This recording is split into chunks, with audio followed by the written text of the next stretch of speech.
But let's start out with a meditation and feel our feet on the floor. Get a sense of our weight. Begin to notice the breath.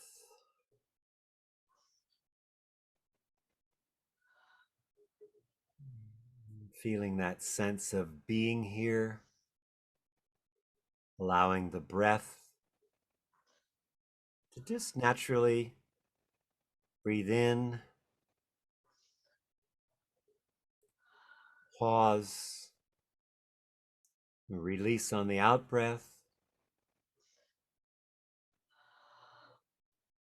pause, and allow yourself to extend the out breath. And you'll probably notice that that takes you more deeply into the body. So let's take a few breaths to just maybe like a 4 count on the in breath, then a pause, and then a 6 count on the out breath, pause, just to get the feel of it, and then just practice elongating it without counting.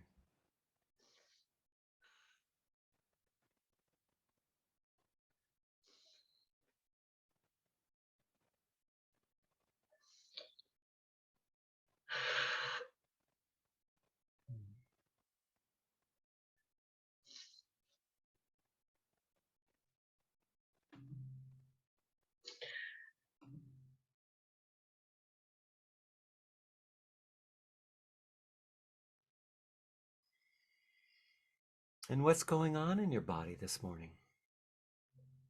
Let's just start with the feet and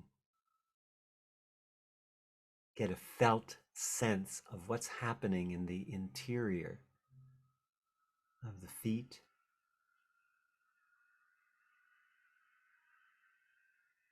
And then you can also actually look with the mind's eye into the feet. Begin to get a sense of the bones in the feet. There's so many bones in the feet. Just it's like we have X-ray vision if we allow ourselves to use the breath, get the felt sense, the movement, and then go deeper in and actually see the inner structure of the foot and the tendons and muscles and bones. That may not happen right away, but it's very possible to do that. And just working our way up through the ankles and the calves and shins, the lower leg, and get really curious what's happening inside. Is there movement, energy, flow, directionality? You want to get curious about what's happening in this body we've been walking around in. And how do the knees connect with the upper and lower leg?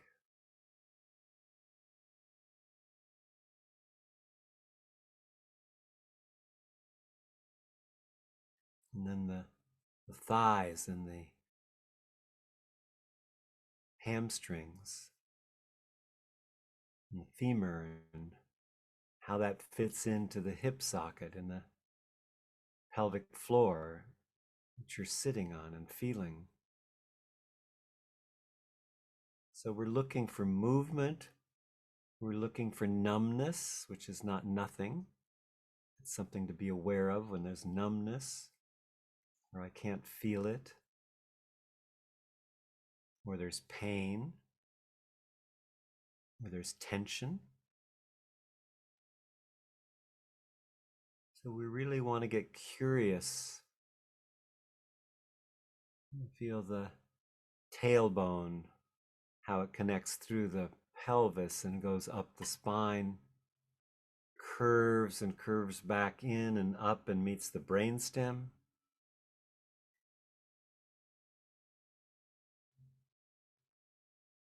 And that spine is our will, our ability to exercise our will, our spiritual will, all the way up to the crown of the head and above. Notice how the body extends beyond the physical body. There's more body. Can you feel the subtle energy above your head, around your body? And coming back to explore the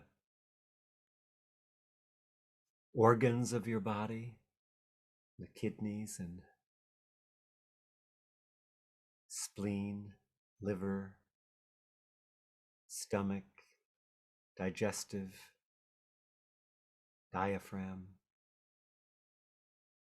Just looking and see, what can I feel and what is not available for me to feel? The whole body is filled with tiny sensations.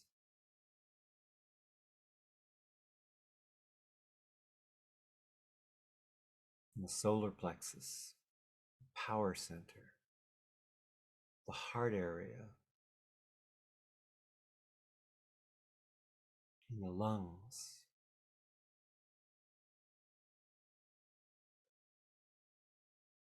We're becoming aware, bringing awareness to these areas. Our throat, our jaw, our face.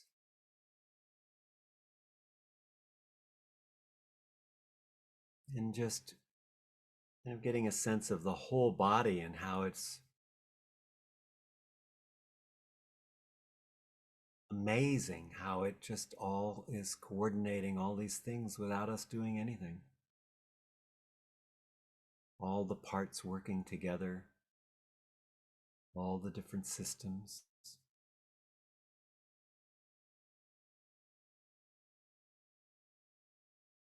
Millions of years of evolution to make this body.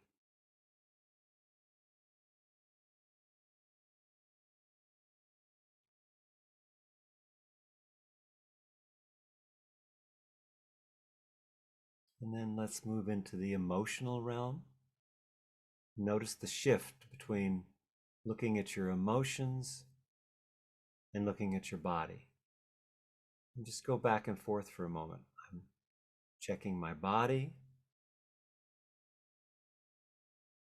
and I'm moving into exploring my emotions. How does that shift? And what emotions are present for you, if any? Perhaps there's none. That's good information. Perhaps there's multiple emotions. I'm feeling vulnerable, scared, joyful, compassionate, sad, angry.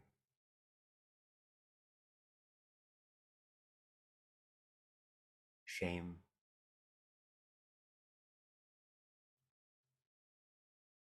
What are you feeling right now? Can you discern your feelings in the body?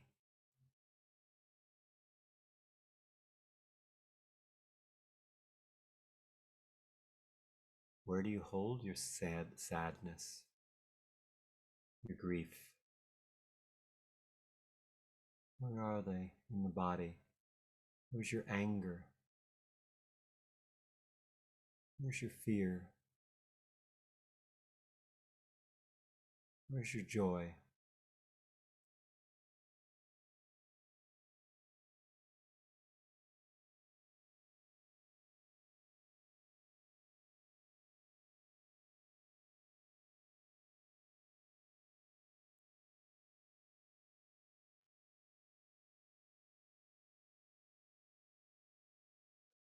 And just notice the tendency to go to the mind. And in this case, follow the tendency and just notice what your mind's doing. Is it racing, grasping, still, quiet,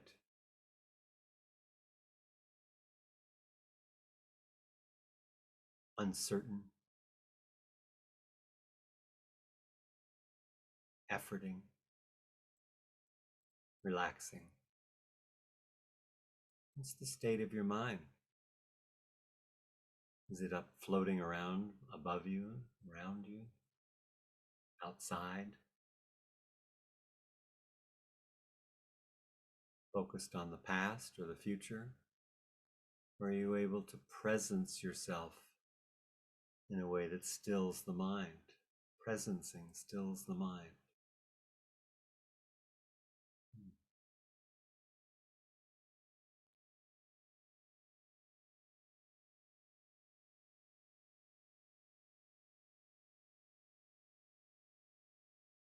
And are the thoughts you're having in alignment with the feelings you're experiencing, in alignment with the body? Is there coherence between the body, the mind, and the emotions?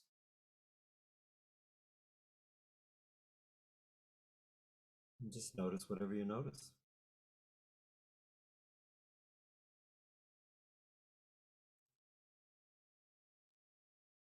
And notice how related you feel to your body.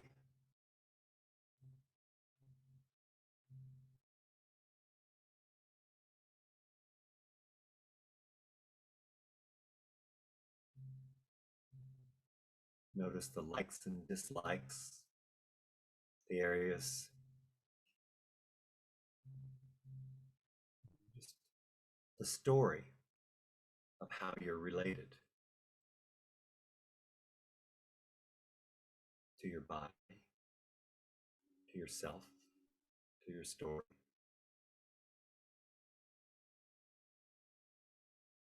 And how are you related to the world around you? What emotions does that bring up? To your family, children, siblings, parents, ancestors, community, nature.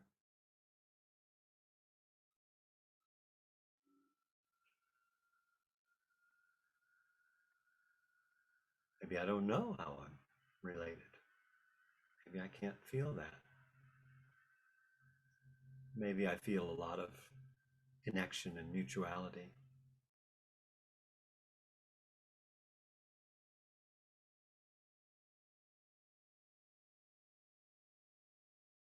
Maybe I only feel mutual with people like me, but not people like those other people that aren't my people. I'm just noticing our current state.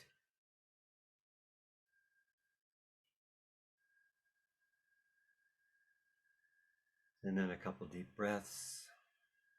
Allow yourself to feel your weight again.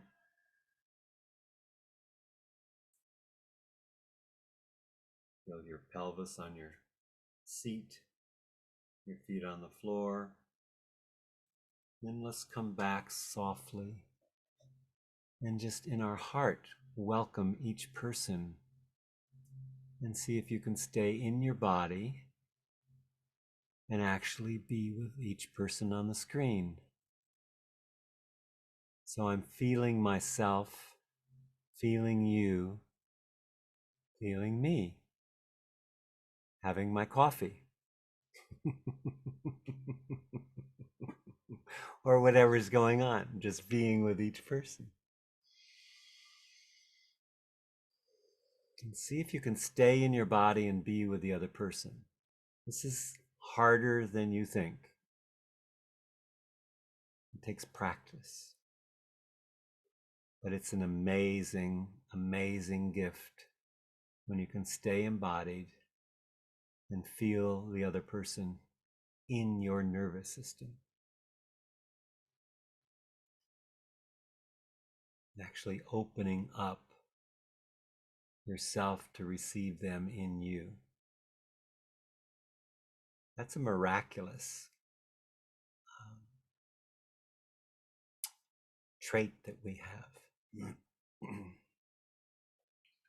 That ability to really sense, deeply sense another person in us and feel them in us, in our nervous system. So, one of the things, the practices that I really invite you to take away from this program, this course, is to practice this. And as you're practicing it, you'll notice that you have a lot of opinions, a lot of story, a lot of projections that block you from being able to stay in your body and stay with somebody else. A lot of fears.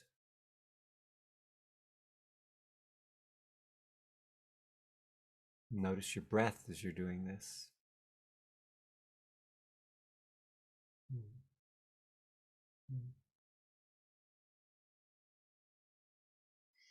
Now, take yourself back and now feel the field.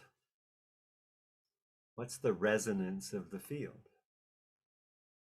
If you take us all together,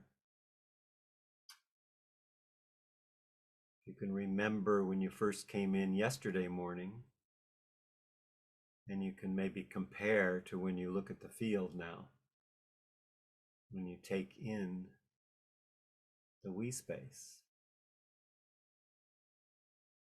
How's the level of safety? How's the level of mutuality? How's the level of interbeing? How's the spaciousness, expansiveness, potentiality? You don't have to make something up, just notice what's available, having done the work that we've already done in one day.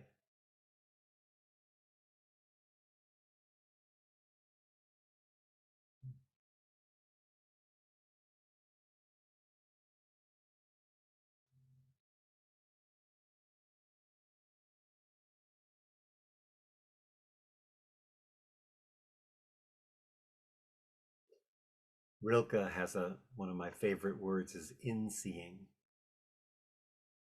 The ability to see into ourselves or others or our animals or trees or nature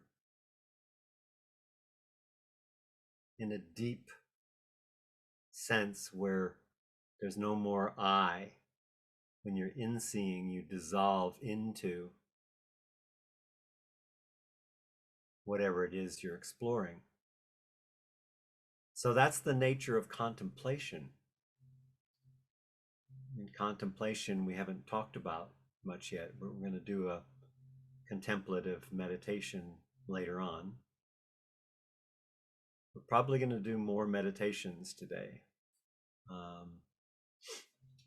I do have some things I jotted down last night, just random thoughts that I thought I'd share with you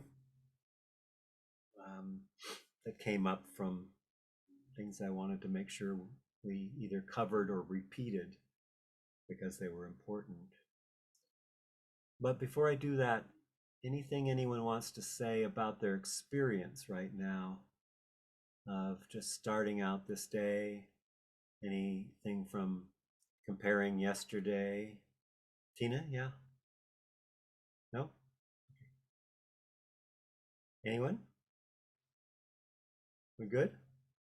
Yes, please, Shayna. I just I was tuning in. I'm trying to focus on the body, being in the body, and so when I went to sleep last night, I was listening to my heartbeat. It was cool to do that last meditation yesterday, and then to really tap in. Because there's just listening to your own heartbeat. So that was cool. And then I just want to mention, I love looking at Suzanne in her yurt with her deer, just that environment. I just feel you. Like most people I could feel from just, I can relate to because I heard stories yesterday, but we only heard from half of the people. So it's like the people that I heard from, I could feel more. So I was trying to focus on Suzanne because I haven't really heard from Suzanne. And just your visual environment says so much. That's beautiful. Thank you, Shana. Thanks. Anyone else just want to share their experience right now, where they are in the process? There's not a right place to be, just like in meditation. There's not a right way to meditate. Just if you want to check in and say what's happening, John, please. Yeah, things things just feel really, really slow and really calm. It feels like it really feels like a starting, almost I see like just like almost if it's a river, we're right just water's kind of gathering and barely moving as I move into this day together, and it feels really neat. That's beautiful. Yeah, can definitely feel that. Yeah, thank you. Yeah, done. And then Dana, was that you that was going to start? Yeah, okay. Suzanne. Well, I really feel a little anxious now because of the dreams of this night, and I really would like to work with this one dream I remember, because I think it's really, really, really important for me. Yeah. I was really scared in that dream, but there were also other aspects, and I would really like to explore more. We will do that. You want to go first when we start the sessions again? We'll jump right into it. Get it over with, right?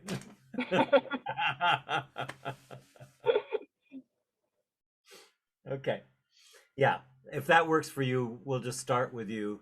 I want to go through some points here that some of which I mentioned yesterday that I thought needed to be reaffirmed, and others that I don't think I articulated in a way that was gave you the clarity. So just a little bit of teaching in the beginning, and then we'll jump in and do a session with each other. Okay. Okay. Great. Anything else before we get going, Dana? Yeah, I've been doing a few healing things, as I said this week, or said yesterday.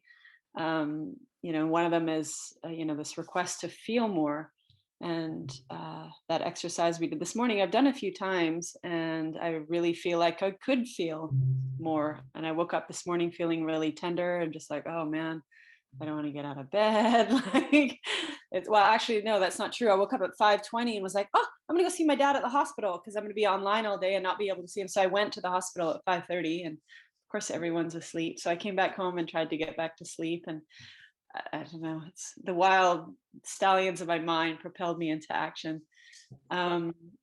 Yeah, but anyways, it's been like a really mind-driven morning until we did that exercise. And I've done that exercise before with everyone, but I could never feel it like I felt it this morning, and it's not like I could name it. I could just feel every time I looked at someone different sensations coming into my body. Yeah. So yeah, so the whole world needs this practice, believe me. Yeah. It's Yeah. subtle, and it just is, it builds and builds and builds. So Yeah. right, Tina. Yeah, and it's like I can't name the emotions that I'm feeling with people. I can just feel the sensations at the moment. Yeah. Yeah, that's the key things. Feel the felt sense. Hmm. That felt sense is a really big thing. Yeah.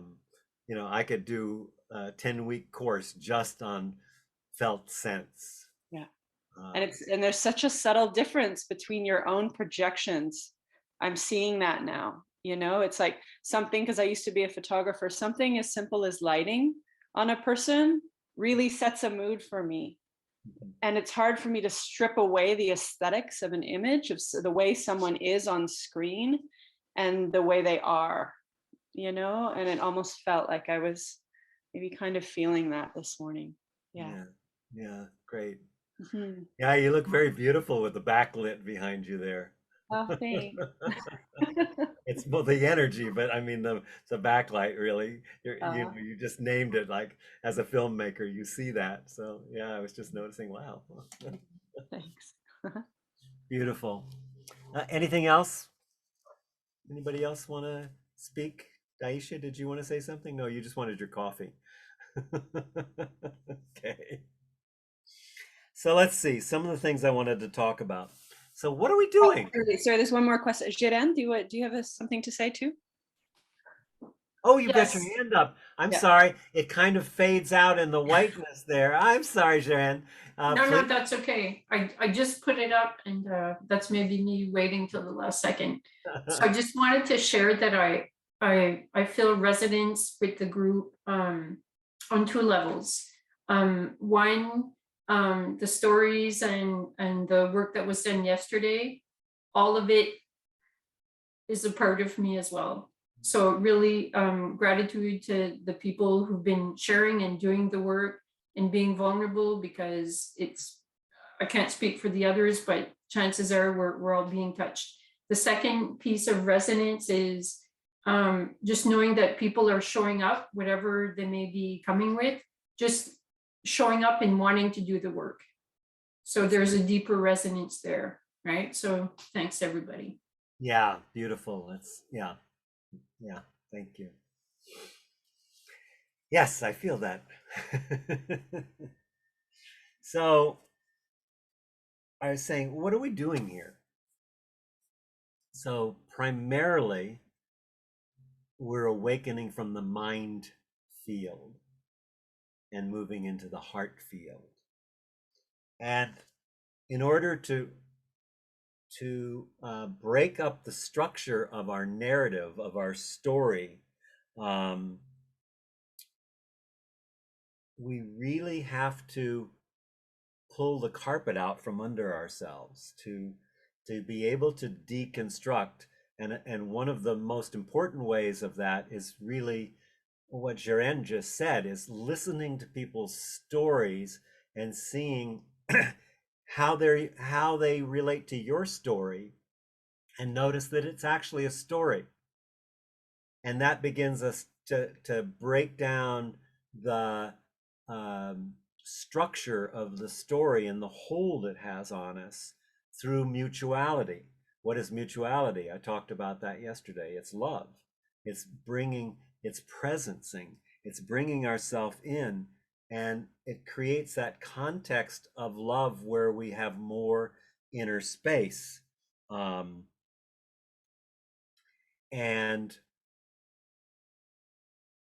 this whole, what we're doing here is looking to expand the interiority, or expand the inner space. So 99% of 99.9% of everything in our body is all space. Only 1% is actually stuff. It's all space, but that space can be contracted, and by becoming more present and being more in our heart than our head, we release that. And that releasing, just like I was talking about yesterday, just creates, that doesn't look like much when I release, but it's huge on a molecular level. The movement from this to that is enormous. So that's one of the things I wanted to look at, and to really be honoring and accepting everything that's arising. some of these things I just want to repeat. That this whenever I'm having a judgment, let's say it this way, whenever I'm having a judgment about myself or someone else, that's a reminder to go deeper. So the more I can catch myself, I don't want to beat myself up for judging because I'm a judgment machine. I'm a human. But I want to notice my judgments that I have about myself and others, because that is a reminder that, oh, there's a place I need to go deeper. Just like I said earlier, our difficult, or in the meditation, maybe, whenever I said it, that our difficulties, our challenges, I had a, oh, it was in the earlier part there, I had a hard day, or I had a bad dream. Those things are calling us to go deeper. That should be a clue. Go deeper. Bring more appreciation. Bring more love. Look underneath the surface, and have compassion for yourself and for others, no matter how horrible your judgments may be. Right now we're in a time when we're, for many reasons, there's more and more divisiveness, more and more blame, more and more anger, more and more separation that's actually being promoted, and cultivated. And it's a very dangerous thing. So to really have compassion, what does compassion mean? It means I become whole. It means I become unified. It means I become interconnected and aligned with life. So mostly we're not aligned with life. When I say presencing, it means we're aligned with life. We're not focused on how it should be, or how it was, or how we'd like it to be, or what happened to cause it. We're just focusing on how it is and allowing ourselves to experience that, and to bring compassion and to attune to the higher frequency of love. So we're really are, this Anangak who I have on the summit most years, the shamanism summit that I do for the Shift Network. Anangak is from Greenland, and he actually says the same thing every time I have him on. He says the longest journey is from the head to the heart, and our job is to unfreeze the heart. That's his entire story, and he's been saying it for 50 years, but he says it so well and so beautifully and so authentically that you can really, just his vibration, you can really get that sense that he's done that work, and he's really committed to doing that. And that's what we're doing, is melting the ice around the heart. And when we have compassion and insight, when we have kindness and compassion, it leads to insight. It's kindness is really the aspect of love that leads to insight. Being kind to ourselves, being kind to others, whatever it takes to overcome the story that keeps us from being connected, that kindness and that aspect of love allows us to have insight. In effect, it opens us up to the blueprint of our soul. And I guess the other one that I put down here is that gratitude transforms our relationship to reality. So cultivating gratitude is really one of the important things for us to do. You can't be truly grateful and not be present. Think about it. You can flatter people, you can give, oh, that's so good, you did such a good thing, but to be grateful is to be precise and specific about what you're grateful for, and in that moment, it's an act of presencing. It brings you more into the present when we do that. So gratefulness is an important aspect of transforming ourselves and the world. And so meditation is really the breaking down of our false identity construction. It's the deconstruction of our narrative, of our story. That doesn't mean you get rid of the story, you know? It's like I say sometimes, I have a hand, but I'm not my hand, right? I have a story, but I'm not my story. But we don't make that separation. We don't even think about that we have a story because it's living us. And because it's living us, we have, it's the boundaries of possibility. It's the boundaries of potential. And when we get in a group like this, you can actually feel by relating to the things that people say, by feeling into the things people say, by experiencing the people's pain and emotions, we expand our capacity and break down that false identity construction that we're stuck in. And of course, that's a lot of what we're doing with trauma work. What else I did? Yeah, well, trauma work. So meditation in the sense of trauma is, and I said this yesterday, I think, but it's worth re-saying. When we meditate and we allow things to come up, it creates space for the frozen, dissociated, unwanted, and unexperienced fragmented parts of ourselves to come up, to be seen. So your relationship is never going to be like that. You know what that's called? Flatline. Another word for flatline. What is it? Dead. Dead. Thank you. Exactly. No, it's going to be like this. You know, you're having a life. Whoa, I'm so excited. I'm so joyful. I'm so in love. Oh shit, I just lost all my money and ran my car into a tree. Oh my God, I'm falling in love. Oh, it's so amazing. Oh shit, my dog died. You know, that's life, right? Isn't it? And that's meditation. Meditation is just like this, you know? Yeah, Dana, please.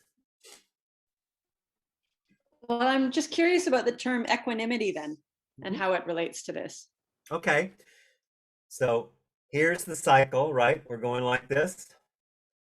So down here, stillness, equanimity, um, connection with the divine, um, uh, self-disillusion, not disillusion, dissolving of self, right?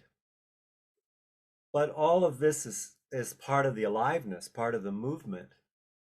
Now, equanimity could also be our relationship to the roller coaster ride, how we hold it. So both, it's one of those things. I haven't told you my story about being in China. When the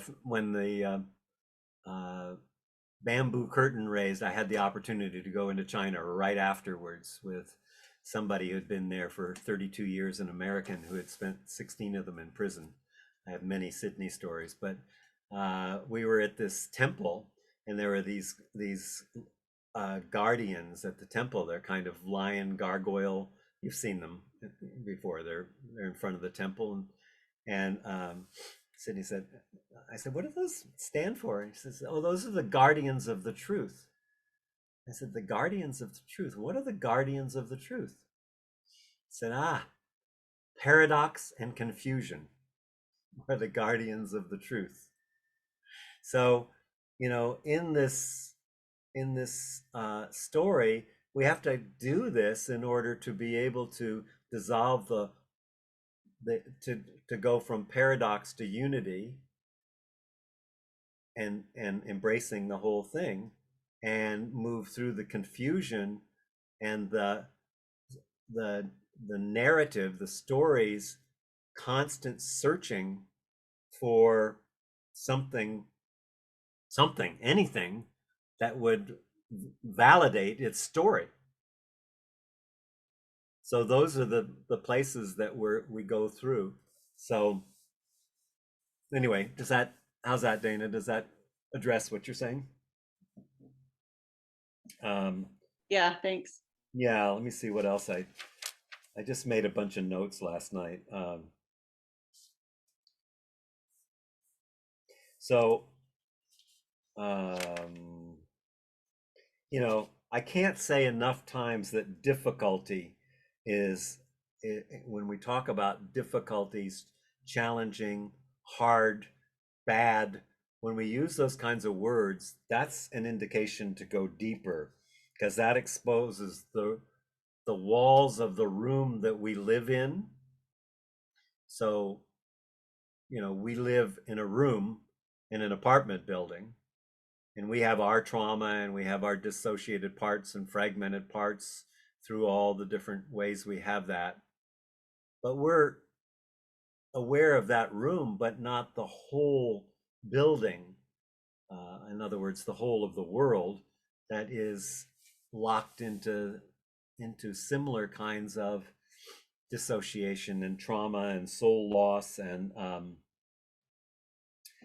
yeah, so anytime you hear yourself saying difficulty,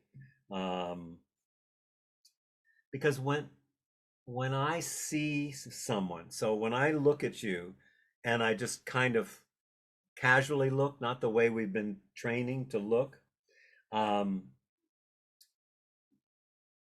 the most part, all I see in you, when I'm not presencing and actually being precise about my experience, I'm only seeing a version of me over there. I think it's Anais Nin said, we don't see the world. I can't remember her exact words. We don't see the world. We see our image of the world. Or she said it better than that. But basically, when we're looking out there, we're just seeing a reflection of ourselves until we can actually be embodied and be with the other person and feel deeper than that. So yeah, it's a version of ourself wrapped in our senses and our story and all of that. So I had more notes, but I think that's enough notes for now, because I do want to get to work here and do some work with Suzanne. So Suzanne, so we jump in, and I'll go back to some of my scribbling last night. I can't read it anyway, but Okay. hi, Suzanne. Hi. It's so good to be with you. So here is my wild dream. Uh-huh. I was with all of you somewhere. As very often in my dreams, the inside and the outside were not clearly defined, merging, sort of merging. Yes, I could see something like a site under construction, a lot of mud, some engines, water puddles. When I went farther, I think you were sitting somewhere in a room or a meadow, and I was with one of the women here. She was near. Yeah, we went together, and I couldn't clearly see who it was, but it felt like Tina. Yes, and then I encountered a lot of ponds and very deep ponds, shallow ponds. Are you saying poems or ponds? Ponds, Ponds, okay. water. Yeah. I like to Um, walk down in poetry, so yeah, it was very dark water, and we neared one of these ponds. It was Mhm. really deep, and we looked into this water, and suddenly a female water spirit was rising from the depth, and she it was really scary. Mhm. She had long teeth, and I knew she was in some kind yeah, she was near to me. It wasn't the feel like a water spirit, if like I would experience at the river or so. It was something very connected to me, and it was rising, and I really was very scared, because I knew she had the power to draw me under, drown me, and maybe eat me, and also the one with me. So I drew Tina back, and we went away from that pond. But I knew in every body of water, this water spirit could come again. She would rise again. Only one,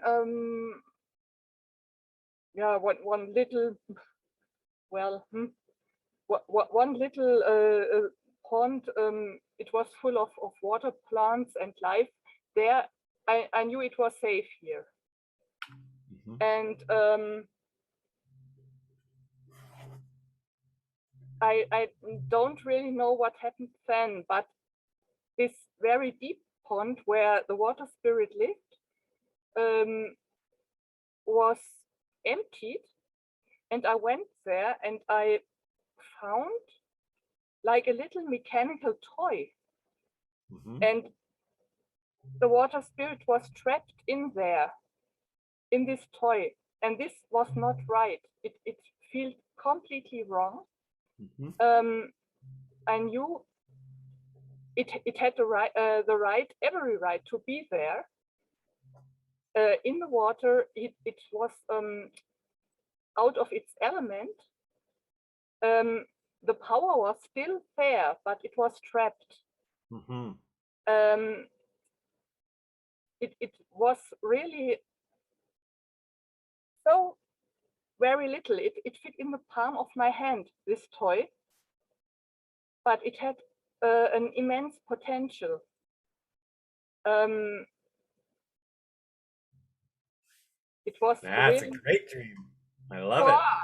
yeah, it's, and so I thought, what can I do now? Because this was not right. She was not in the water where she belonged. I understand.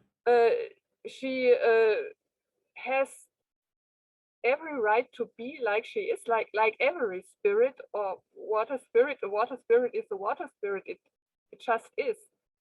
If Yeah. it kills, it kills. It's the nature of these things. Yeah, there's a lot in that dream, Suzanne. Yeah, And I know, but I really felt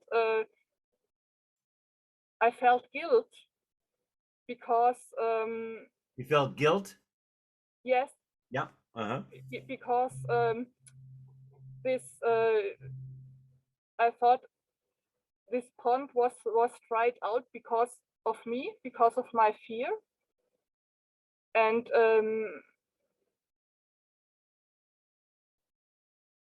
I didn't have the right to do this.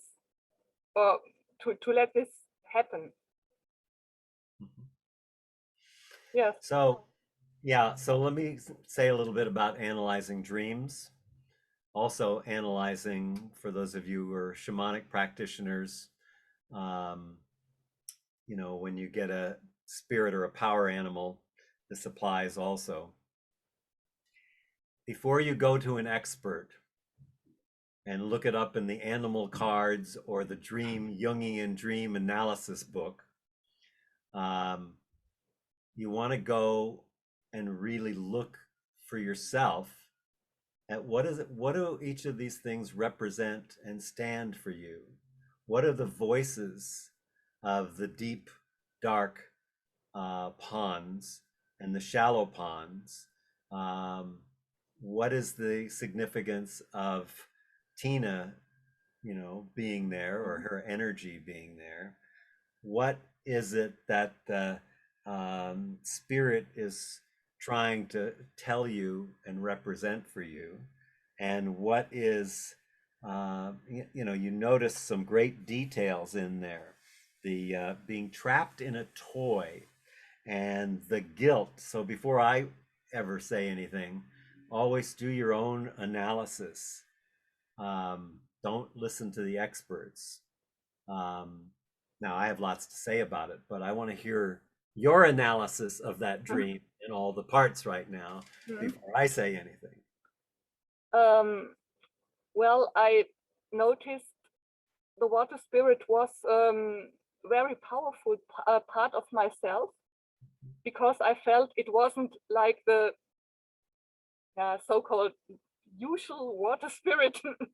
I know it wasn't like that. It was very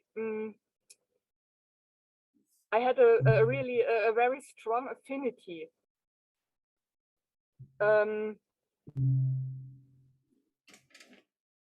I didn't really go deeply into the interpretation until now, because I wanted to work here.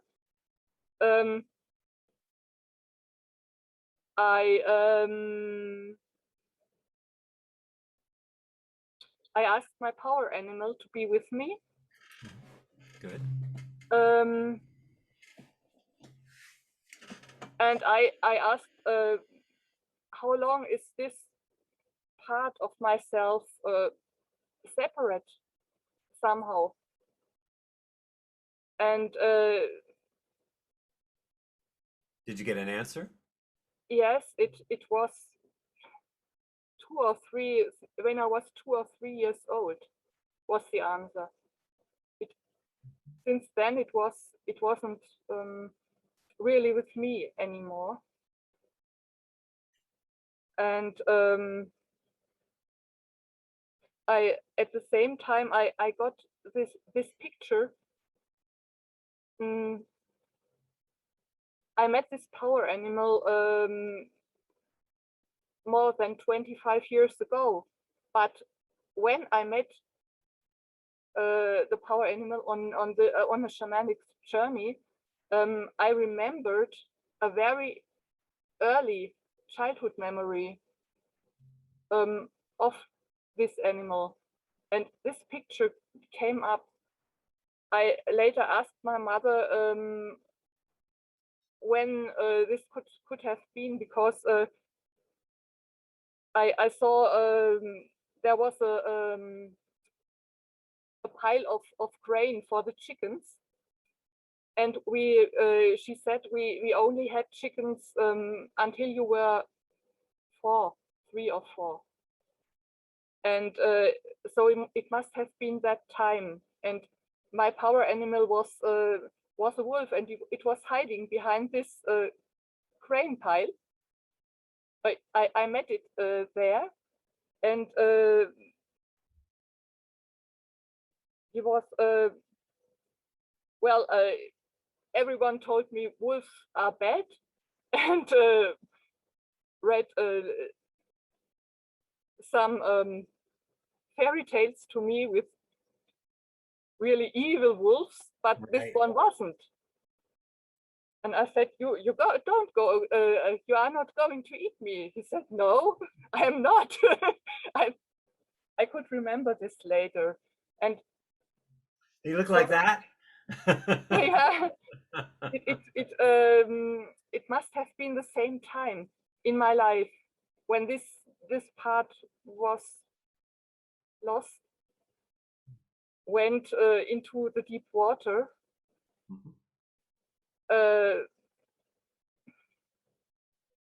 I think, well, I really was, when this was rising, I really, there was real terror in me that it would, yeah, it just would pull me under, and it would, maybe it would kill somebody else. Yeah. Who was near me. It was my fear. But at the same time, I knew it has every right to be there. It is a part of nature. It's a wild part, and I don't want to be trapped.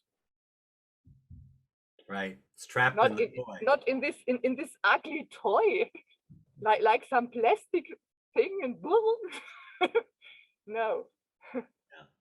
Yeah. Yeah. And what do you think the trapped spirit, water spirit, signifies for you?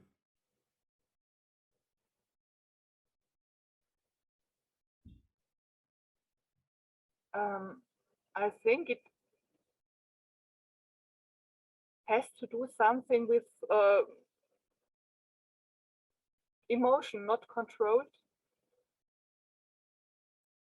It also has to do with power, with aggression. Yeah.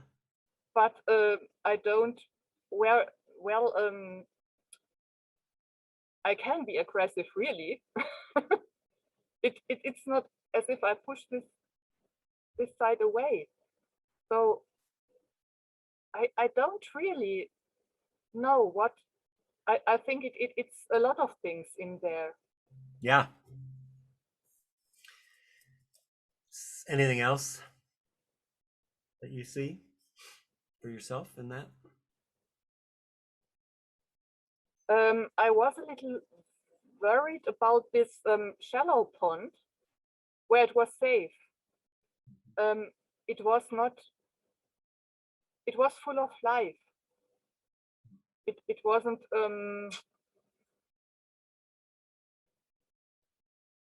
but it wasn't complete somehow. Right. Right. So now I'm going to say a few things that came up for me in the images, and you have to listen to your body and see if they resonate for you. Okay? Mm-hmm. So water often is related to emotions. Water is, the emotional field. So, I think you're right on about the emotions that are there. And the shallow pond, is perhaps related to where you feel you're still swimming, but there's a much deeper part to touch into. But then there's the fear of this spirit that's there. And yet, somehow you're related to the spirit and you want it to live. So you have a relationship to the water spirit that's one of pushing away and yet wanting to save it. So somewhere back in that area, if we put it into what we're working with, and the thought that came up the minute you said it was Mara. You know Mara? The Buddhist Mara? Do you know the term Mara? No, okay. When the Buddha when the Buddha was sitting under the Bodhi tree and, contemplating, Mara was the desire, was the attachment, was the, trying to frighten, trying to get, and so he was able to sit with equanimity and, allow Mara to put his mouth on his head and, do whatever. And he was able to just be with that. Probably doing, for any Buddhists, I'm sorry, my Buddhist studies are very long ago, but um, it's it's all the things that draw us away from being here, all the things that scare us, that we're afraid of. So here's this water spirit that you're afraid of, and yet you feel that the compassion to not wanting it to be, that it's not right that it be left alone. And then I'm not sure about the draining of the pond, but the fact that all of a sudden it's on dry water. So how I see that in terms of, well, how can we work with that, is that there is some piece of terror that is keeping you in the shallow pond, that wants to be seen and loved and embraced and, in my terms, reparented. And that because you're on a very spiritual journey, that's the area of depth, is to go into that terror, if you're up for it, and actually feel it and begin to integrate that earlier terror. I don't think it's ancestral. It may be related to ancestral, but I think there is something, my sense is, back in that 2 or 3 year old age. So is there something back there that you can remember specifically or energetically that left you in a feeling of absolute terror, that you might have pushed down in order to feel safe?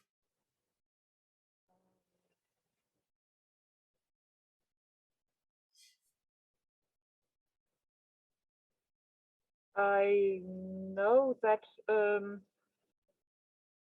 my mother had to work, and they left me with my grandmother, and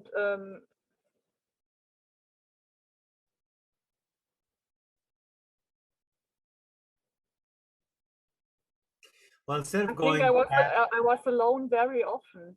you were alone a lot. Yeah.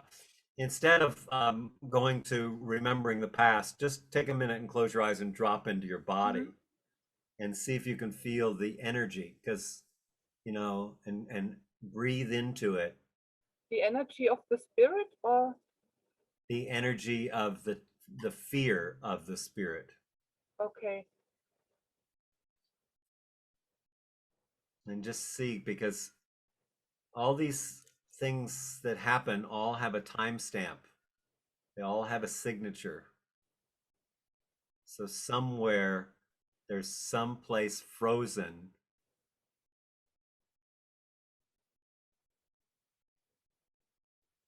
having trouble finding it, but just searching back in that area.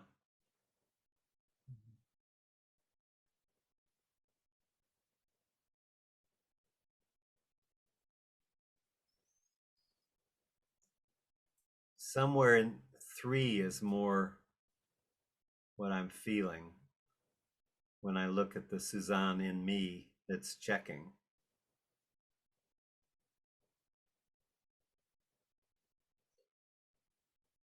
Anything about fire?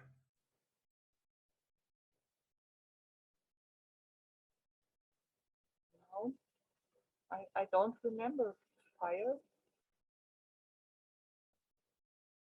I There was a car accident, but it was later a little. I don't think it was that. And how about rage?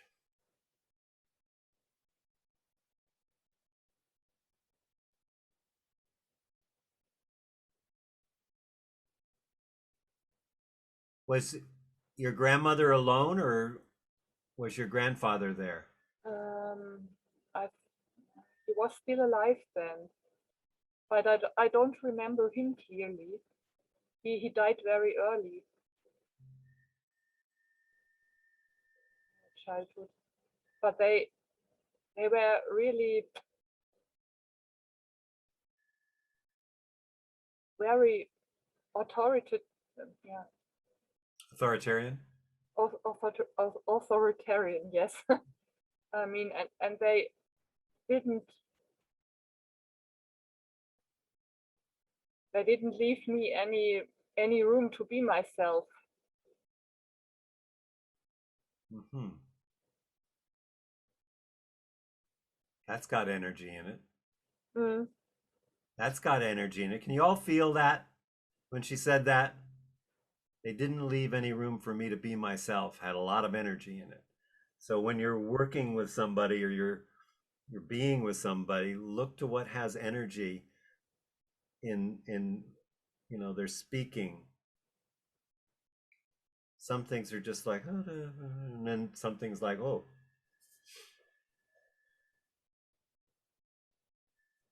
I didn't have room. I feel my younger self pushing against that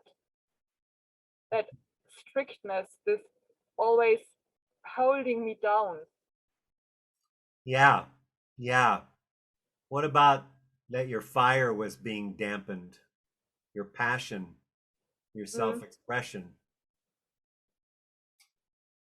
Yes, it was definitely. Yeah, that feels more accurate.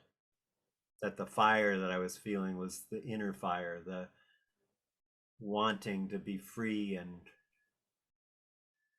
so what was it?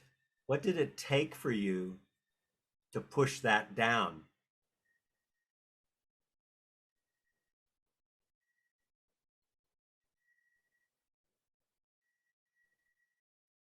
I'm just thinking of the spirit, water spirit locked in the toy, in that empty pond where there should be water.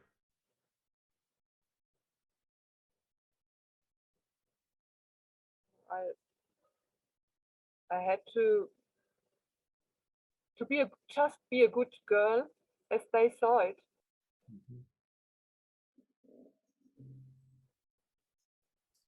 Yeah, so your wildness didn't get expressed, the wild child.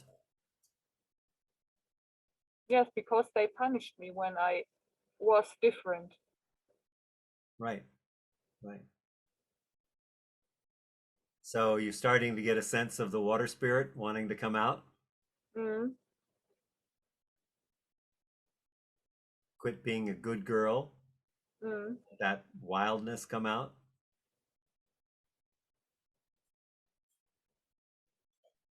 Or are you going to stay, children are be seen and not heard? I'm sure you've heard that.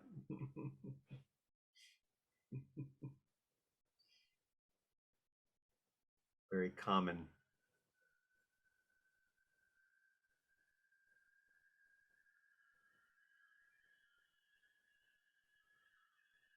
Yeah.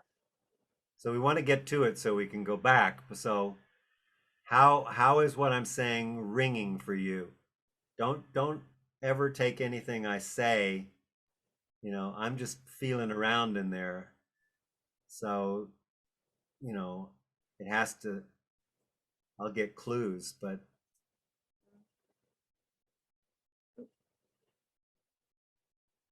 I feel you've got a big part of it, but it's not all. I have the feeling it's not all. There's something more there.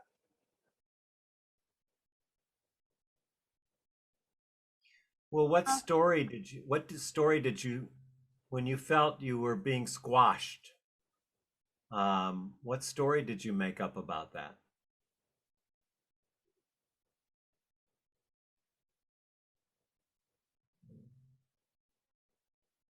I don't really know because it was when I was very young. Later in my life, my mother was with me again.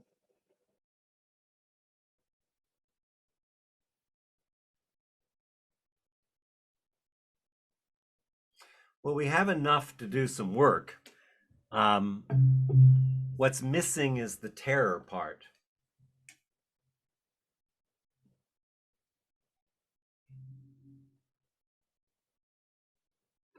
The loss of self, the loss of your wild child, of your fire and your passion. Does that all resonate with you? Yeah. Yes. So the thing that's missing, the piece that's missing, is the terror.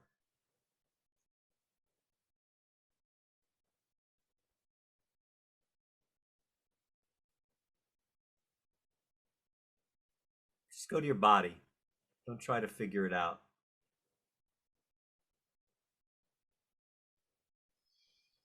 Where do you feel the terror in your body?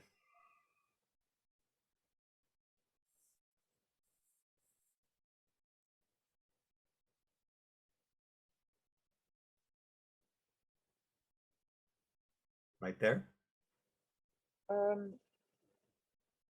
It's You started from at your stomach and you went up into your heart. started, yes, heart and also throat. Yeah. Which would make sense because your voice was squashed.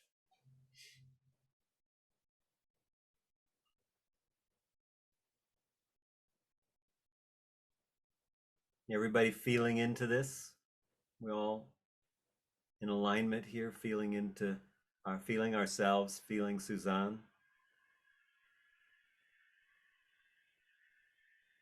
So you got a lot of witnesses here working with you.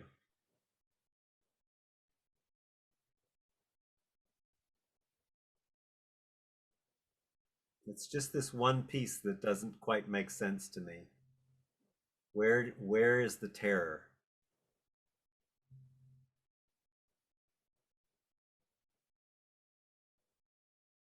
So feel into that body, around that area around the throat and the heart area.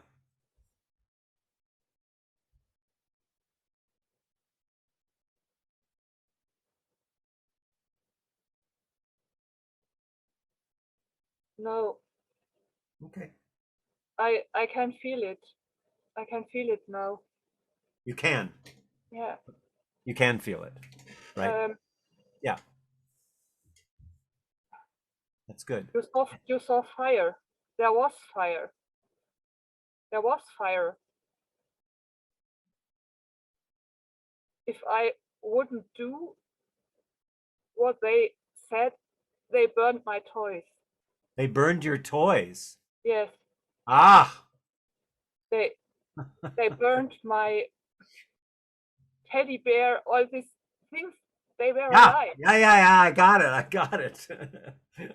Okay. You see how this all comes together so beautifully? And what's your first memory? How old were you when they burnt your teddy bear?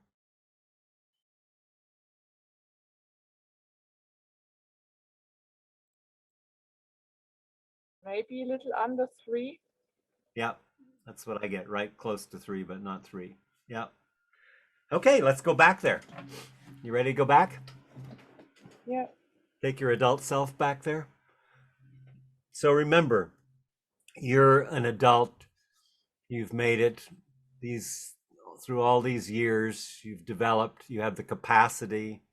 Um, so we're just going to go back for a moment. And I want you to go back to the scene where you did something and they burned your teddy bear or they burned a toy. I want you to just see if you can see yourself in that little almost 2.5-year-old Suzanne. Can you get an image of that? Yes. Yeah. And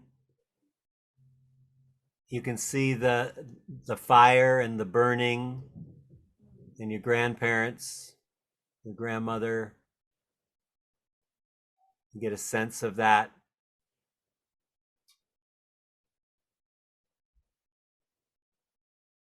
Yes. What else can you see about that experience right now? It's a little bit more there. Do you know what you did to cause them to burn the teddy bear? Mm. I didn't put it away to its place. Uh-huh. You didn't put it away to its place, so they burned it. How does that feel as a almost 3-year-old? It was terrifying. I was crying. I was trying to hold them back. Oh, yeah. Terrified.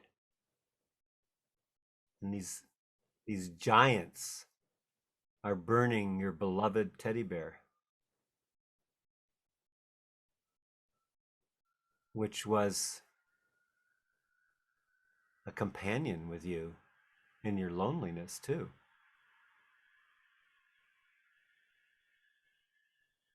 So I just want you to feel into that young Suzanne and feel into that terror right now. See if you can feel that in your body. You feeling it? Yes. Yeah. Now I want the adult Suzanne to pick up this 3-year-old, and I want you to hold her next to your heart.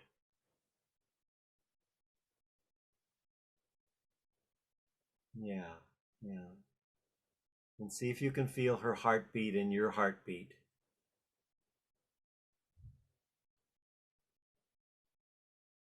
Yeah.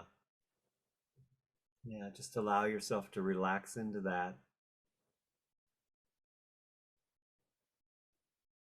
And as a parent, as an adult, what would you say to this not even 3-year-old who's terrified, lost her companion, is trying to stop them from doing it? What would you say to her, holding her close? What would you want to tell her? I'm here. I'm with you. And it was not your fault. That's right. It wasn't your fault. It wasn't right either. You And could do how? Go ahead. nothing, absolutely nothing. Say that one more time. I didn't quite hear it. You couldn't do anything. You couldn't do Prevent anything it. about it. Yeah. Because they were bigger than you.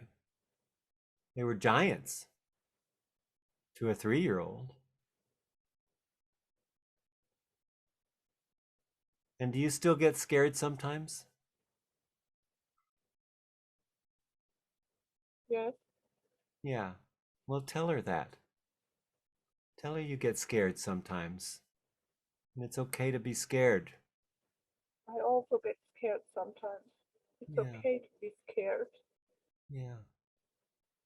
And what do you want for her, and what have you developed as an adult that you can tell her that could soothe her, that could see her, could nourish her, could make her feel like it's going to be okay? We did make it. And you became great and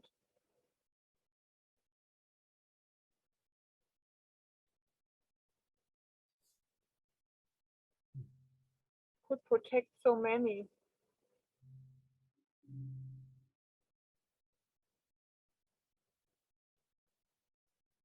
And feel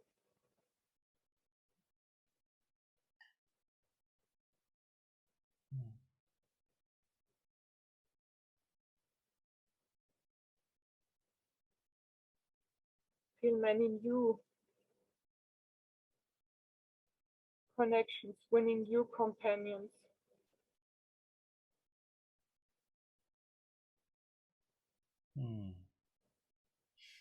Having so much love for the animals, for others, for nature. Yeah.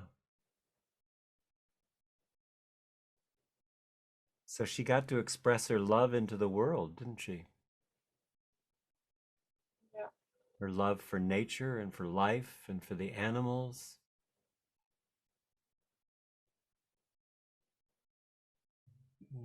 And you know, the spirits are always with you. Yeah. Mm-hmm. Including the spirit of the teddy bear. Every spirit you are connected to.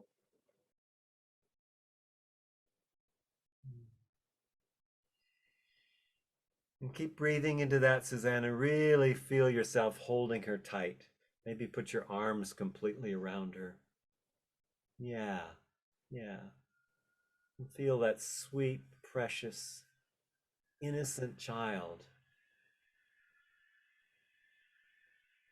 being forced to not be a child, to obey, to not follow your wild senses.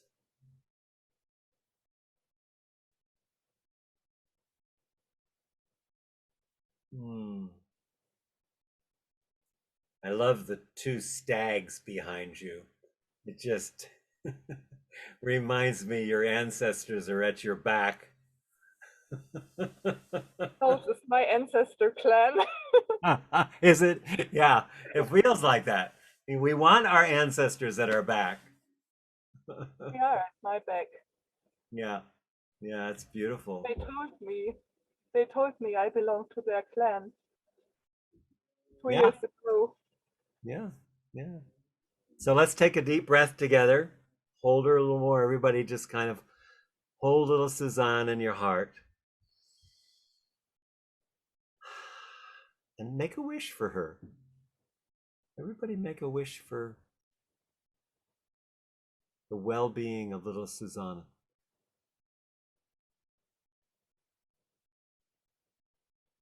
Breathe into that.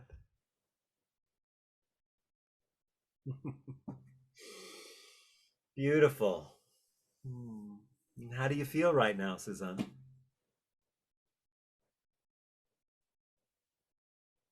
I've got more space. Lots More more space. space. More space, absolutely. Yes. Yeah. Yeah. And you can go back to her anytime. It's really good to revisit. There's always more. I know there's some other things that, you know, had come up with the rabbits and Mm. other things, you know, that You know, there was a big turtle spirit in our cellar. yeah. Then it was a really big turtle. Really? Yeah, no, I saw it. Beautiful. It was great, but I was a little scared because I didn't know what this big turtle in the cellar meant. Well, that's a whole nother piece of work there. The turtle seller. What does turtle energy mean to you? It's earth energy. Yeah, means a lot of Half things. the time I couldn't really I couldn't sort it out what it was, but it never did anything to me, so I wasn't scared any longer. So I just got the potatoes and let the turtle be turtle in the cellar. Lovely. Yeah, and the water spirit is also part of you that to just let it be and let it be free. And I love water. Mhm. I love water. I'm not scared of water. Yeah. Yeah, well, that's the emotional world. Water also in another cosmology that I work in, is the dissolution of the identity. Has to do with dissolving the conflict between the masculine and between the masculine and the feminine, the conflict between reception and expression. So that allowing that and loving that child will allow you to be more balanced in your feminine and masculine self-expression. If you work with that. Thank you. Yeah. No, I could say. Lovely to work with you. Thank you. Thank you.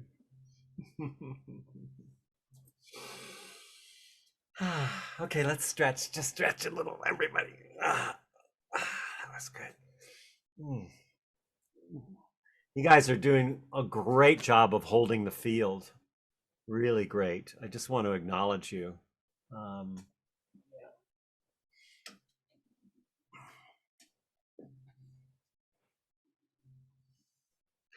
One of the things that I mentioned yesterday, the importance of resourcing ourselves. And so, you know, reparenting is a resourcing. It's allowing us to go back and resource. But another way to look at resources, any place that's alive in your body, to when you get triggered or overwhelmed or something, to resource yourself by going to those places that are alive, your hands, your feet, your heart area, or, you know, so many other ways. Dancing is a resource. Contemplation is a resource. Time in nature, running, you know, whatever your resources. We can talk about that later if we have time, and even make a list of our individual resources. But you know, that's what we're doing here, is we're resourcing ourselves as a community. And I will do a meditation on a contemplation meditation in a while. Do you need a break? Anybody need a break? A quick break? Yeah. Let's just take like 5 or 10 minutes. That means 7.5. When you're all back, we'll start. So if you're dawdling, we're waiting for you. I'm feeling like I know people still have 3 people to go, but I'd like to do a meditation, contemplation meditation. Would that feel good? Kind of just clear the air for the next person that's gonna work? Okay, great. Okay, well then let's do that. So let me get situated here. And yeah. Is that still showing the, you don't see my picture anymore, do you? Okay, good. Okay. Let's see.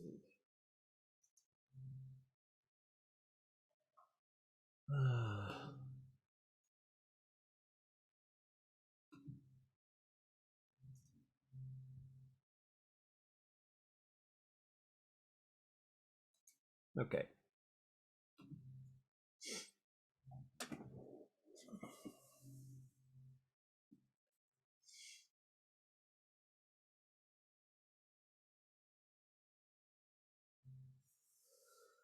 So, what do I want to say about this?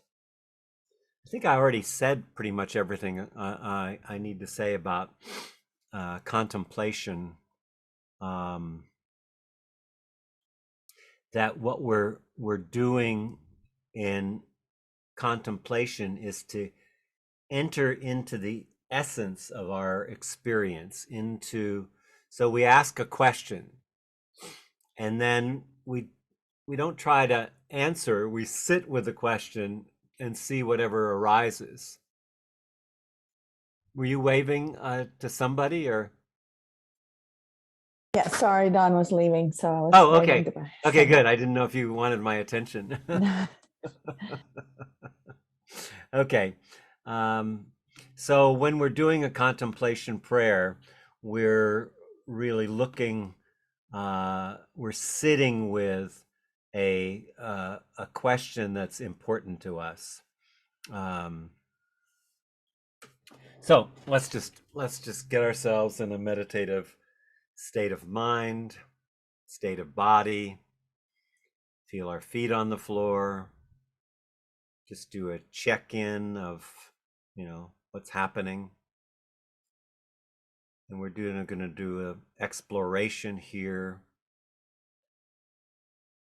And we start with our sense perception. What's actually happening right now as I close my eyes, as I go into my body? What's happening in this moment right now? So we start with mindfulness. The beginning, we call it just mindfulness. My presence and my perception is zooming in like I was looking through a microscope or a telescope to zoom in and merge with that interiority. So just notice what's happening in the body. You know your body more or less, but now we're paying attention to the details of the body, the movement in the body, the sensations or the lack of sensations. We're just feeling into it, paying attention to the details.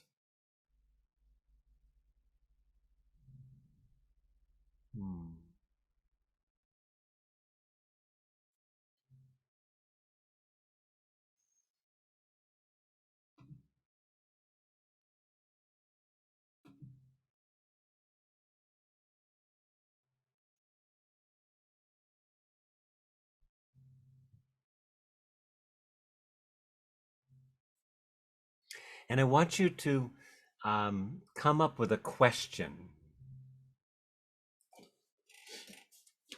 A question that's, significant for you in your life right now. What is an area that's just a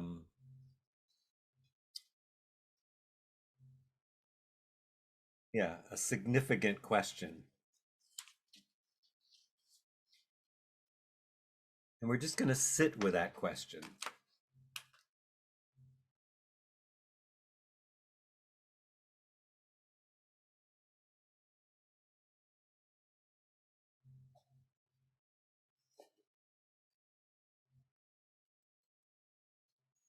Not try to answer the question. Not try to change anything. But we want to go into the question and sit with it as if it was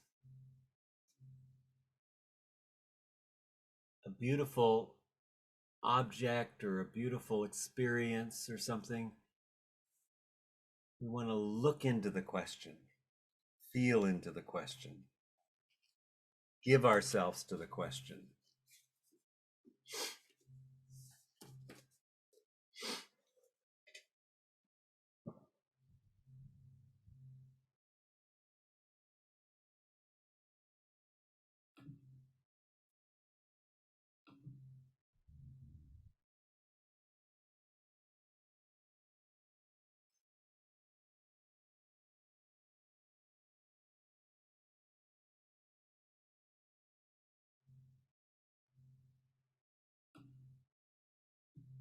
And just notice whatever you notice. And bring a sense into your body.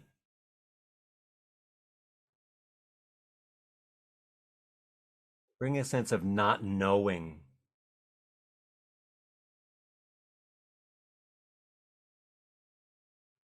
and give breath to the question. So again, expanding the exhale, allowing ourselves to let that exhale ripple out and create more space for the question.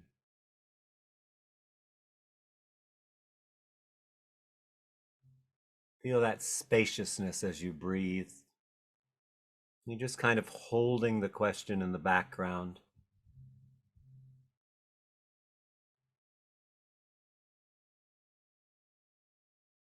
And so this is some issue or situation in your life that seems unclear. And you just hold it in your heart and let it be.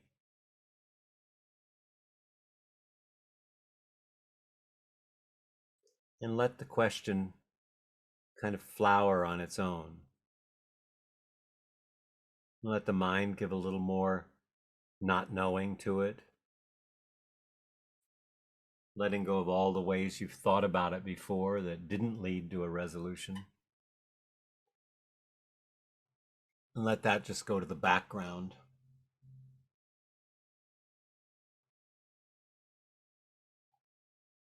And you're really meeting the question as if it's the first time that you're encountering it.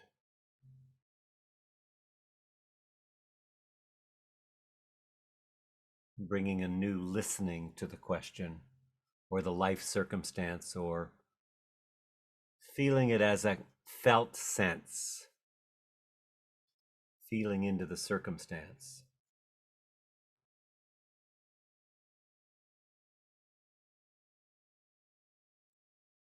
So we're just going to sit in a state of listening, feeling, embracing the complexity of the question.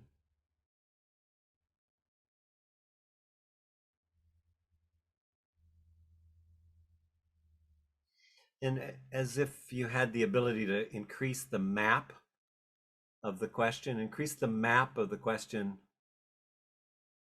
what is the map that it lives on?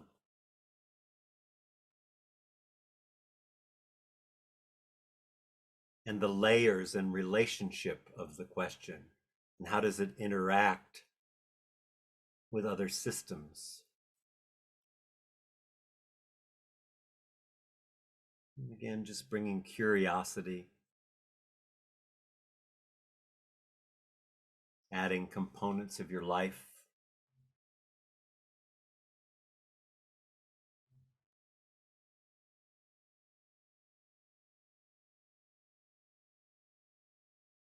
That part of your life or situation taking place in you.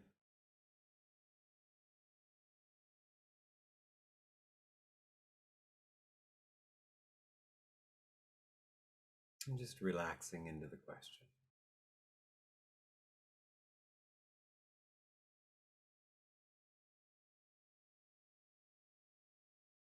Giving space to it.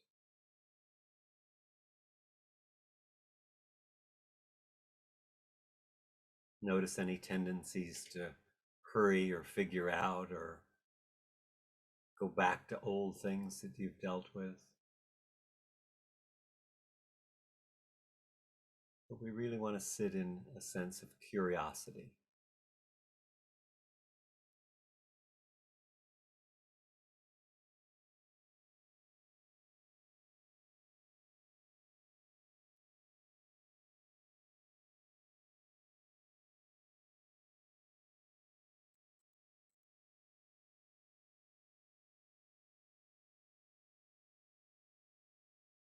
And feel into the sense that you're holding this question, but it's also expanding into an entire field of information.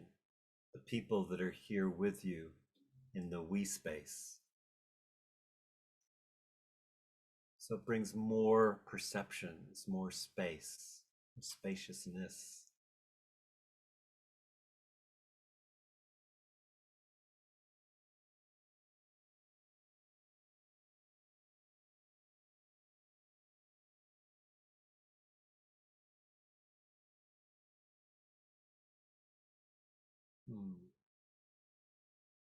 And then just gently let that question go. Take a few breaths.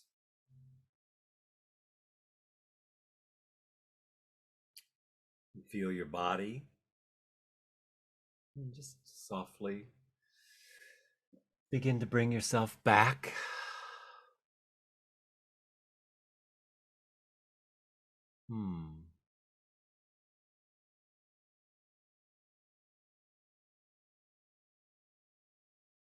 Good. So how was that? A little bit of feedback from a more contemplative perspective on meditation? Taking a question with you? Sometimes I have people just throw it in the water and let it just float down and settle. So any insights that people got that they'd like to share?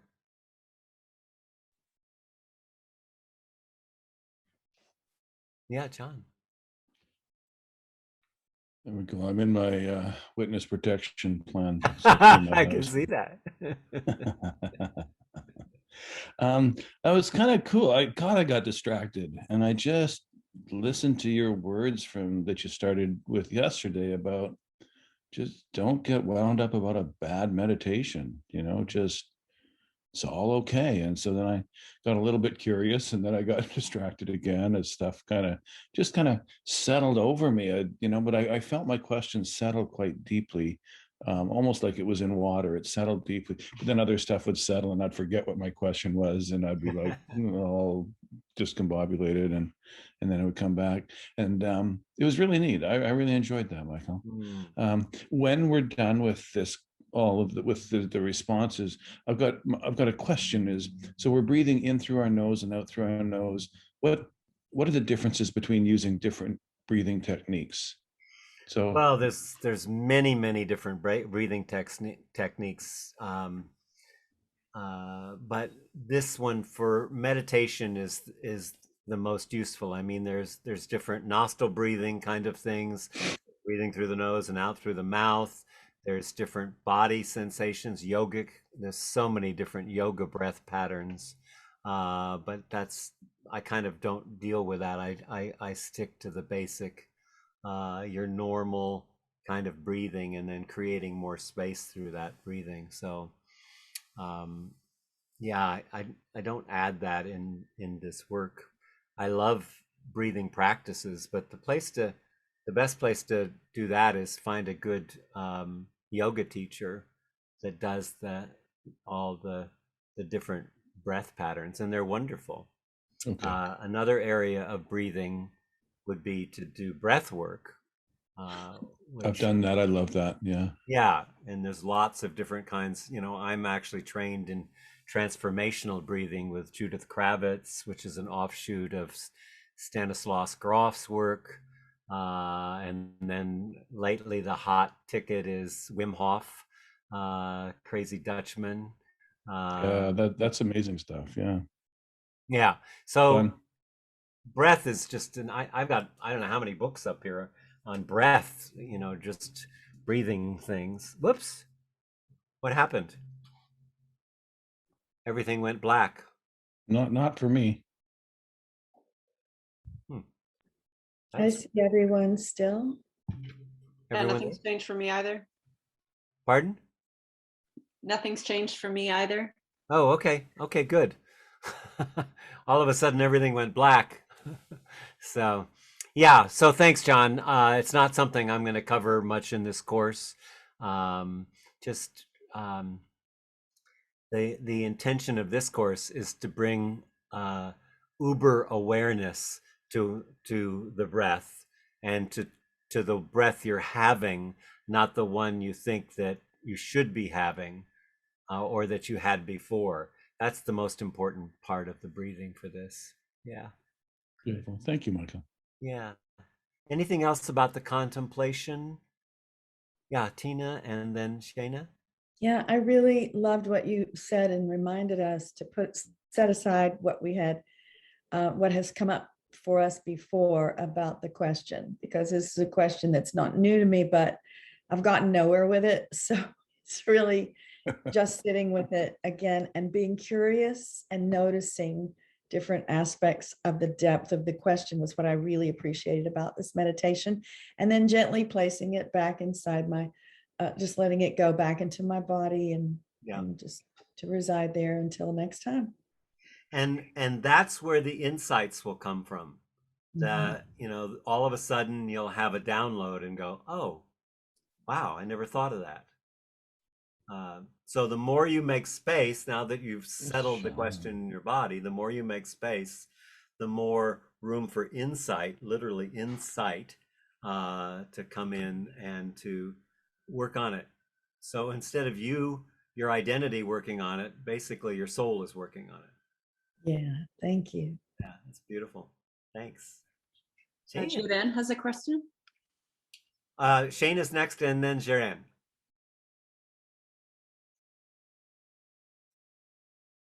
You don't want to have your question, or do? No, go ahead, Joanne next. Okay. Jiren. There, have to click like 5 times to get off mute. So I think, Michael, that you just sort of mentioned what I was going to bring up around the sitting with the question. And so I have a question I'm chewing on right now, but I'm chewing on it here. And so when I sort of made peace with staying open with the question, it reminds me of going for a vision quest. Like when we do these things that we want to manifest or things that we want to resolve, and we go through this process, and it was a quicker way. So I sort of integrated, I felt like the question sort of sank in. And so now I'm just going to stay open to the resources and the tools and that's going to show up. Yeah. As opposed to trying to fix it here. Yes, exactly. That's the whole point, is to hand it over. Mm-hmm. That's, again, that whole thing of handing it over to a higher power, and cultivating not knowing. Yeah, it's beautiful. Anything else anybody wanted to say? Yeah, Shana? So my question turned into a vase of flowers. It was just like I just turned the question into it just turned into a beautiful vase. Here's my picture. Uh-huh. It's a vase with flowers. Oh, you just drew that? Yeah. So it was just like a beautiful turquoise vase with flowers on it and sitting on a shelf. So I just turned the question into a thing that just sat there and was beautiful. So Yeah.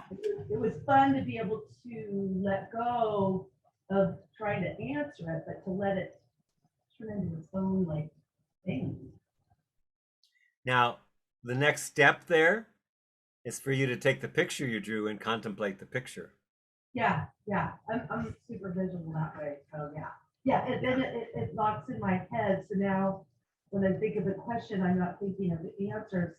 I'm just contemplating. I'm just observing the beauty of the question. Yeah. I love that. Observing the beauty of the question. Rilke would give you a gold star for that one. Right? And then I liked at the end where then you just let it go. So I just kind of like just let it go, and it will figure itself out. Like I don't have to figure it out. Like I love this whole concept of getting out of the narrative, because then it's I'm not a good script writer. I'm not good.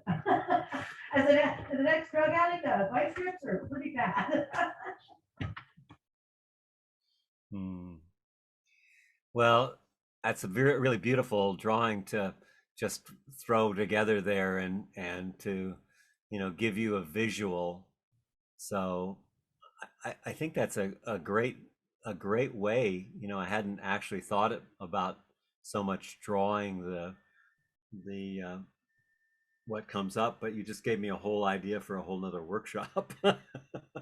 Yeah, for me, the metaphors are so powerful, like we talked about yesterday, getting caught up in the words. You know, words can be containing, they can imprison your thoughts. Yeah. So I just love really, you know, obviously all the logic does not work for me so far, but metaphor just is so strong. And it's everywhere, you know, it's so awesome. Yeah. Yeah. Great. Awesome. So let's do another piece. Just wondering who wants to go next.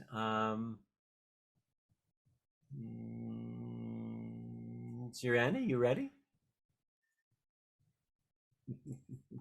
Can you feel me figuring out if I'm going to press button or not? So I think it flows well with what we just did. And for me, so Shigan Tribicho, I live in Dieppe, New Brunswick in Eastern Canada. I've been doing some work for around 10 years around shamanism and energy work, and I work in both in the federal government and as a Rotarian with reconciliation with Indigenous peoples. And so this trauma work is really interesting and important. And gone through a bit of a crisis with the loss of my dad 3 years ago. And so in October, I did an Ayurvedic sort of fall reset and online, and it was interesting. There was I'm not going to say I'm sorry. I didn't expect it to come up because I was feeling pretty giddy. A vision quest around asking the right question to unravel the symptoms, the things that we do to make ourselves feel better. And the question came up for me, and this is why I'm a fan of getting to the right question.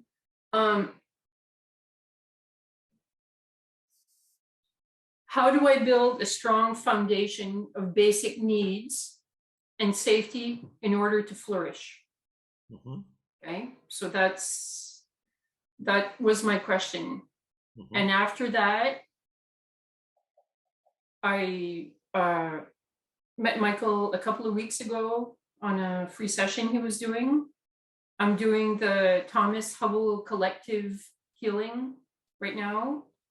I'm doing a level 2 series with Rabbi Tisra Firestone, if people know who she is, and doing a whole bunch of somatic stuff.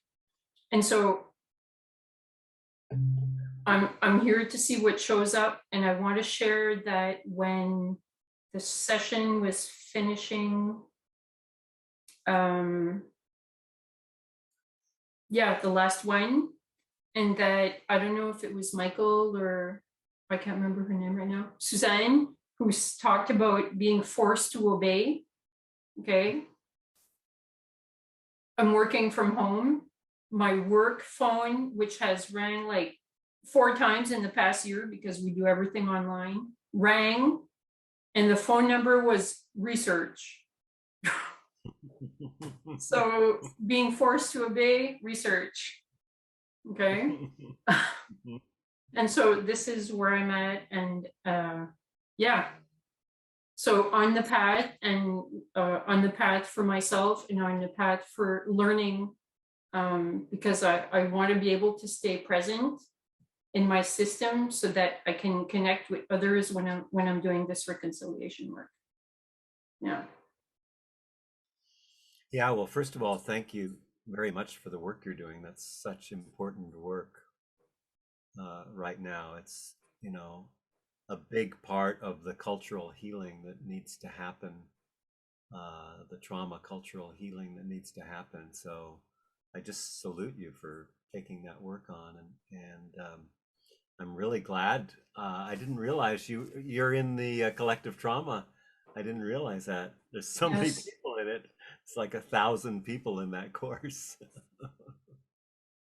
Yeah. It's awesome, but you're saying a lot of the same stuff about feeling myself, feeling you, feeling me, Right. and this ability to stay present, right?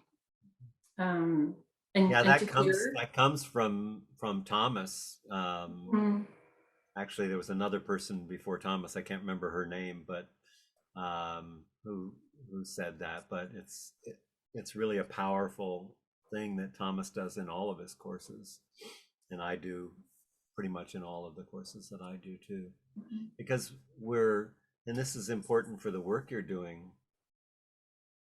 You know, we're really healing the world one nervous system at a time.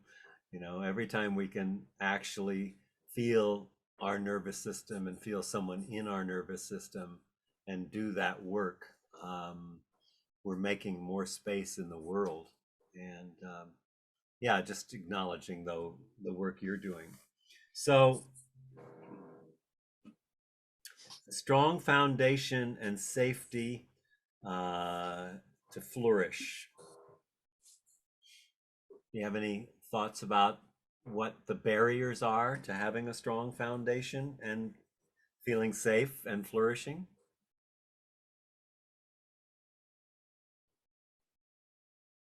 yeah, so I guess that comes from feeling unsafe, Yeah, right? yeah.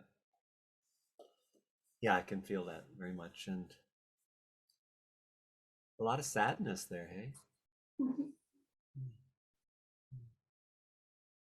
Let's feel into that sadness just because it's there. Kind of give it some breath.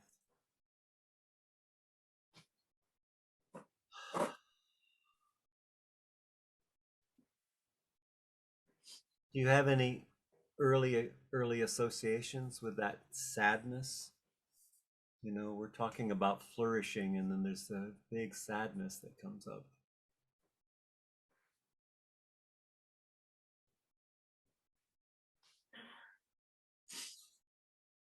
So I'm an only child and a single mother. And we lost my father 3 years ago after 3 years of cancer treatments, chemo, surgery, all of it. And he was my rock, my foundation. And so, it, and through all my stuff in life, he was there. And even if he didn't do anything, it was my foundation, right? Yeah, got it. And so, yeah. And so my mother, I'm just going to dive right in. So my parents were together and they weren't married yet. And my mom got pregnant and they were working. My dad was in PEI and she was here. And so it was only after I was born that my father proposed, because my mother didn't want that to happen when she was pregnant, to feel that he was marrying her just because she was pregnant. And so she thought she was going to adopt me or give me up for adoption. And so I think, and I'm doing some work like in the belly, right? So the work yesterday around feeling the heartbeat and stuff. Yeah. So my mother and I don't have that kind of strong connection. I think that it starts there. And so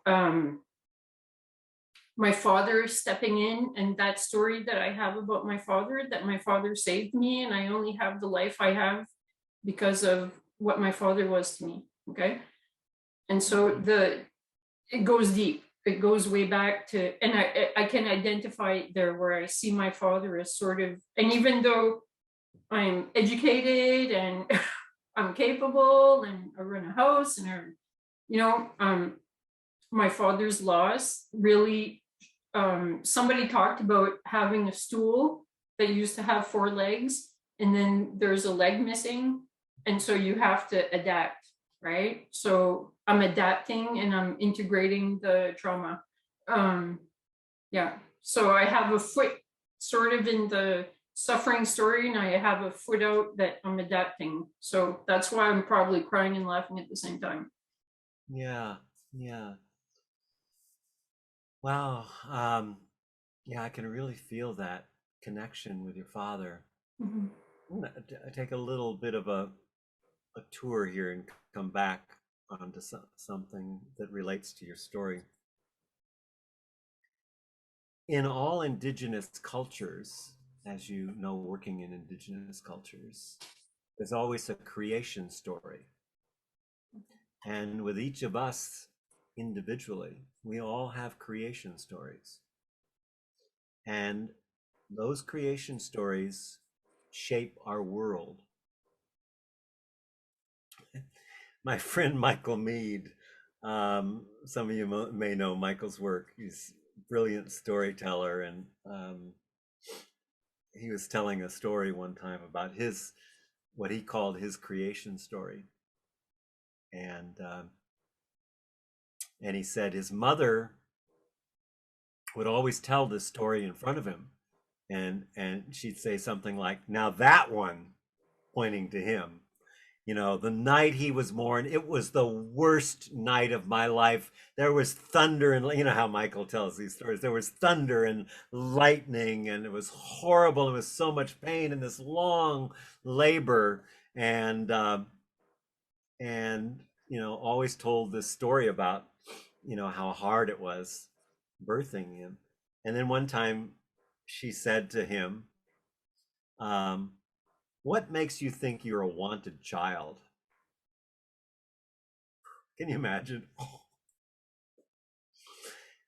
And so his creation story was, I'm an unwanted child, from the stories that were told and the things that happened. And many years later, he realized a part of that story, that if he was an unwanted child, that could mean that he wanted himself. He wanted to be here. And so he resolved the contradiction in the story. You see what I'm saying? You resolve the origin story, the creation story, in a way that's more empowering. And so when you're saying, um, safety and a strong foundation, which you've relied on your father a lot from the very beginning, Mhm.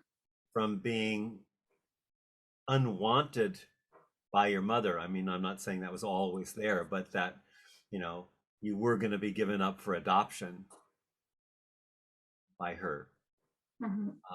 So that's a really powerful story. That is your creation story.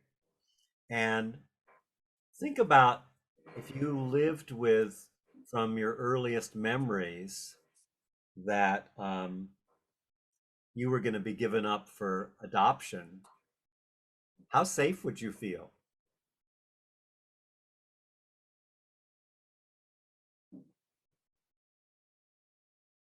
I'm not bringing your father in yet. I'm only bringing this first part of the story.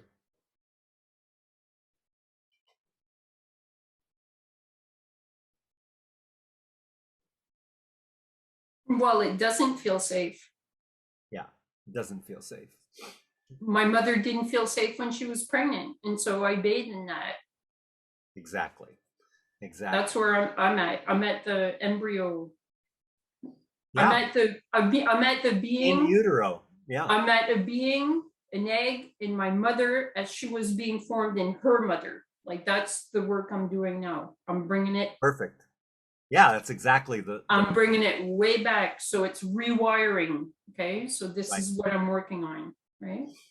So now if you look at that too, then you bring your father into the equation, who's your rock, who's you've relied on, always there, always there, always the person you went to, and now he's not there. So when you look at the the creation story, a lot of that was to handle the feeling of I'm not safe and I can't trust the world because I might be abandoned at any moment. Right? Yes. Right. Yeah.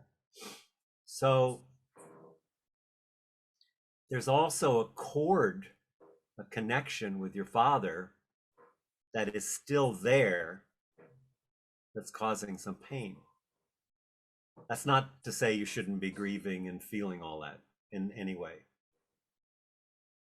But there's a part of you that relied on that rock that now needs to be um, reawakened and reparented. Does that make sense what I'm saying? Yes. And so because I work shamanically, and I had guidance from an elder after my father passed to grieve him properly, I am still connected to my father. That's fine. That's fine. You should grieve him as long as that's appropriate to grieve him. I'm not talking about that aspect, or, I would never say to anybody, it's time for you to end grieving. That's not at all what I'm saying. But there is a part of you that very early on gave up part of your power and was resourced by your father, that wasn't just adaptation, it was actually um, a giving up of a sense of power. You're looking at your foundation, and there's a piece where you always had him there from the beginning, right?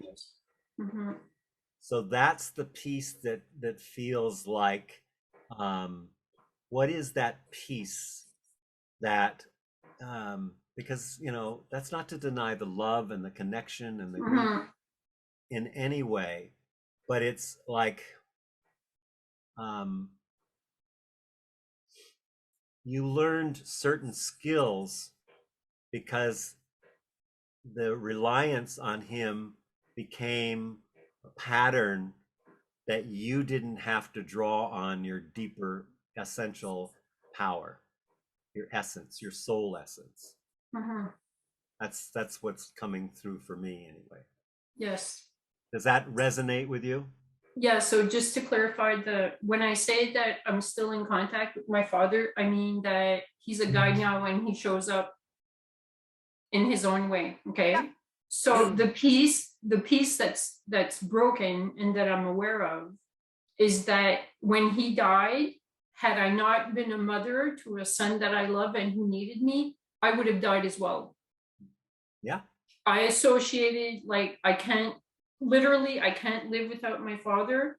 It probably comes from way back in terms of him being my savior or whatever, right? And so there's a piece of me that left or that wanted to leave, and it's taken 3 years and a lot of work, and I've been tuned and tweaked and reset and reborn and all of it to bring myself to the point where I want to live and thrive and have a strong foundation of safety. Yeah. Okay, so for me to be able to ask that question and to take action on it, it's taken me that long. Yeah. And so I am pulling myself back in, right? Yeah. Yeah, and you just said it. You just said the wound. I can't live without my father. Somewhere you said that really early. And at the time, it may have been true, or at least you couldn't, yeah. Yep.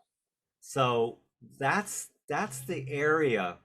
Now there's lots of areas we can approach that.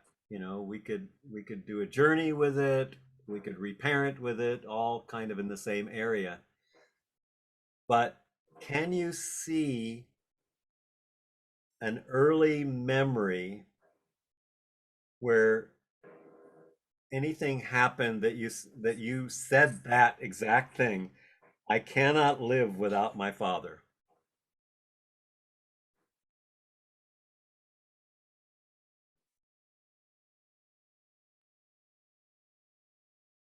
So I think I had eye surgery when I was really young, Mm. and I woke up and I remembered there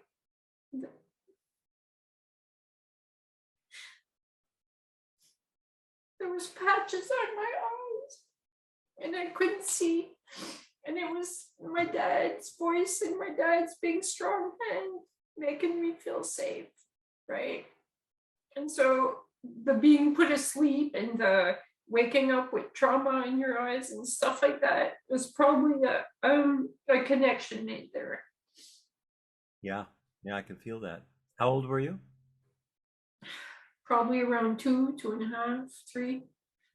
Everybody's talking about 2 or 3, and I'm going, Yeah, two, well, or that's 3. a lot of stuff happens there. That's that's my area too. Maybe that's why I've assembled you all No, for sure, right? Mm-hmm. to work on my mother separation. Anyway,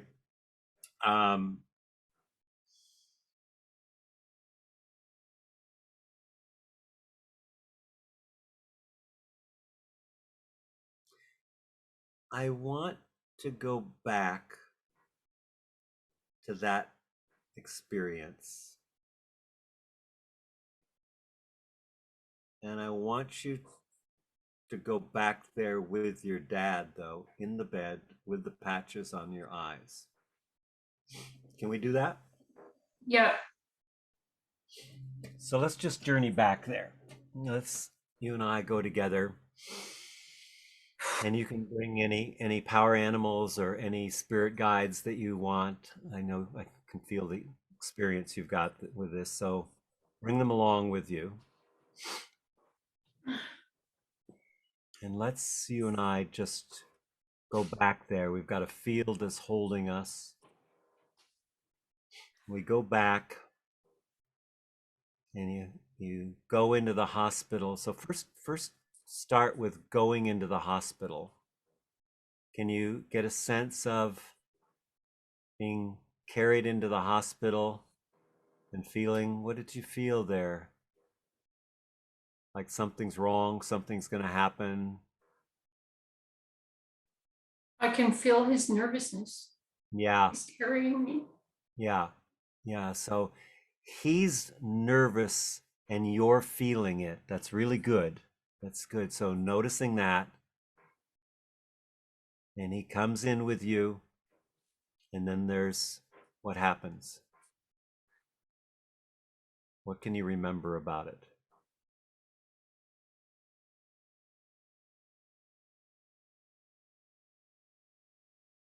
Even energetically. Well,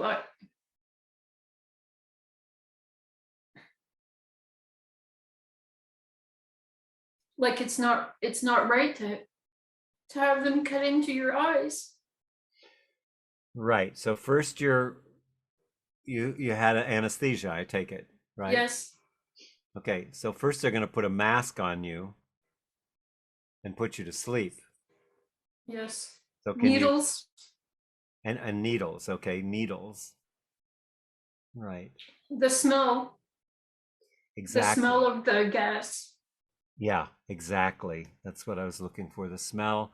And so there's light and then the light goes out. And then I'm blind and so I'm dark. Yep, exactly. So the next thing you know, you wake up and you can't see anything. But you feel your father's hand on you. And can you feel that now, how that kind of down regulates a little bit? You're scared, but there's your rock is there. But he's scared too. And you're feeling his fear. Yeah, exactly. So feel his fear.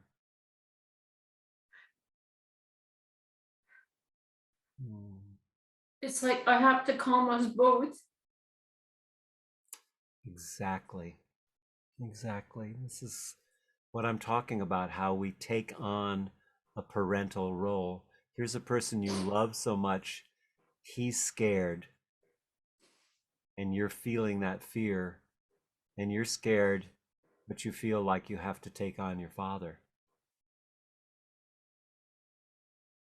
because he's your rock. You have to protect him. You have to. So, what decision or decisions did you make at that exactly at that point? You're feeling his fear. You're blind. His hand is on you. You're feeling scared yourself.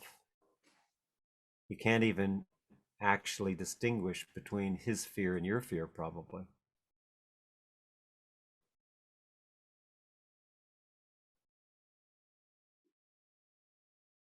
So I'm gonna keep him safe. I'm going to keep him safe. Exactly. Exactly. So just feel in that.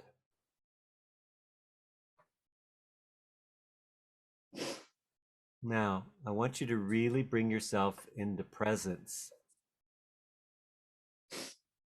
as a 3-year-old, feeling you need to keep him safe. We're going to do a little bit different here.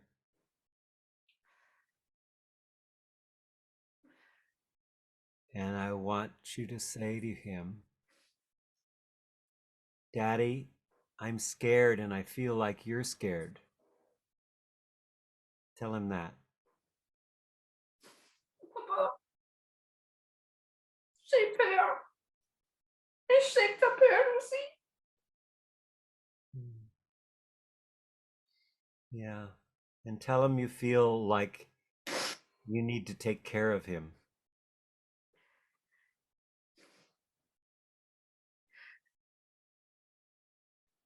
Daddy, I feel like I need to take care of you. Je me sens comme j'ai besoin de garder après toi, puis je veux que tu gardes après moi.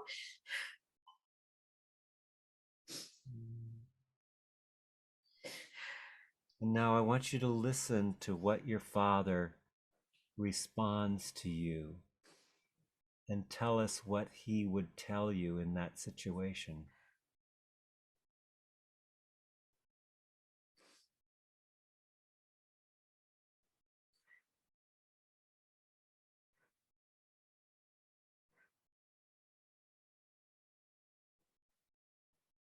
Imagine you telling him at that time, I'm scared and I feel you're scared and I feel like I need to take care of you, Daddy.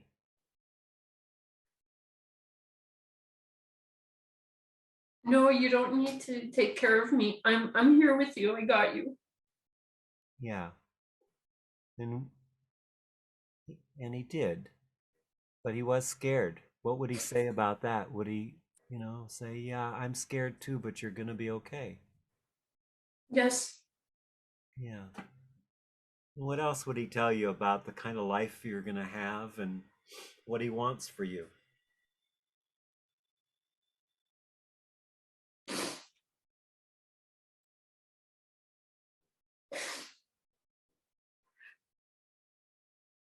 He chose to be with us because he wanted to give me everything he could so I could have a good life.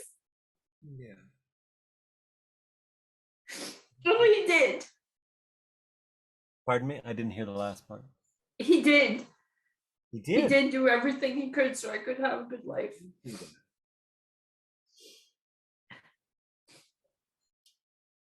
And what would he tell you in the I'm not always going to be here story? What would his advice be?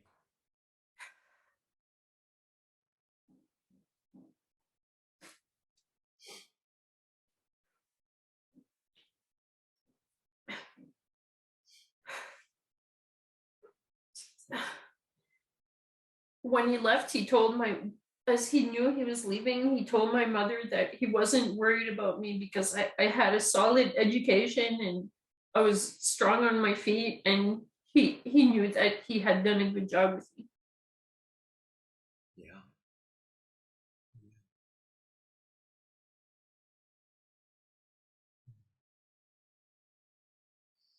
And there's that part of you that gave up a little bit of power in both knowing that you were loved, but at the same time that he would always be there for you. And that decision that if he wasn't there, I would die.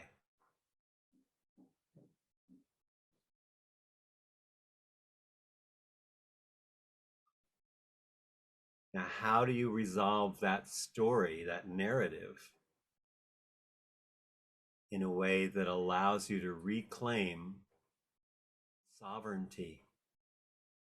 This is an issue, Jeren, of sovereignty, reclaiming your sovereignty. Not, Yes. yeah, go ahead. Well, the question that I asked in October and the work that I've been doing and including right now, it is reclaiming my sovereignty. That's that's what I'm doing. Right. I'm following the breadcrumbs, right? Yeah, exactly. And this is one of them. Yes, the big one today. Yeah. And if you just go back to that, that's all he ever wanted for you. He spent his whole life wanting you to be a sovereign entity, to be powerful, to be able to make a difference in the world, to be strong and feel safe. That was his intention. But unfortunately, sometime when that happens, we create a little bit of a liability. Like when someone's sick and we cater to that sickness, it creates a weakness in the other person in being able to fully stand on their own feet. It's a similar kind of thing, that place, that there needs to be a retelling of the story that he was your rock, and there was a point that you relied on him to the point that part of your power. I like the word sovereignty keeps coming up for me, that there was a like a piece of your free will, your soul's blueprint, however you want to say that, that got pushed down because of the strength of the relationship. Am I making sense? Yes. So to honor and to celebrate your father's wishes, this is how I would look at that story. To honor and celebrate his commitment in his whole life was to give you a strong foundation and to have you feel safe, not recognizing that in doing that, it would also create a little bit of weakness in the area of your autonomy and your sovereignty. Mm-hmm. And so now you're discovering that with all the work that you're doing. And so that awareness is going to be the healing.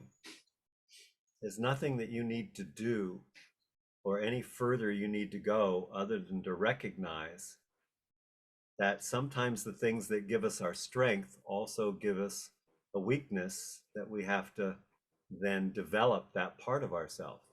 Mm-hmm. But you're doing that. Mm. You're doing the work. Mm-hmm. So let's The just, hardest work I've ever done. I'm sure it is. Hardest. The Yeah. hardest. I've That's been your through all soul kinds work. of stuff. The hardest thing I've ever done. That's your soul work.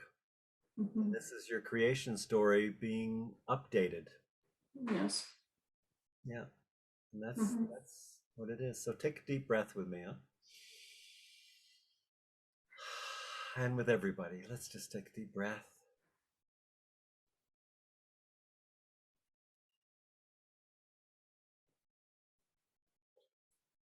And just see this powerful woman who's doing amazing work in the world. That we all have areas where there's places we've given up our power.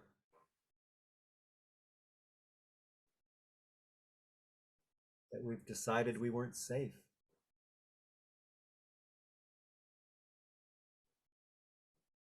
But our natural, innate goodness that we're born into has places that, need to be integrated. And so this is an integration story to, upgrade your creation story. I think also, if I may, in his sickness and in his leaving and in his words of wisdom that this is going to make you stronger, he's also part of me developing these abilities and this understanding and this skill set that I wouldn't have otherwise. And it's probably a missing piece to some of the work I'm doing. It's like a soul contract, right? Absolutely. I'd go even further than that, and I'd say this is part of your ancestral line that is being healed. Yes, and I'm doing ancestral work as well, and very much so. And him stepping up the way he did was his ancestral healing work, his presence for me. Exactly. So it's a love story, really. It is a love story. It smashed me all to pieces, but it's a love story. Yeah. Right. And I see it like that. And I really appreciate people being present, because I tend to do the work alone. So it's really helpful to have people there. I really appreciate you. That's the thing that I keep saying, is that you have to co-regulate before you can self-regulate, especially in the areas where we have fragmentation. You have to co-regulate before you self-regulate. This is why I do groups so important, to have these opportunities. And it's like Dana was saying this morning, how everything is building. We're building something here. It's an interactive field of support, an integrated field of support that we have. Yeah. Anything else, Sharon? No, that's it. Just I'm glad it came up. So beautiful. I'd like to hear about your son. My son? Your son, you have a son, right? I have a son. He's 22. I separated when he was really young. We raised him, my parents and I. My father did such an outstanding job with him. Like he picked a good role model, right? Beautiful. Yeah. Because that's very much a part of this cycle. And this work you're doing now is going to have an impact on him. I'm doing the work because I want certain things in both lineages to stop. And I want to show him how to do the work. And I would also say that he's an advanced being, I want to say. And he supports me through my process. It's without me leaning on him, he's just kind, present, grounded, aware. It's beautiful, really. It's very beautiful. What's his name? Jacob. Jacob. Perfect. Yeah. Yeah. Thank you. Thank you for your willingness to do the work and jump in there. And you've done so much work. And thank you for the work you're doing with the reconciliation. Really, if I can support you in any way in that, I'm available. Yeah, no, I appreciate that. It's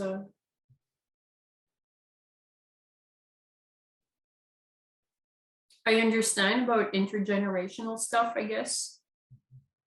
So I can feel into it. I'm Acadian as well, and so we have our own history, which is related, very tied to Indigenous people. So What was the word you said? You're a what? Acadian. Acadian? Yes. So Acadian on the East Coast, we were French settlers that came into early 1600s. I can track my genealogy, and then the French and the British were fighting over territory, and then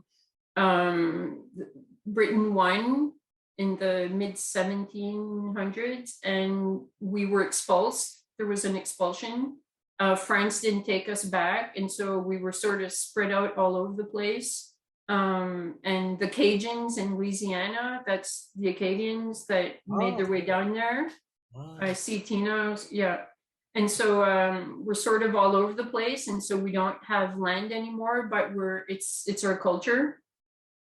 And so the Acadians were very connected to indigenous people.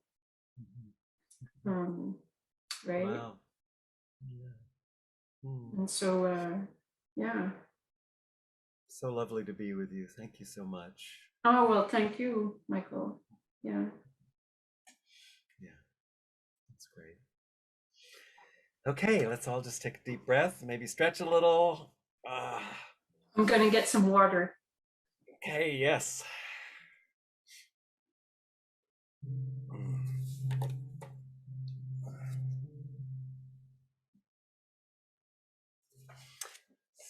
So,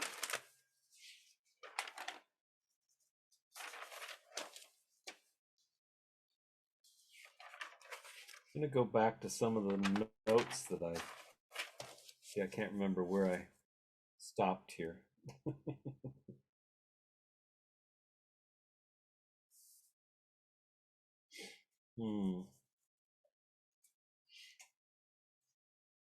How's everybody doing? Anyone need anything? You good? Okay.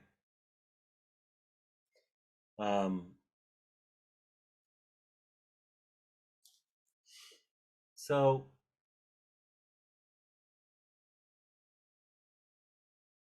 we often think of trauma as something bad happened, but trauma can also come from really good intentions. It's not good or bad, it's simply a fragmentation that happens. In shamanism, you'd call it soul loss or loss of essence, or dissociating a part of ourselves. And I think sovereignty is something that many of us have dissociated from our autonomy, our sovereignty, which is a good thing to pay attention to.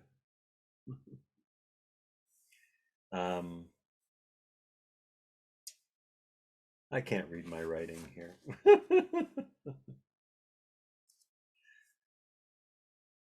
Oh, a couple things here, though. Again, a meditation cannot be disturbed.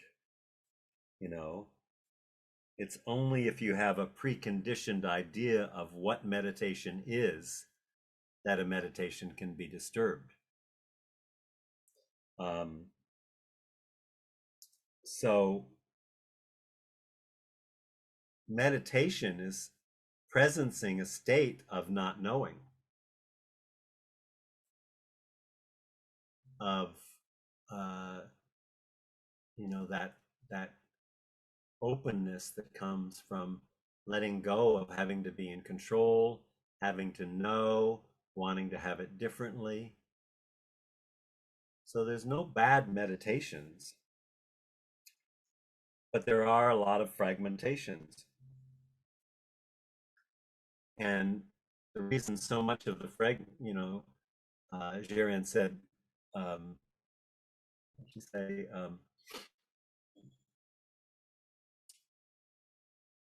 Sorry, lost the thing. But the point I'm trying to make is that a baby can't walk away from trauma. can only walk away inside. And that's the issue. So when a baby is feeling terrorized, or, in my era, Dr. Spock, let the baby cry.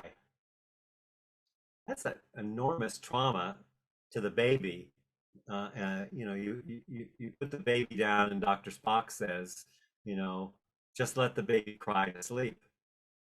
That's a trauma not only to the baby, who's crying more and more, getting frantic until it goes to sleep in an absolute frenzied, terrorized state. But that's not the only trauma. Think of it as a mother, trying to do what's right because she read it from an expert in a book. But that's a trauma for a mother to listen to that and not follow her instinct to pick that baby up and to nourish it. So this is the problem I have with experts. We give up our power to go back to sovereignty. We give up our power in so many ways. Right now we're giving up power to doctors and drug companies, and in a lot of ways it's causing huge divisiveness in the human spirit. I think I said this before, but I'm not sure, that space, when I talk about space, interior space, that's our birthright. That's the right to be. And from the right to be, we develop, and that's becoming. And that moves us, the becoming, we go from dependent to independent to interdependent. So the work we're doing now is to heal those things so that we can recognize the absolute interdependency of our lives with all life. So I'll come back to my scribbled notes later. I just wanted to give Sharon a chance to get a glass of water and throw out a few more little things there. So, what time is it? It's noon. It's what? Oh, you're 1 o'clock because you're in Calgary. Yeah. Do we want to do one more now before lunch break? Do you have the stamina to do that? Or would you? Yeah? Everybody good with that? Okay. We're down to 2 people here, I think. Which one of you would like to go? Daisha or Leo?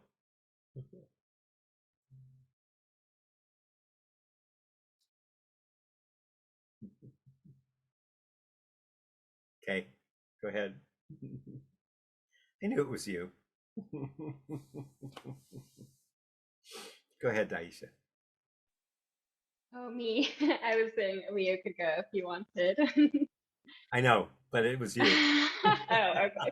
Okay, you're calling me out. Got it. Thank you. Hi. Well, hi everybody.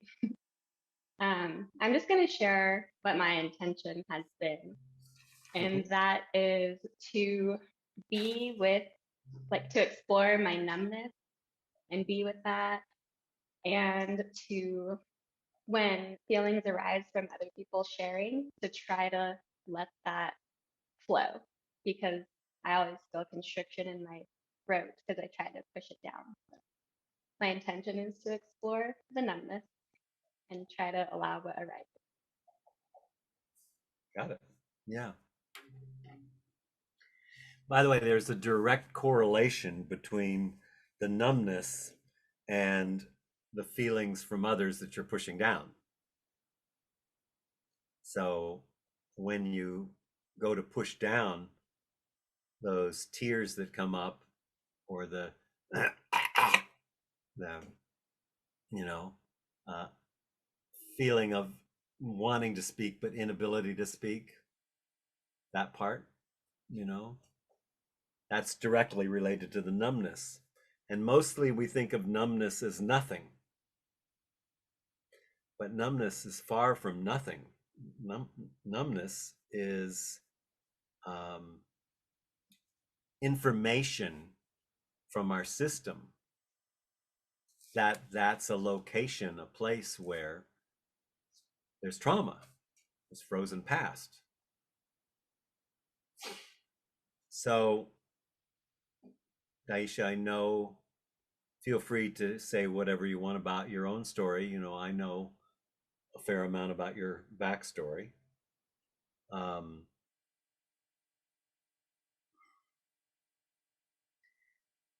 And there's a lot of trauma there.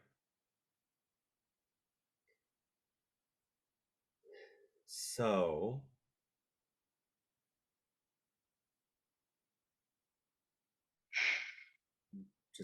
just thinking of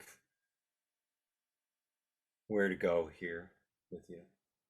Not thinking, I'm feeling into it actually.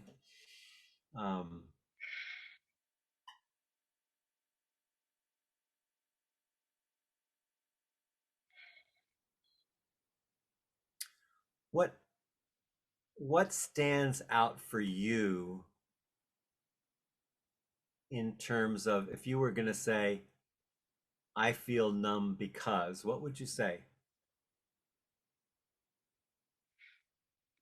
I would say I feel numb because I don't want to feel my feelings. Because you don't want to feel something? I said my feelings, but I suppose something. Oh, your feelings, yeah. Sorry, my sound is not always that good, so I'm have to reach with my ears to hear sometimes. Maybe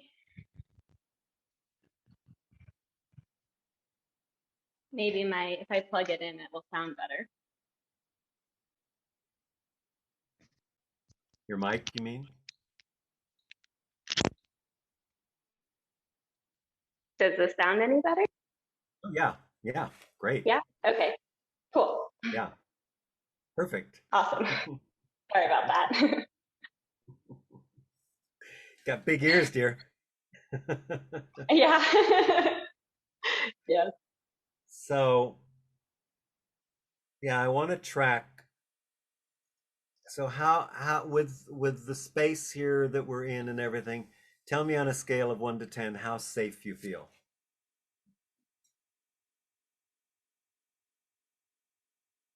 I want to say completely safe or 9 or Okay. Okay, good. Good. So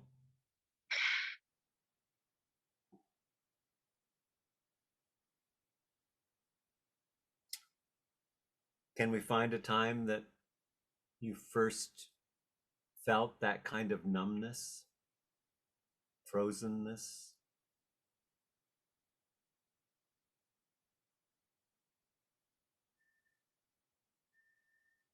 I can't readily think of something, but intellectually 5 is what I hear.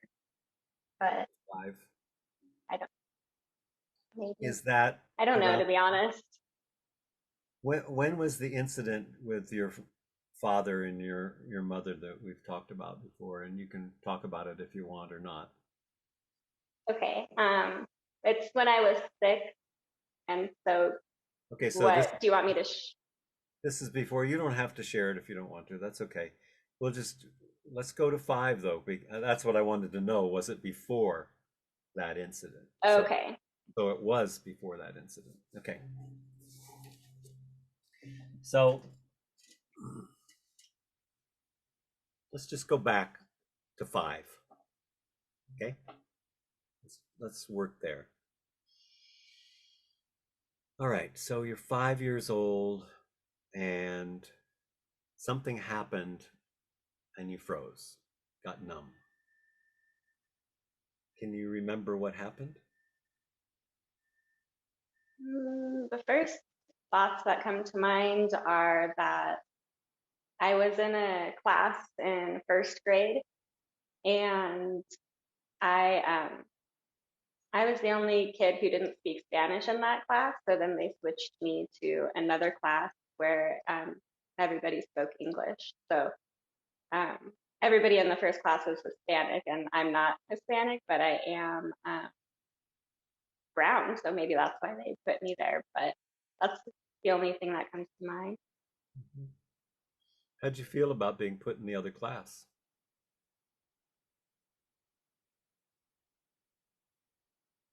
I don't know. I don't remember the transition, but I think I felt fine once I was there. Mm-hmm. Okay. And maybe I'm just trying to give answers because I don't want to feel it. So I don't Yeah, well, I mean, normally you could look at that and say something's wrong and you could track that, but I would rather go to your home life around that time Yeah. if you're open to doing that and look and see. Mhm. So what was happening in your home at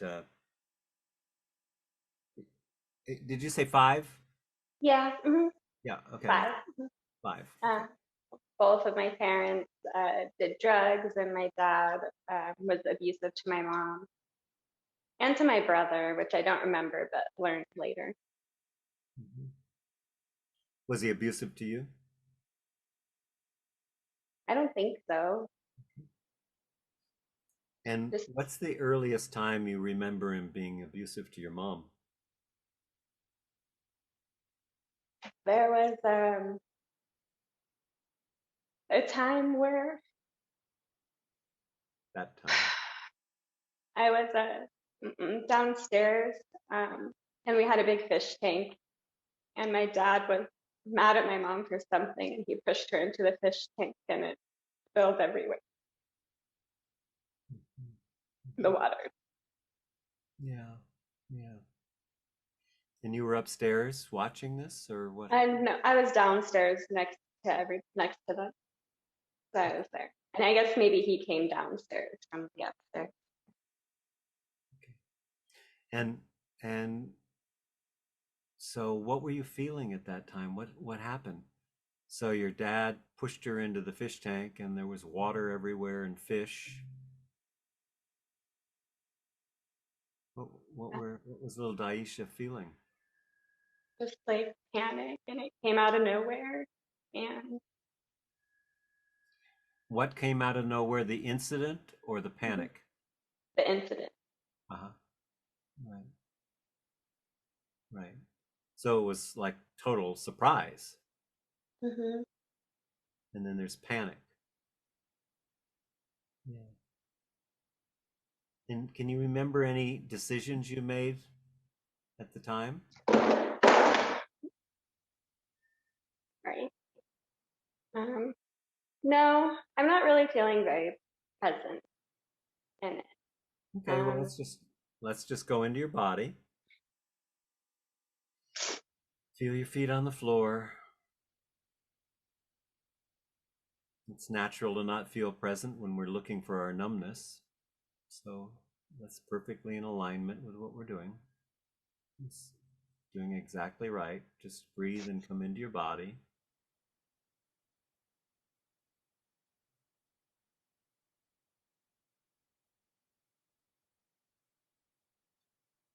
So can we go back to that incident now? Just to be I there. guess. Yeah. So where were you standing and tell us where everybody was. I want to get a sense of the place. So your father So, came downstairs. Was he hmm yelling? Was your yeah, mother yelling? just my dad, I think, and maybe my mom trying to defend herself or say, like, no, no, no. Okay. No, no, no. Uh-huh. Yeah, so there's a fish tank against the wall where the stairs are, and there's a couch adjacent to the stairs, and I think I was sitting on the couch, and my mom and dad are directly in front of me. So there's not really anywhere I'm like directly in it. Yeah, you're right in the middle of it. And how did he push her? Did he hit her or push her? I don't know, maybe he hit her first and then pushed her, but I feel like the shoving. You saw the shoving and felt the shoving. And then she hit the fish tank and knocked it over. And then what? I can't remember. I Okay. left, Perfect. I guess.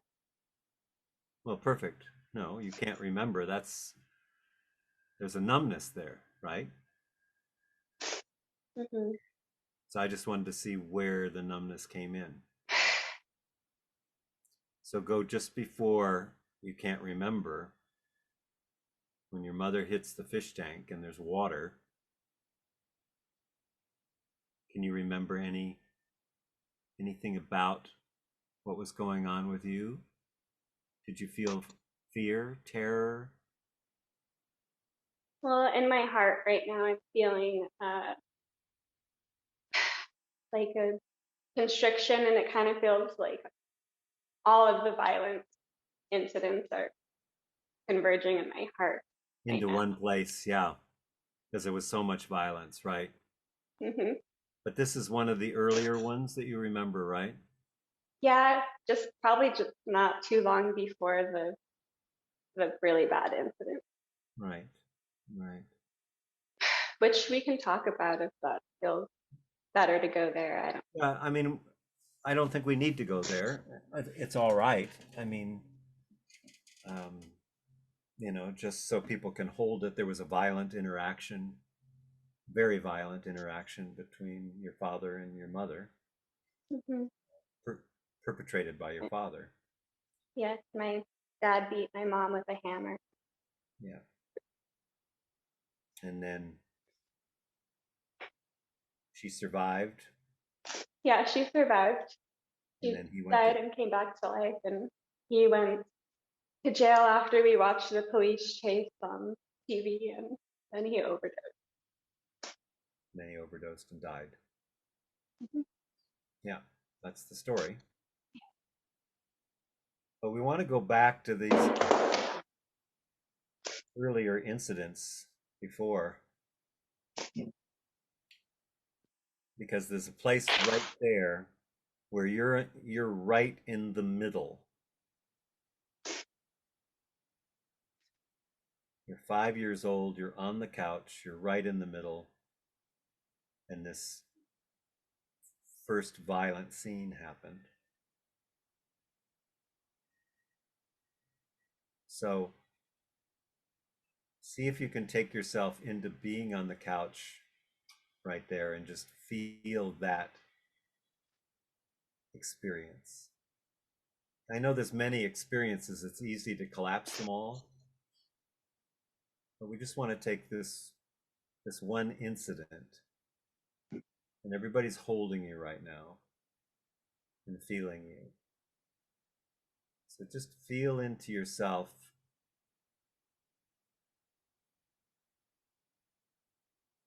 I just There's a feel lot of, go ahead. confusion. Confusion, right? And outwardly, there's a lot of rage and anger and violence. So confusion, it's more than confusion. I'm sure there's confusion there. But what else is happening in that little 5-year-old body? Can you just kind of try to feel the 5-year-old body there?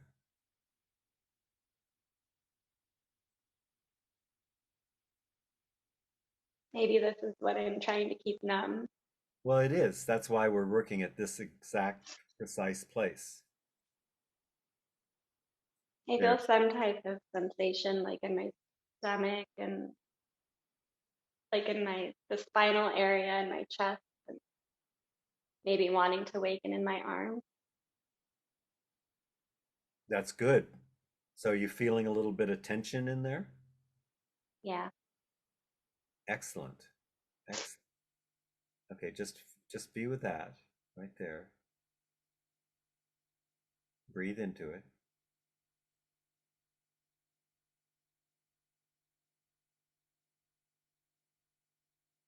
Now, My legs are numb.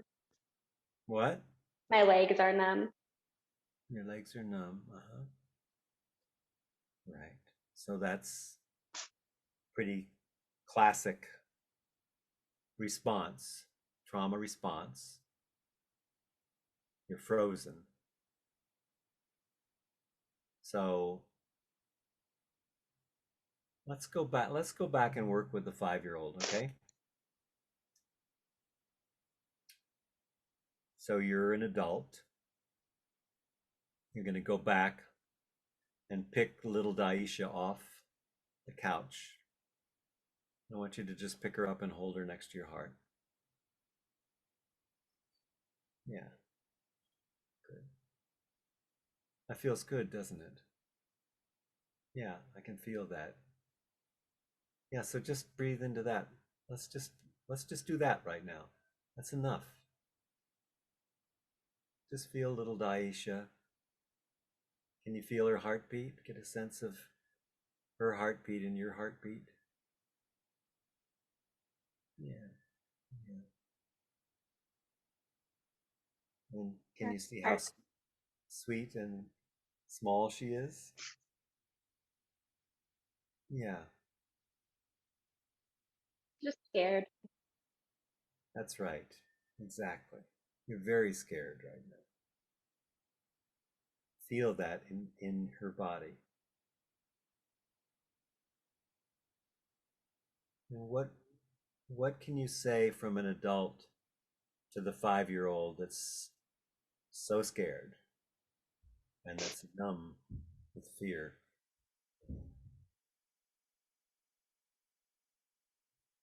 I'm going to hold you, and you can feel that fear because it's really scary and there's something to be scared about. And I'm going to hold you. Yeah. And what do you want for her in her life?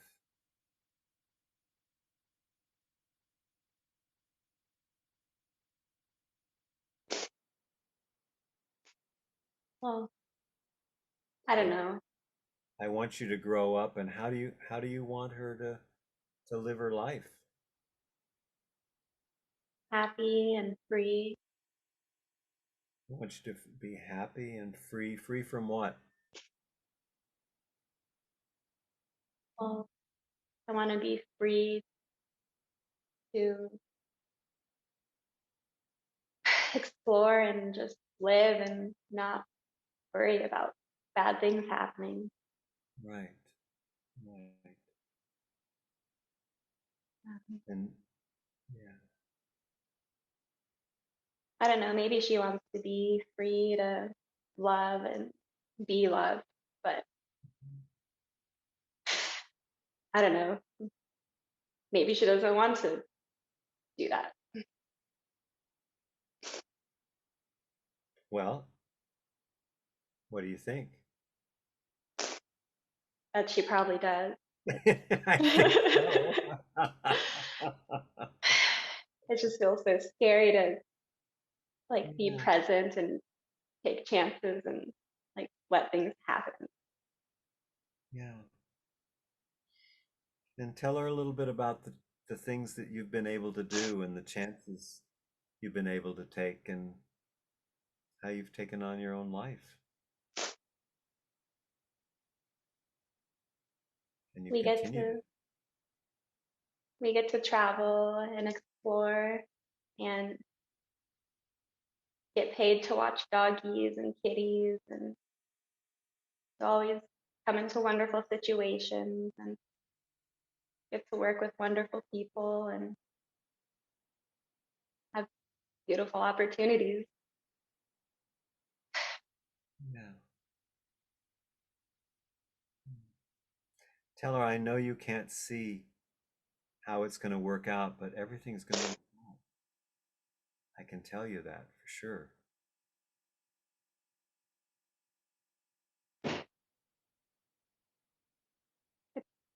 It's just hard. That's right. like I don't know, like I just want to quit and pull out of it, which is what often happens to keep it down. Mhm. Yeah, well, there's a lot Like, of pain and fear and numbness there. Of course you would. and now I'm feeling guilty for taking up this time and not really going into not not doing as good of a job as I could. Yeah, you're doing a great job, Daisha. We're all right with you, and you're being of service to us. You're doing this work is in service to all of us and to the world, and we're all holding you. You had a lot of things to overcome in your life. At the same time, it made you strong.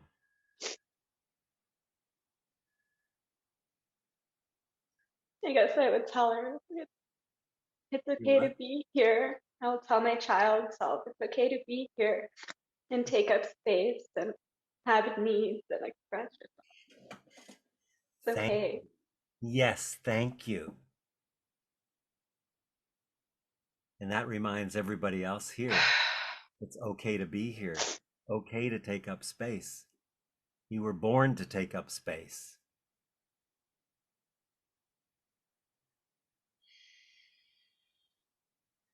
So, with the amount of trauma you have to just take one little piece like this at a time. Yeah. But you're doing amazing.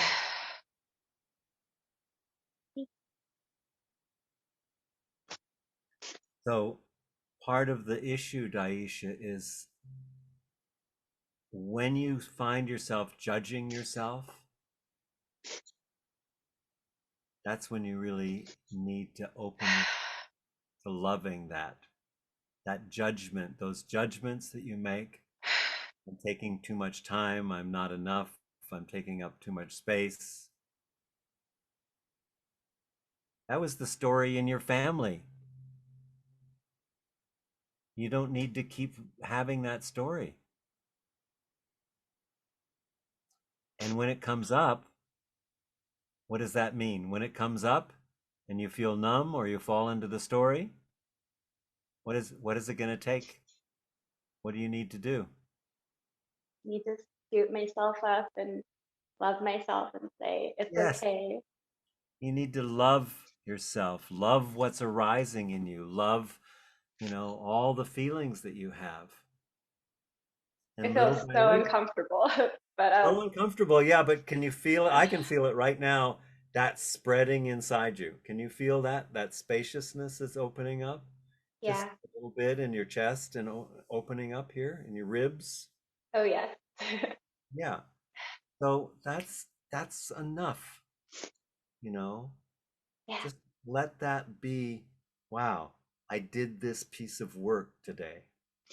Yeah. And I feel like it's actually taken all the work we've done up from the past 2 days to feel settled enough in myself to let something come up. That's right. Everybody's Mhm. contributed to that. Yes, thank you. Thank you, And everybody, you've and thank you. contributed to everybody else, you know. Some of us, like you and I, have had a lot of early trauma and drama and fear. And, you know, we're evidence for the world that trauma can be healed, that can be integrated and become trauma.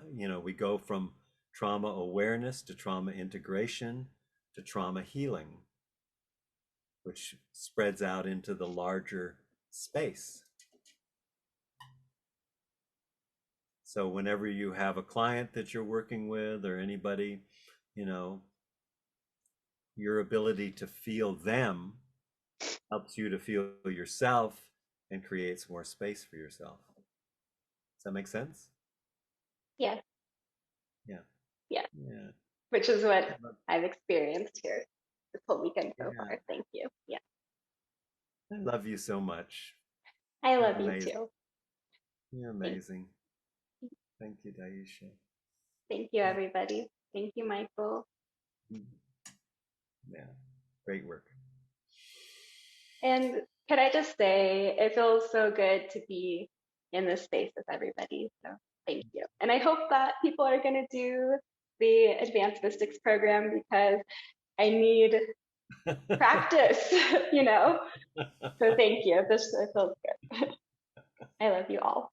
I hope everyone does the Advanced Mystics program too. To hold each other. Yeah, absolutely. I'm glad you're in it. Yeah. Yeah, so it's getting close to a lunch break, but or dinner break or breakfast break, whatever.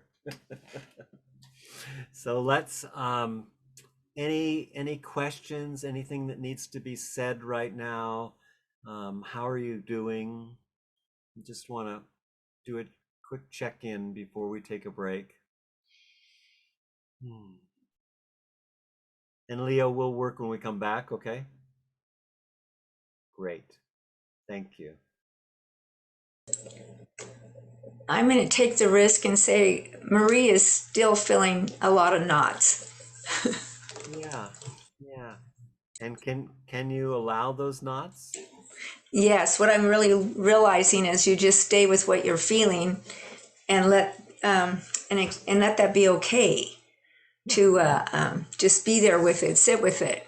That's new instead of the desperate, work or efforts to try to fix it, get out of it. Yeah, if you're feeling knots, you're doing the work. That's enough. Okay. Oh my God, I feel knots. Where are the knots? Allow yourself to feel the knots. Okay. Yeah. They're very familiar. Well, the intention is that by feeling them without trying to get rid of them, you give them space to dissolve on their own. Of course, you can't do that in order to. I can't feel them in order to get rid of them because that's, again, not allowing them to be how they are. Right. Got an agenda. Exactly. You have an agenda. So the healing comes from allowing and giving space to. Yeah. Do you know that life wants to live? Are you clear about that? Maybe some people aren't clear. Life actually wants to live. It's been doing it for hundreds and hundreds and millions of years. You know what else? Life wants to heal. We just have to get out of the way and allow life to do what it does.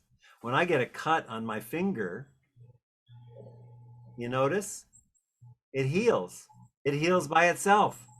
Now, if I go, oh, that terrible cut, oh, I got to clean it. It's got this scabby thing on it. I got to clean that out. I need to fix this cut. This is a really bad cut. Oh my God, it's getting worse. I got to really fix this.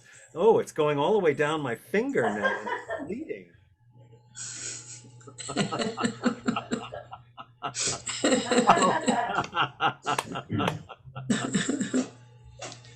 No, life just heals it.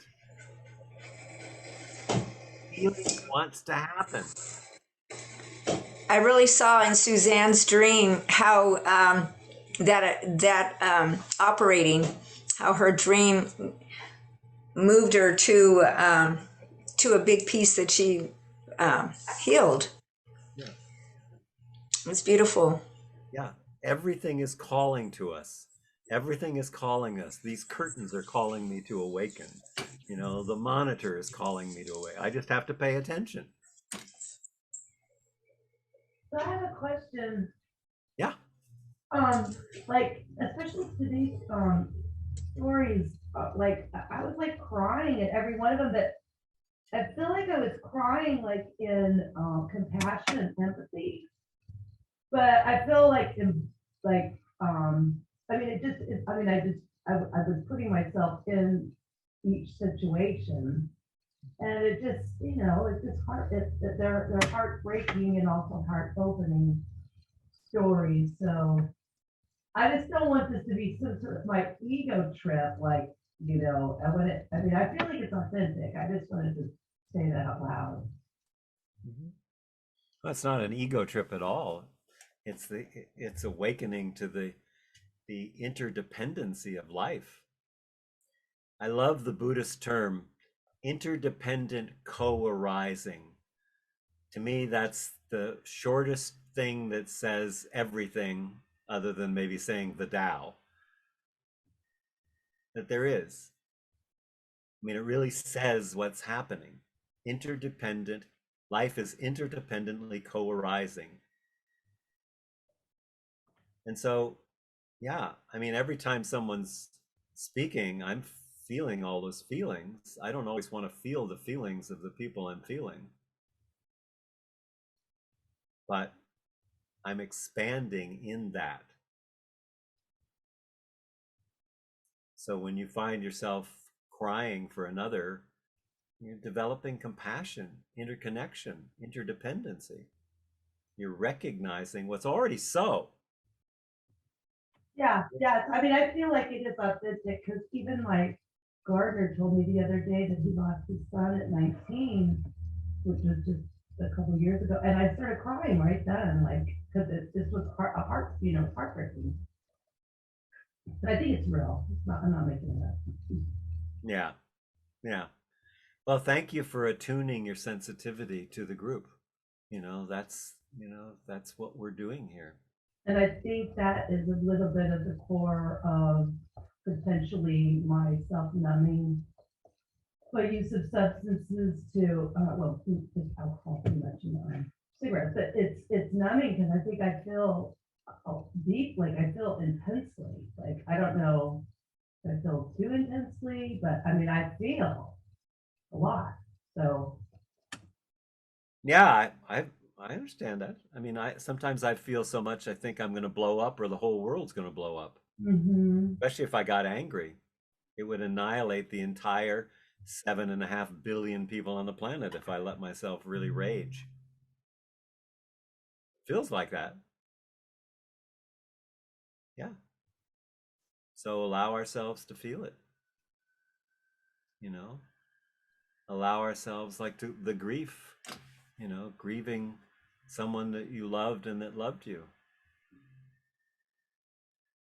We don't know how to grieve as a human species. I mean, a lot of indigenous people actually do. And others too. I mean, there's some cultures that allow themselves to wail and grieve and feel and work with loss.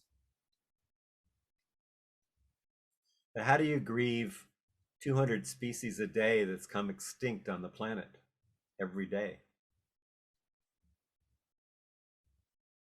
When we reach that level of grief, we'll be awakened.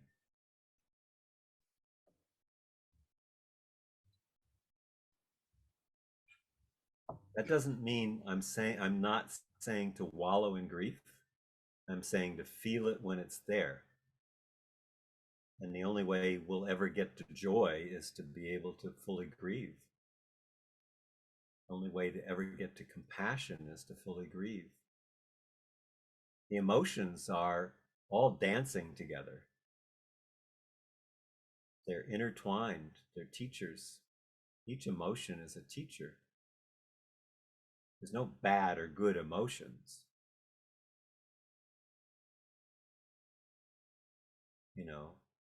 Like Kali, divine rage. It's appropriate sometimes. Anyway, so we take a break and come back at 15 after the hour. Okay. Thank you so much for your presence and your holding of space. You're doing an amazing job at holding the space here, all of you. So very grateful. See you in a while. Bye. Hi, everybody. Hello. Hello, I see you have a nosebleed again. I'm sorry. Yeah.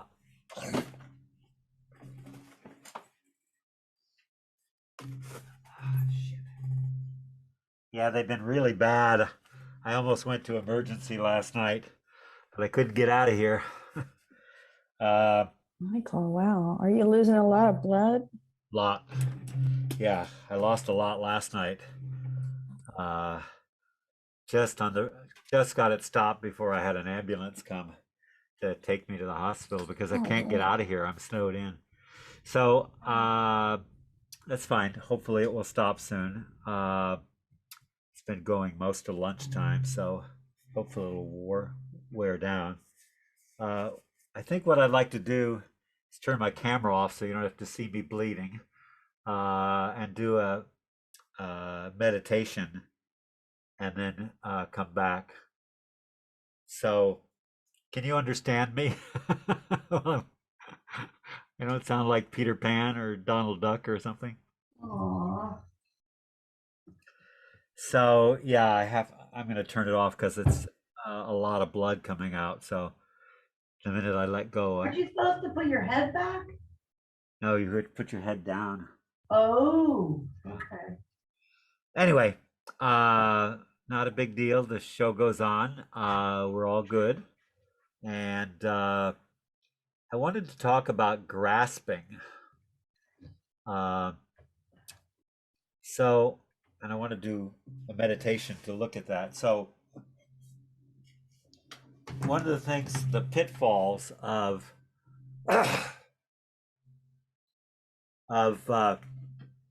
meditation is this thing we call grasping.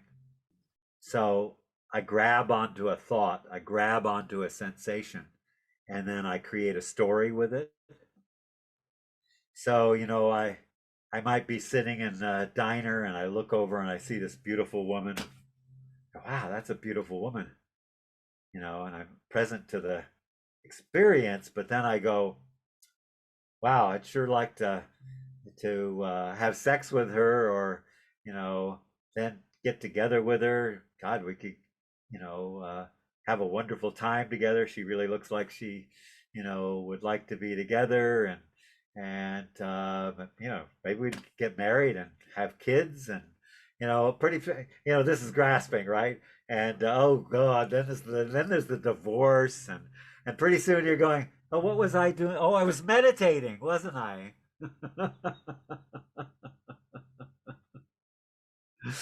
uh, so you clear what I'm talking about when I say grasping? And we do that all the time in meditation. A thought comes by, and instead of just going, thought go by, we jump on the train and then ride the thought. Okay. So one of the things I've often said in teaching meditation is, imagine that you're a cat and you're watching the mouse hole for the mouse to come out, and really focus on the mouse hole. What you'll find out is way less mice come out when you're focused on the mouse hole than when you're just sitting back and observing. So the point is to really focus your attention, and then the thoughts just go by, like, oh, there's a mouse, and then there's stillness, and, oh, there's another mouse, instead of putting a saddle on the mouse and riding it into town. So having said that, I'm going to so I can change here and not be bleeding all over. I'm going to turn my camera off. Sorry about that. I'll turn it back on when Leo and I do work. So, yeah.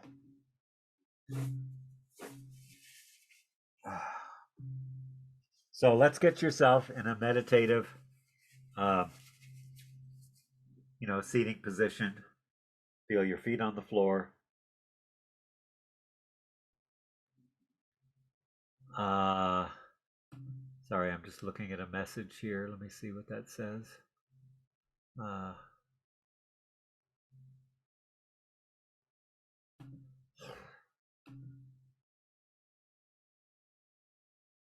Yeah, I have. Not this time, but Okay,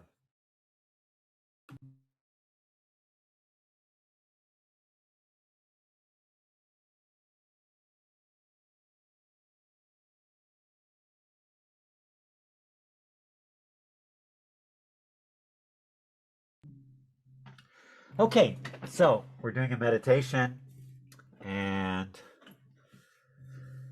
let's just sit, starting with our bodies. So sitting with an upright spine.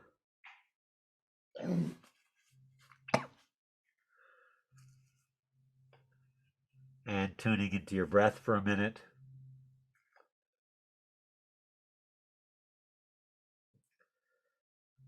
And then when you feel your breath, you can also feel your body. So every exhale is a doorway into our physical body. So just notice that.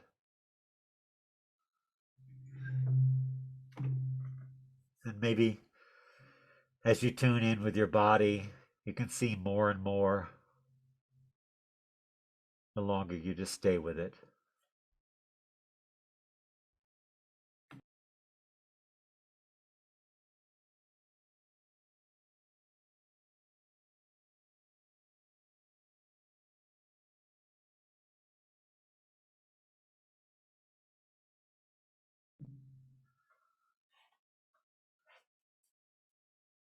And maybe you also feel that some of your awareness might be taken by tension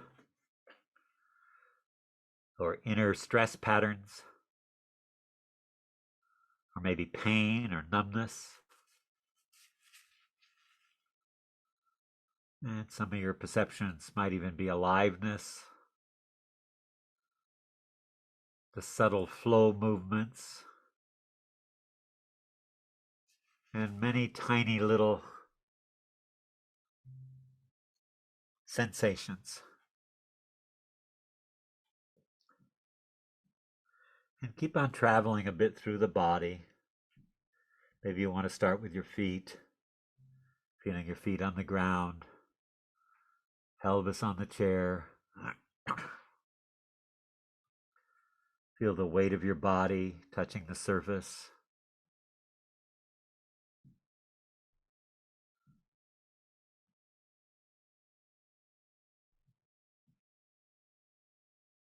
You can stay a little bit with the weight, noticing the weight of the body.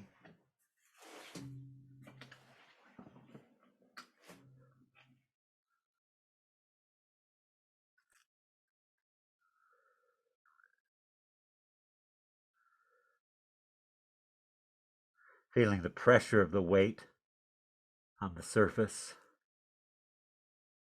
And just gently breathing and sensing into the weight.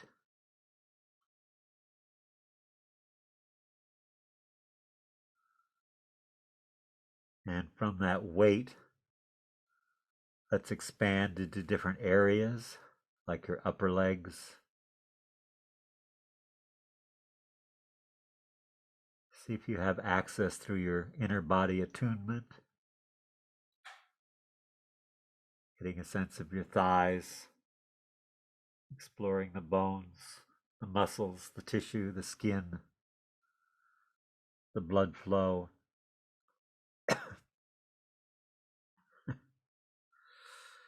And choose another area in your body and just keep listening, moving around in your body, presencing, listening, breathing, attuning.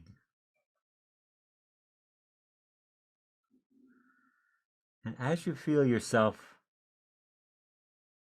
let the attention, how you feel yourself, become gentler, softer, more subtle and lighter. So you've tuned in with yourself with a certain attention. Now we allow the attention to soften, lighten, become finer. You're still feeling your body, but it's finer.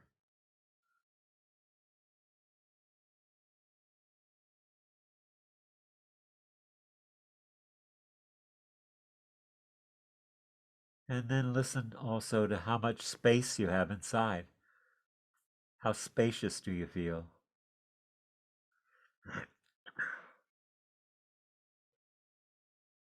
Usually when we're used to having our attention outside with the world, now we have our attention inside.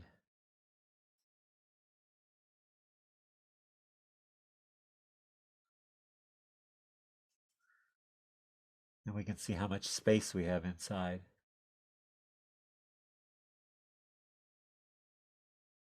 Does it feel very tight or crowded? Does it feel more open? How's the breathing? Is it relaxed?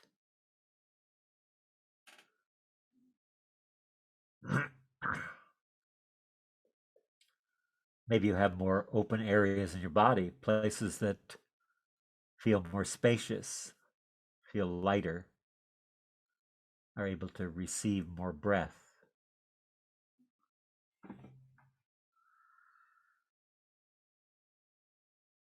Maybe there's places in your body that are more tight or stressed. Just notice that, the tension.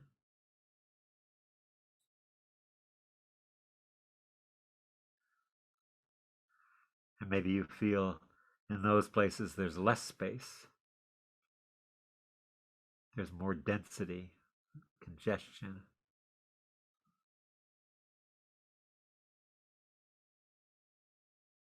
And then let's just stay with the spaciousness as we explore a bit the grasping. How we're used to grasp at objects that arise in us. Inner images, thoughts, emotions, body sensations, grasping external inputs like noises or smells, visual impressions. Just listening to the grasping.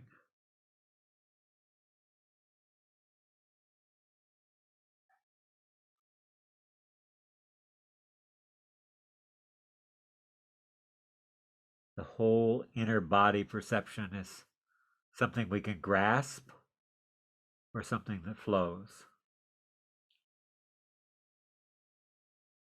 The whole thought process, something we can grasp or something that simply moves and flows. Okay, let's go back in if we can. Just how long has it been silent? Sorry, I had a big blood thing and I had to. 5 minutes? 4 minutes? Oh, shit. Okay, I really want to do this last part with you. So let's go back in.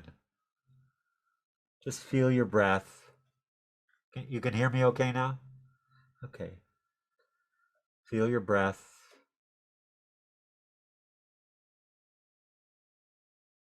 Feel your body. Noticing the exhale. It's another doorway into the physical body. Just tuning into the body.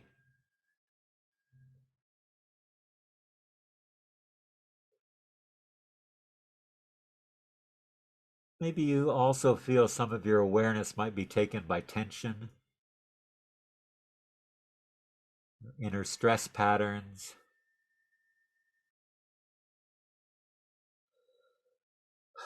maybe pain in the body. And some of your perceptions might be aliveness, some slow movements, many tiny sensations.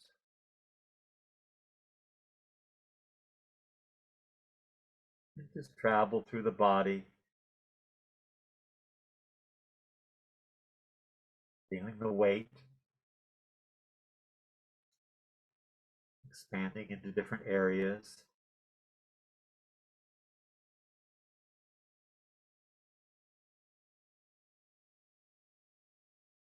And as you feel, let the attention, how you feel yourself, become more gentle softer, more subtle,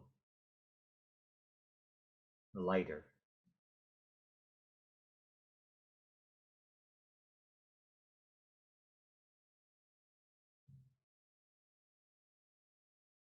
You still feel your body, but it's finer. And also listen to how much space you have inside.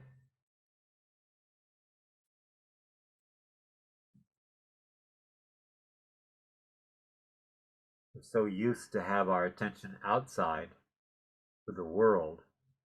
Now we have our attention inside into the interior. You can see how much space we have inside. Does it feel very tight or crowded? Or does it feel more open? You're breathing relaxed.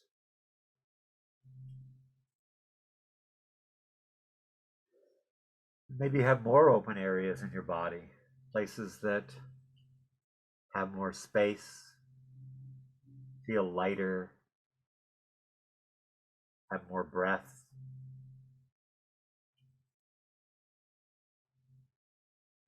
Maybe there's places in your body that are tight, stressed.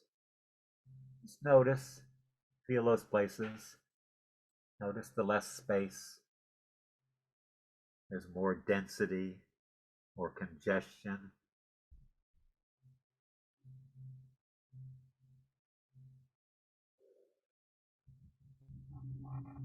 And then let's stay with the spaciousness as we explore a bit of the grasping.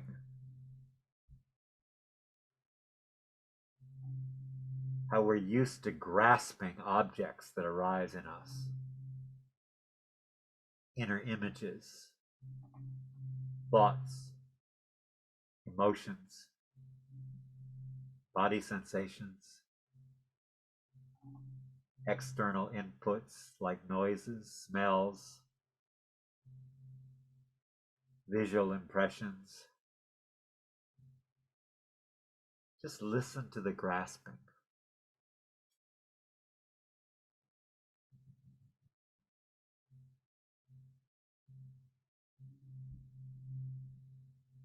The whole inner body perception is something that we can grasp or something that flows. The whole thought process, something we can grasp or something that simply moves and flows.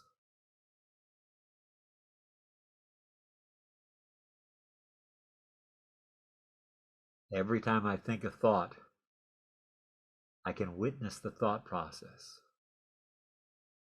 How I grasp the thought when I think it? Or is there space, open space, inner space, spaciousness?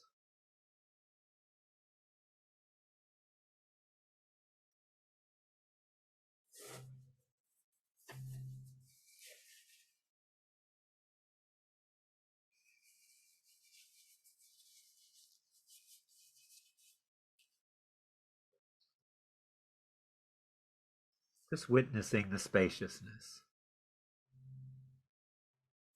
When thoughts come, they pass through, or we grasp them, we think them, and then they pass.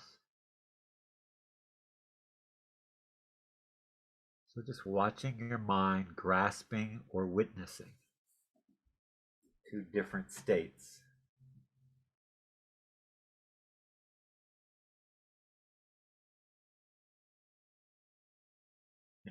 Again, seeing if you can make your attention finer.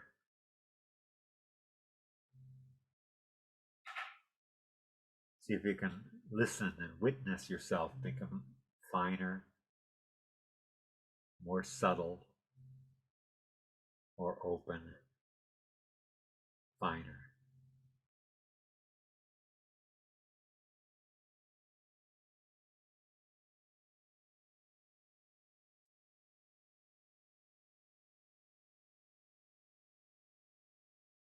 And then gently take again some deeper breaths. tune in again to the more physical aspects of your body.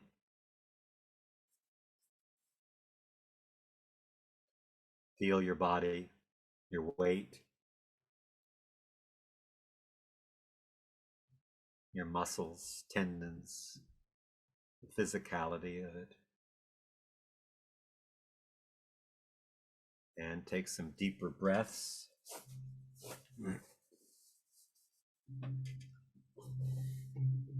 And slowly come back.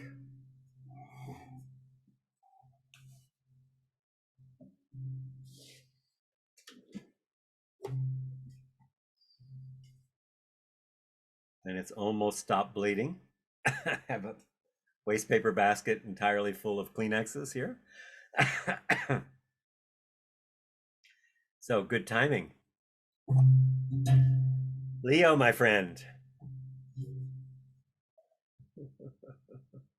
The last one is always the best. You can do no wrong. Okay. Let's see. So let's say, So the lead in, we've kind of not been calling that out, but the lead in was originally, as we started, was intention. what's your intention out of being here, right? Exactly. Yeah. Okay. So I'm just first I want to say that these past 2 days I was really sleepy. My energy level was really low. So if you did pick up that, I really apologize for that, for not being able to totally be There's nothing to apologize. within the space. Yeah, but that's part of the process. So when we're getting close to things that we don't want to deal with, very often we'll fall asleep or get sleepy. Or I used to have a teacher many years ago. I would always sit in the front row and he'd start talking, and within 2 minutes I'd be so I really wanted to hear what he said, but my body did not want to hear what he was saying. So Yeah. you know, just again, it's something to make space for, is that when you do this work, there's often a tendency to get sleepy and to go away. Many ways of going away, of course. So Yeah. it's all part of the process. Yeah. The question is, what's underneath the sleepiness? That's I also thought about that. One, just like you say, maybe just try to tune out and not get context what's underneath. And the second reason is very obviously just too much alcohol last night. Well, I hope you guys had fun. So I was still dealing with that aftermath this morning, even right now. Authenticity. Yeah. So I also need to be honest. I didn't really give a lot of thought for the intention for the workshop until you yesterday mentioned check into it, and so what came to me was to invite love, acceptance, and curiosity to all parts of me, and so in order to have a better relationship with myself and also with others, and also with the maybe the universe. Yeah. So that was the intentions came to me yesterday. And then earlier the exercise, you was guide us. What do you say? I guess you guide us to ask some kind of question, something like that. Yeah, one question. The contemplation. To contemplate. And so the question arise during that exercise, which is very simple. What is love? So that's really straightforward. And I don't know whether it's my conceptual mind or what, but what's come to me was, I'm love, and and also the surrender and the acceptance, letting go, definitely was there too. So it's kind of what I So got. surrendering and letting go was there as you were doing that. Yes. Yeah, good. Yeah. Wanted to be clear. Yeah. Great. So we've mentioned and talked about love. What a perfect thing to look at as we come towards the end of this this workshop. It's not over yet, but so my question, Leo, is you mentioned your relationship to yourself. How would you describe your relationship to yourself? It's almost kind of like a two parallel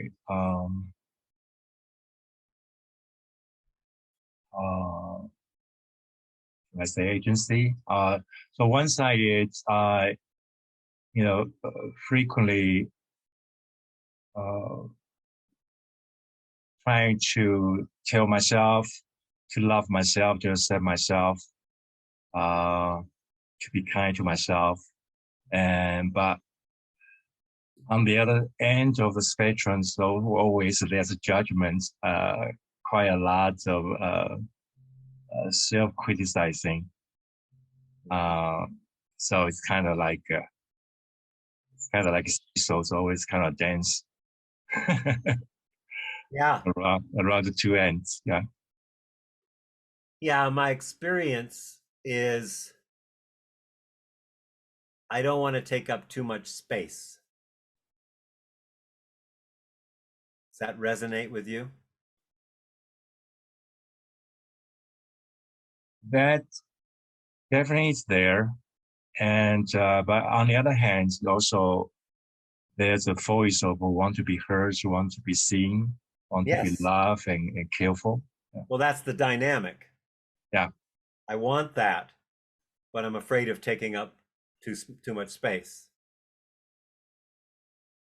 Am I worthy of taking up the space to receive the love and attention and affection that I want?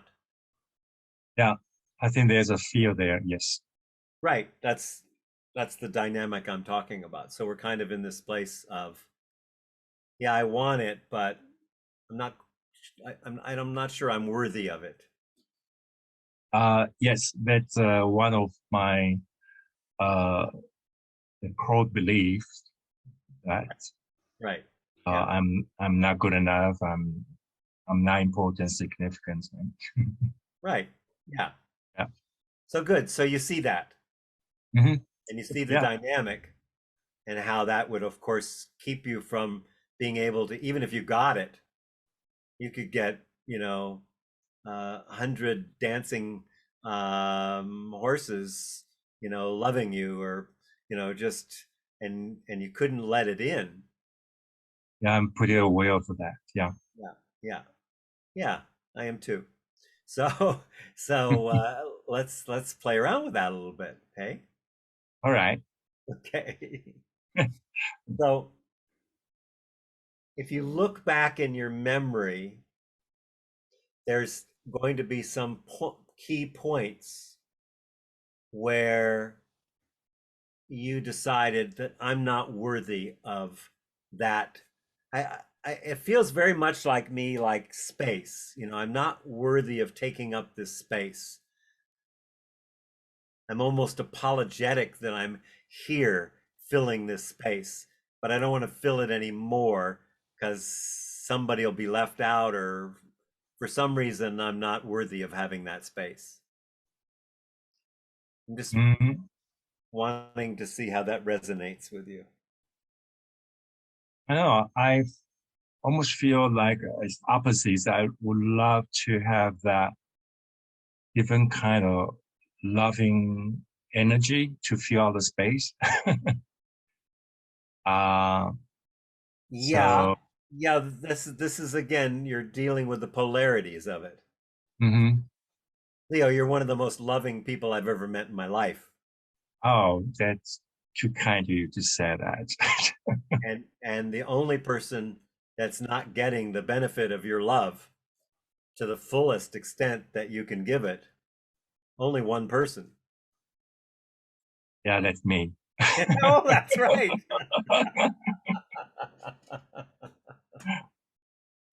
Yeah.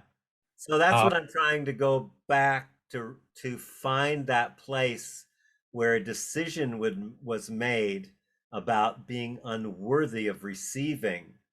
Part mhm, of the giving, by the way, I'm going to make a bold statement. Part of the giving was in the hopes that you would become worthy of getting that love, mhm. right? Yeah, yeah. But Uh, can you see how that's kind of a dead end street, a cul-de-sac? You're in, absolutely, yes. you're in a cul-de-sac there, right? Yeah. No exit Mm, till we pay some attention to where is it that I made that decision. Again, it's somewhere where we're in all these 3-year-old areas, and it feels like it's back in that area. But if you can remember back in your family, mhm, three-ish, 3 or 4 in Taiwan, what was happening? What was going on in your mm. family system? How do you explain this sense of um, not worthy of receiving? It's a receiving thing.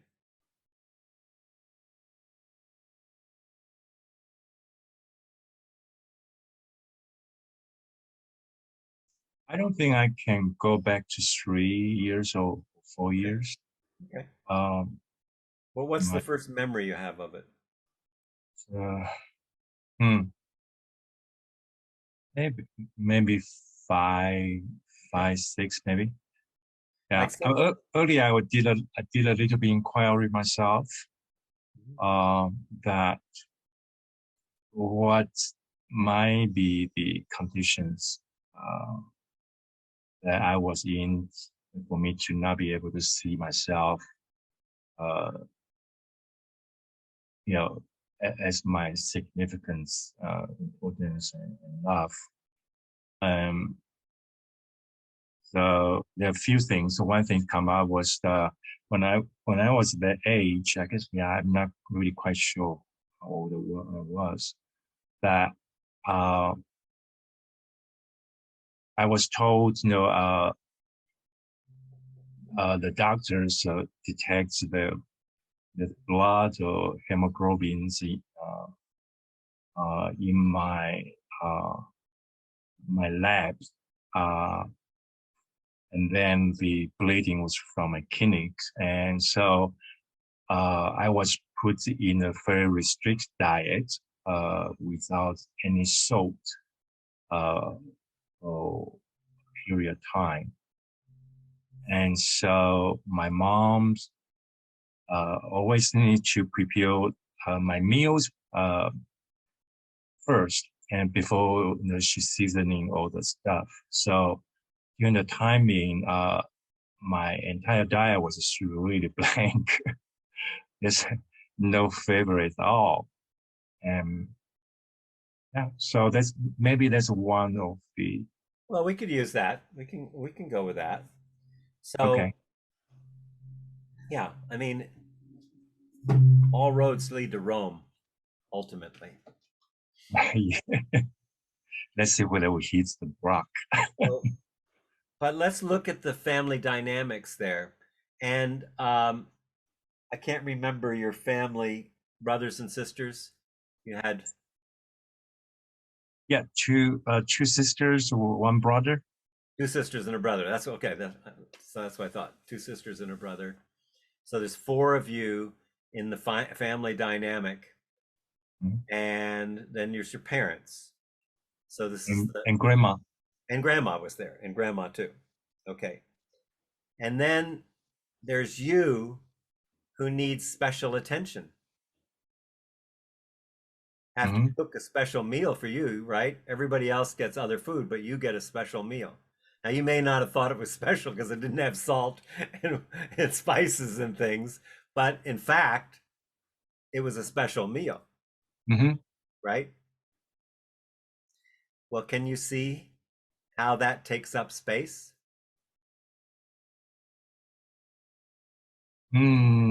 Yes. Yes. Absolutely. Look at the family system, something I haven't talked about much. Look at the family system, right? Brother, 2 sisters, grandma, father, mother, cooking, special meal for Leo at all meals.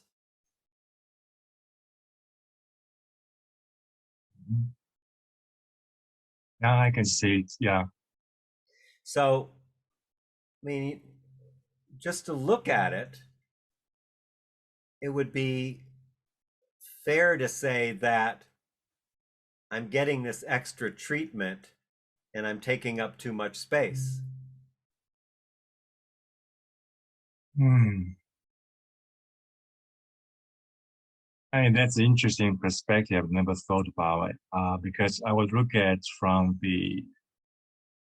this kind of wounded Leo, the child Leo, that, oh my gosh, my meal was so blank. There's no flavor at all. Everyone's enjoying their meals.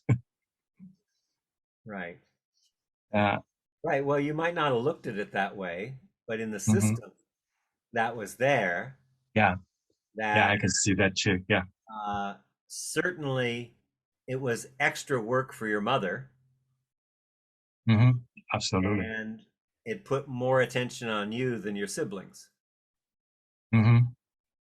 So I'm just taking a family systems approach to this. I take different roads so that we'll have different learning here. Yeah. This is very interesting. Yeah. Yeah. So, I mean, I'm just drawing the small map here, not the big map within the system. So you're kind of separate there. What do you think in that situation with brother, sisters, grandma, parents, and you were getting this special attention? You'd also been sick, you had some disease, so you got a little more attention. Now, even if you didn't experience it, think of the tension in the dynamic of the family system. Mom's got to do a certain thing. Grandma probably helps like that. Brother, older or younger brother? Older brother. Older brother, younger brother's getting more attention. And then the sisters, whatever their perspective is, all of that fits together. So even if you didn't think the things like, I'm taking up too much space, I want love and attention, but I'm already getting more than other people. Even if you didn't think that, is it possible that other people would be thinking that in your family system? Yeah. In fact, when you were talking, I had kind of like an aha moment. Oh my gosh, yeah, suddenly I became a burden of others, especially my parents, and also become the social jealousy for my siblings. Yeah. So wow, that's just very interesting. I never thought about that. Yeah. Well, you may not have ever thought of it before, but it is the dynamic. Yeah. You know, when, for instance, Jeren can feel her father's, she's blind, but she feels her father's hand on her, and she can feel the fear through that. Well, that's how systems work. They all interact together. So this may very well have been invisible to you, but it was in your family system.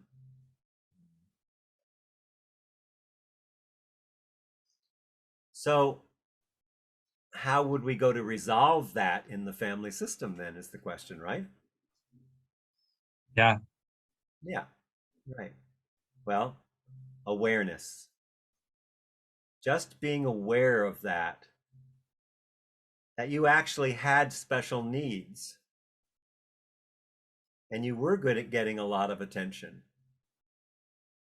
And you might have or might not have felt guilty, but there was some resentment in the field, which you pick up on and then carry, and you resolve it by being loving, kind, somewhat self-effacing, like, oh, I don't want to take up too much time here. I don't want to take up too much space. Some of that's cultural, probably, but also there's the family system. So here's how you continue to deepen that healing. When you feel that feeling of, oh, I want to give space away, allow yourself to receive the love and take it in. Your issue is not being loving. You, like I said, are one of the most loving people I've ever met. The issue is allowing yourself to receive it and recognize you deserve to be loved. You were born. You were a beautiful young child born into essential goodness, that was your birthright. And it's your birthright to receive the love. But there's this part of you that holds back, and it's a reflection of that family system. But there's nothing broken. Like I said, anything that feels like a dysfunction is just a function that we aren't aware of. There's no such thing as a dysfunction. There are only functions we're not aware of. So now you're aware of a function in your family system that taught you, don't take up too much space and give lots of love. And maybe that'll be the solution to receiving the love. But the receiving the love comes from actually allowing yourself to open to receiving the love that's coming towards you. And I don't know if you can feel it now, but you are getting a lot of love. Can you let it in? And if not, feel where in your body do you stop from totally receiving the love?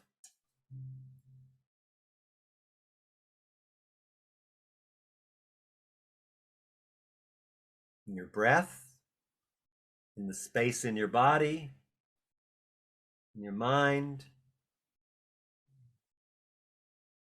When you're saying that, I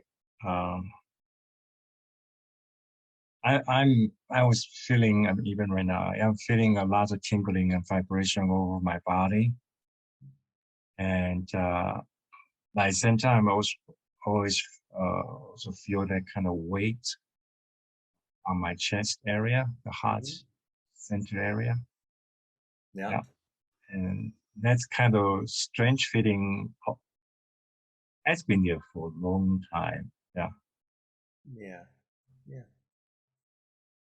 Yeah, and that's where we put our attention. We honor that place and bring more awareness to it. And awareness is what creates the integration and expansion. Yeah, I agree. Yeah. I guess recently I have a conversation with my meditation mentor, and I told him, working on the trauma healing is a really love demanding job. Not only time and energy, it's a really love demanding job. And so my reflection on that is truly able to, from the the point of love is able to accept all parts of me, and especially if is to be curious what's really going on, where those kind of things came from. Yeah, curious. Let me just interrupt a second. So curious and loving are two things. Accepting is often a trap. What am I saying when I accept this whatever?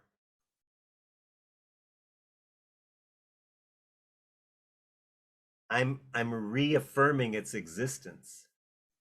It's it's a kind of way of saying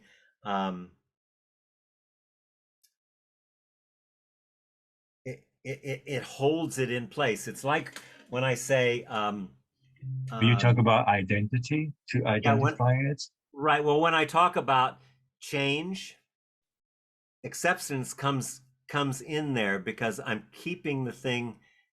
It's acceptance is different than the curiosity and the allowing and the awareness.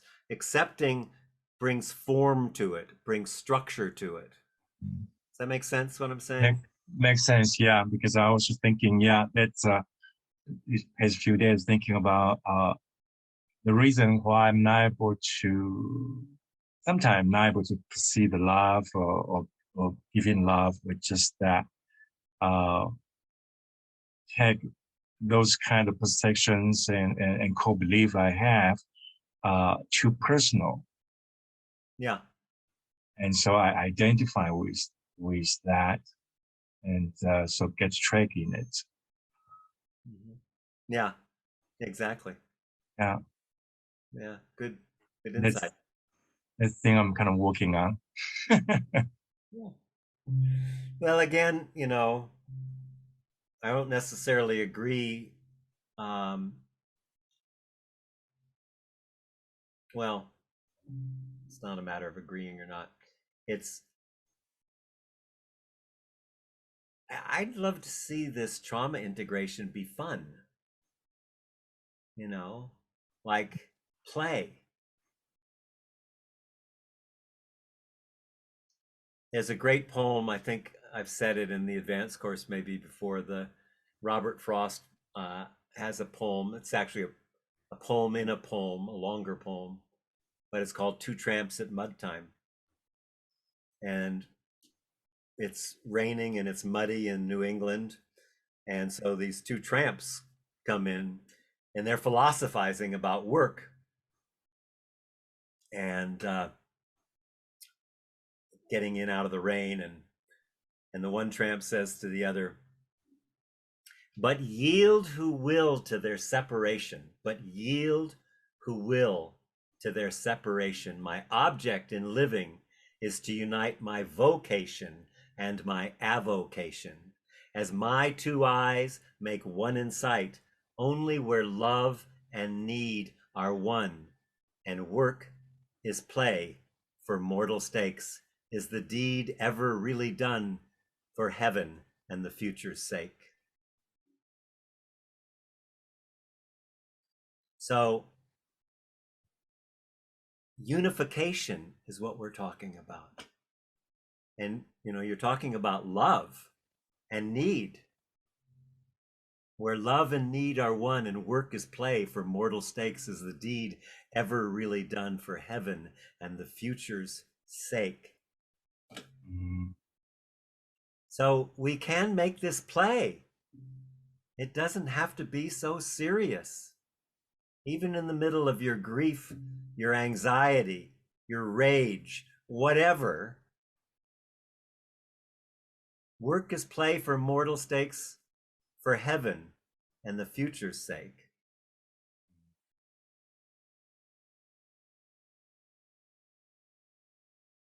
So I love that you use curiosity, and you are someone who really thinks about things. You go in and, I wonder. You're a wonderer sometimes, I see you as that, right? You live in a little bit of I wonder, and that's beautiful. It's really beautiful. It's one of the traits that I love about you. Can we all bring a sense of wonder to this thing we call life? You know, this Yeah, walk. I think you point out really, I think something I need to take to heart and to take lightly. Don't, yeah. I What's think that that, saying? Why do angels fly? Because they take themselves lightly. mm, yeah, yeah. Gosh, yes. That's, that's definitely the year's work and the insight. Yeah. Yeah, yeah, it's beautiful. Yeah. Thank you for pointing out that. Oh, Yeah. thank you, Leo. You're so wonderful to work with. It's just a delight. It's a delight. And I'm glad you brought it up that way so I was able to at least talk a little bit about how family systems work, because none of these things happen in a vacuum or Mm, just one incident. They're all, layered, just like nature. There's all kinds of things interacting with all kinds of other things. mhm. So there is complexity, Yeah. but but um, in complexity and meditating on complexity is simplicity. I have one request. I don't know whether I feel I should Oh, proceed. please, yeah. Okay. Give yourself Uh, space to have at least one question, maybe two. no, I really don't have this kind of procedural memory, twice in my body. But I guess that, explicit memory, I really didn't have it. And I perceived maybe it was too painful for me to remember. Uh, so there's one instant that, I don't remember how old I was at all. And could be first year elementary or can be kindergarten, whatever. And I think I mentioned this to you once. I cannot remember now. That one time my father took me to theater.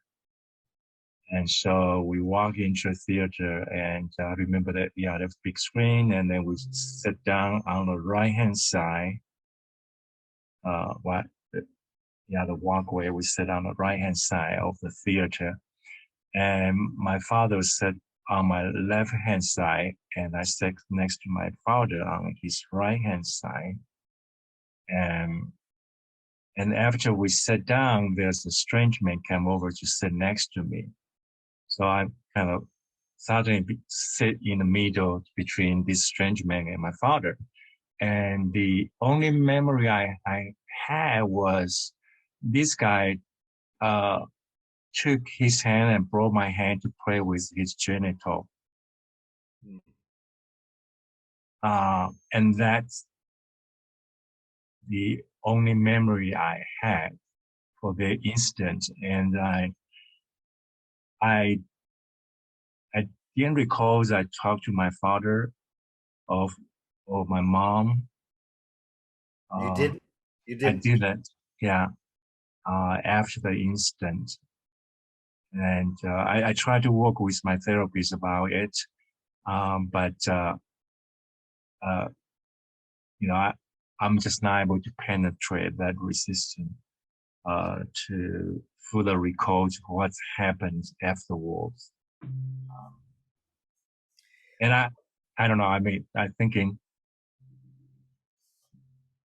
in a way, it was not really so important for me to have a clear picture, remember what is happening.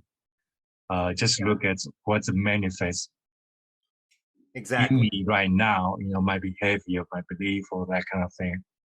And that should be okay. But definitely I have that kind of curiosity, with really what has happened to me. And the couple occasions, in my therapies, that got into that,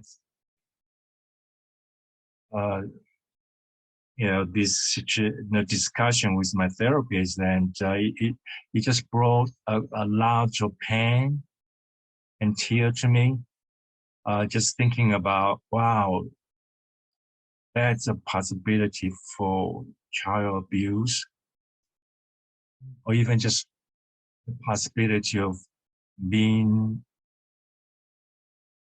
abused by my own father. That was so painful just to think about it.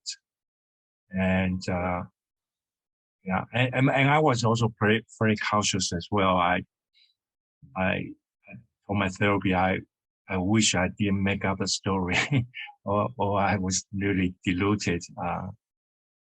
Well, here's the thing that stands out for me. That is the most blatant thing that I see. Why couldn't you tell your father at the time? Yeah, I inquired that into that as well, and thinking, no, some of the reasons could be just, I'm just too frightened to get a lot of fear there to tell my folks, and or maybe then just I perceive they didn't trust me, or even I told them they won't trust me, those kind of things. Yeah, there's a lot of interpretations you could make about it. But the fact is that something in your nurturing and development with your father, particularly in this instance anyway, did not allow you to immediately say, Daddy, this man has my hand in his crotch. So whatever the fear was, whatever was going on, that's a break in your adaptation that you can't immediately. I mean, so many kids, I work with, people who have gotten raped and all kinds of things, and they can't tell their parents. That breaks my heart.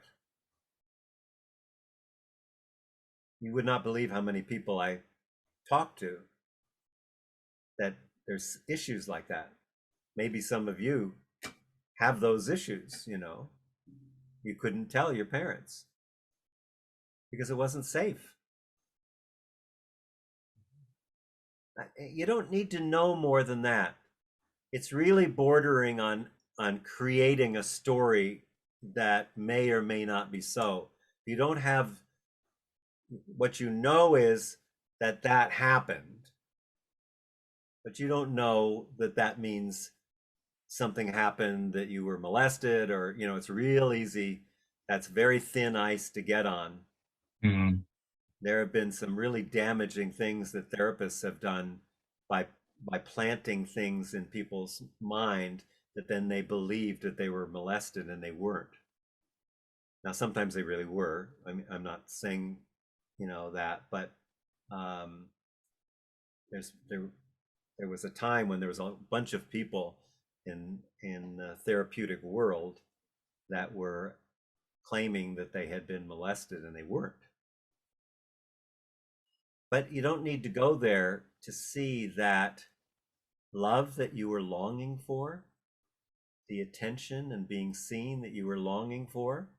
There's the genesis of it. You couldn't tell your father what was happening, either in the moment or later, for fear of something.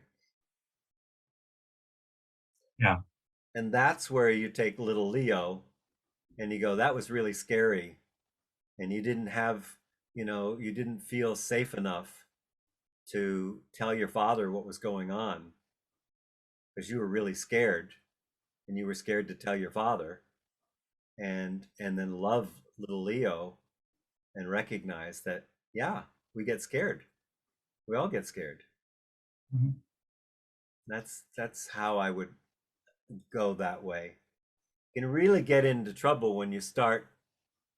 That's why I'm always willing to just work with the energy and not the story, because you can get into really, start making up a narrative, and then you'll start believing the narrative, and it may or may not be accurate. Yeah, thank you for reminding. It also reminds me right now that the Gabo said, the Gabo method said that we can validate the emotion, but we cannot validate the story because Exactly. it Right. That's there. exactly what I'm saying. Yeah. Yeah, and so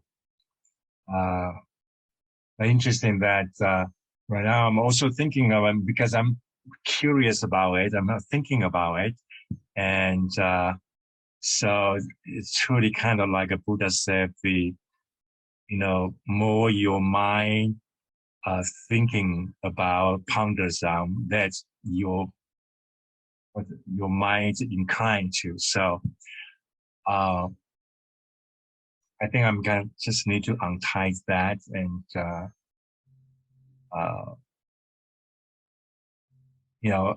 as we're talking here, try to really really validate that emotion and then really give that kind of love and security to that little Leo rather than going down to that kind of memory lane.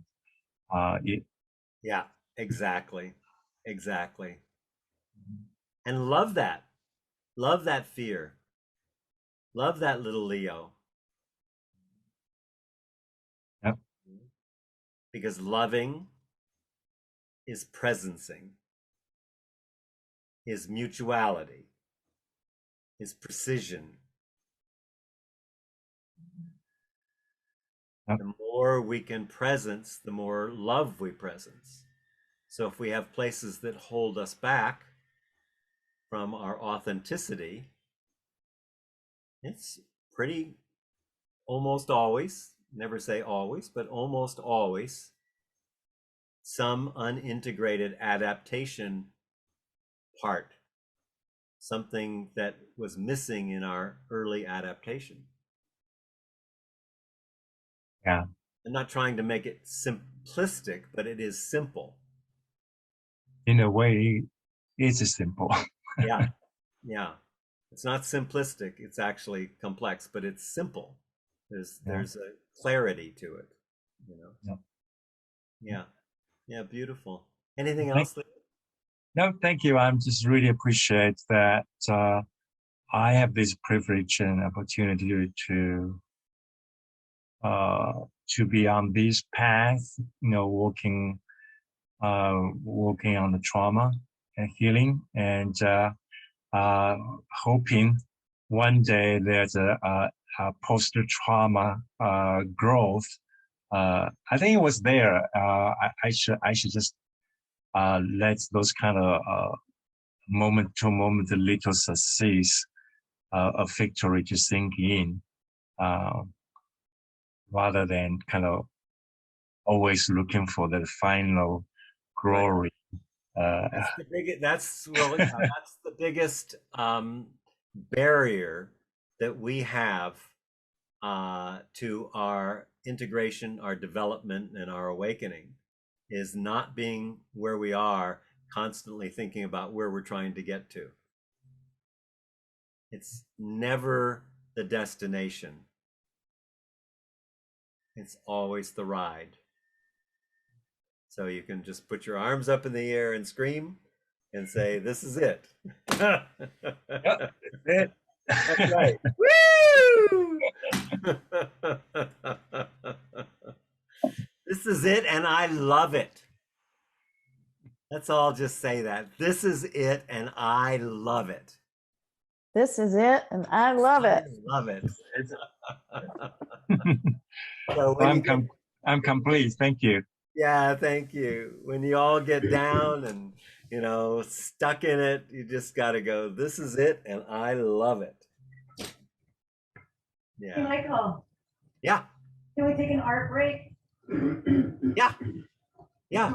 I finished my picture. Oh my goodness! Wow.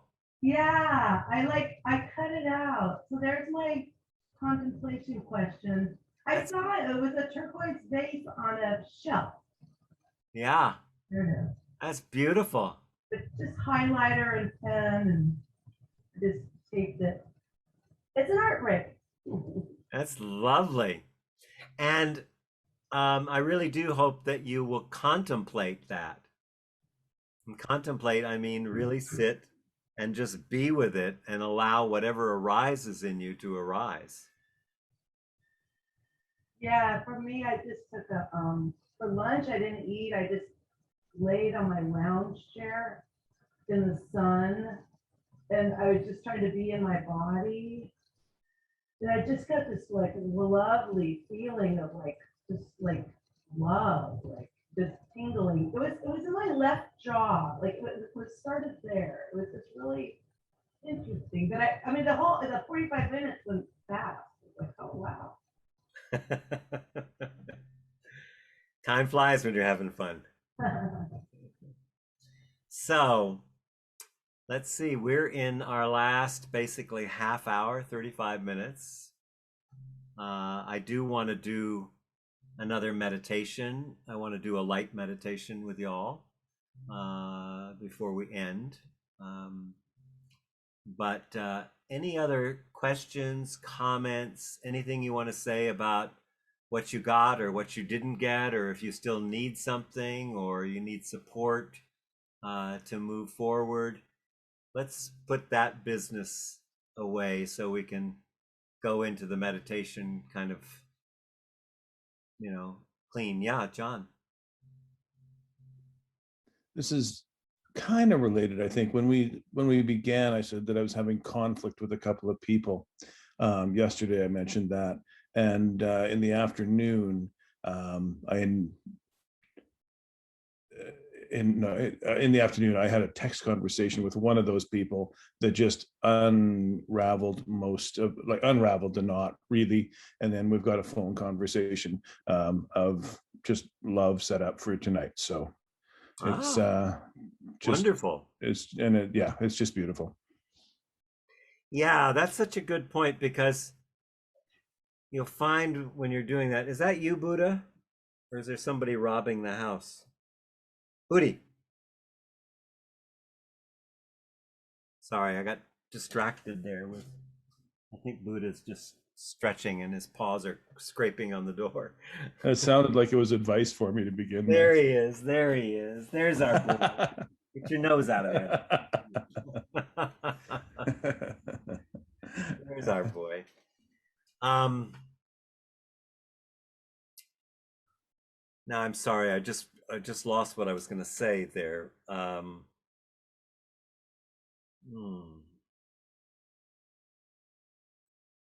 Sorry, took a train. It'll come back. Had to do with completions. Oh, yeah. As we discover these things and we integrate, there will be actions to be taken, because we'll need to take the actions. Like if you recognize some resentments you're holding, definitely deal with those resentments, because they're robbing you of power. Or things that come up and you realize, oh, I really have to take care of whatever with this person, or I have to communicate. So that's part of the work for being whole and complete, because we're looking for congruence, we're looking for integrity and wholeness in this work, so that I can be whole. Yeah. Anything else, John? I don't think so. I think that I think that's everything. It's been a really neat couple of days, and just the stories have just been so resonant, As you said, I learned from some direct things from you, but so much learning from just witnessing and being with people. And it's such an honor to be brought into your lives like this. Thank you so much. Yeah. Thank you for naming that. That's absolutely my experience too. Yeah. what else is alive here that needs to be spoken as we come to? Yeah, Maxine, please. You're muted still.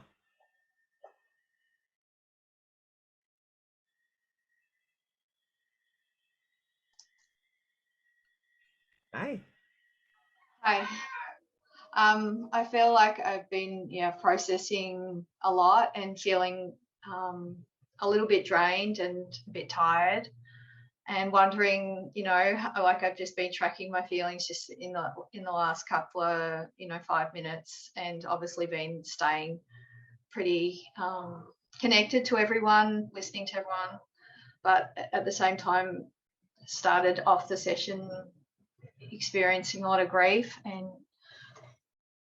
a real emotional release, probably as deep as I've ever had, in a way that I was able to hold that and experience it, and it was quite long.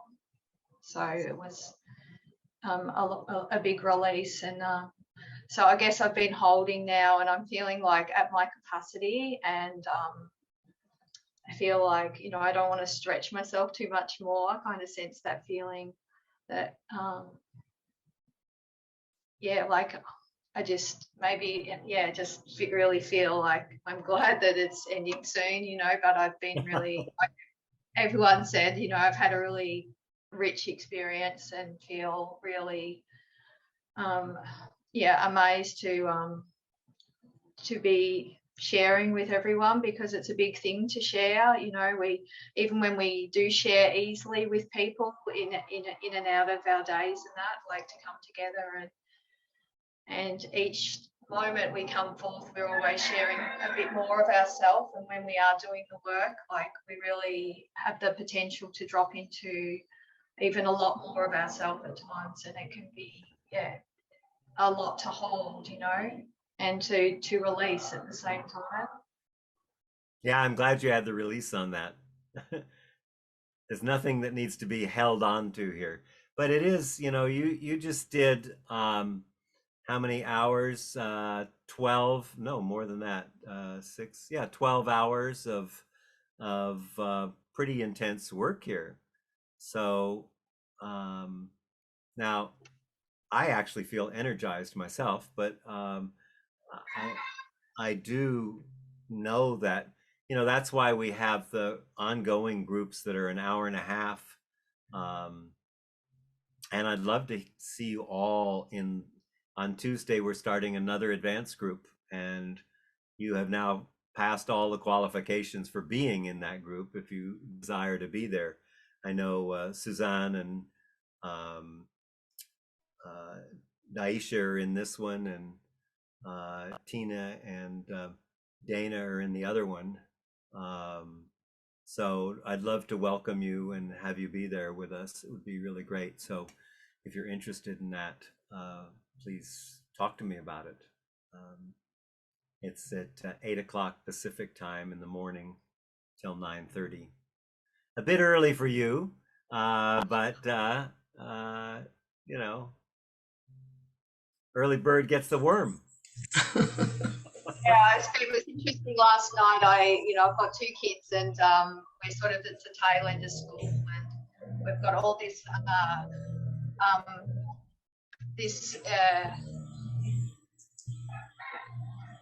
sort of awareness that there's a lot of change going on, and they're wanting to vaccinate the young kids in Victoria. I'm in Melbourne. I've got a lady down the street who is an integration aide wanting to, maybe do some homeschooling. So I'm kind of looking at, how I can support, possibly, moving in a different direction or not. But it's just holding both sides and not rushing into anything. And so there's just, and I've got a son as well. He's got 4 friends here from last night. So I had to go to sleep with 4 in the house with 4 boys who are 16 out the side skating and that of the house, and just doing their own thing, you know, growing up and wanting to really just be 6-year-old kids. They don't want to know about anything, and I've got to respect, you know, that. And my daughter's 11, and she really just wants to be an 11-year-old girl, and I'm 51, and I don't know who I am, you know, whether I'm 2, 3, 5, 12, 30. Well, come join us in the morning, in the Tuesday morning group, and we'll all find out who you are together. Yeah. Thank you, Maxine. Lovely. Thank you so much. Yeah, Marie, let's make some short comments here so I can get a meditation in with you, okay? Sure. I just want to say, don't stifle yourself either. I just want to say I'm taking baby steps. Not that I haven't done a lifetime of work with therapy and self-help and everything, but bonding and connecting is the hardest thing for me. So I appreciate all of you being in this space with me and me being with you. And philosophically, I just want to underscore, you know, everyone helping. We expand the light by doing our healing. And when I'm wondering about that Tuesday class for me, it's not as early. It's only 7 o'clock for me, Alaska time. But anyway, thank you all for having this journey with me. Yeah, thank you. Yeah, I'd love to have you in the group. That'd be wonderful. Anyone else? Let's just say the things we want to say to be complete, and leave some time for me to do a light meditation to leave you in the light. Yeah, Tina. Yeah, I just want to say that I appreciate this community so very much. It's just, I deeply, deeply feel you and your presence this weekend. Thank you for being here. Thank you, Tina. Always a delight to be with you. Anyone else have anything they need to say so they feel complete? We'll still have a little time at the end if you want, but shall we do a meditation? Yeah. Okay. All right. So let's everybody mute if you're not already muted. And so let me see if I need to say anything. Some of you have done the light meditation with me. But in most mystical traditions, and I'm including Christian mystics, Talmudic, Druid, shamanic, you know, all the animistic traditions.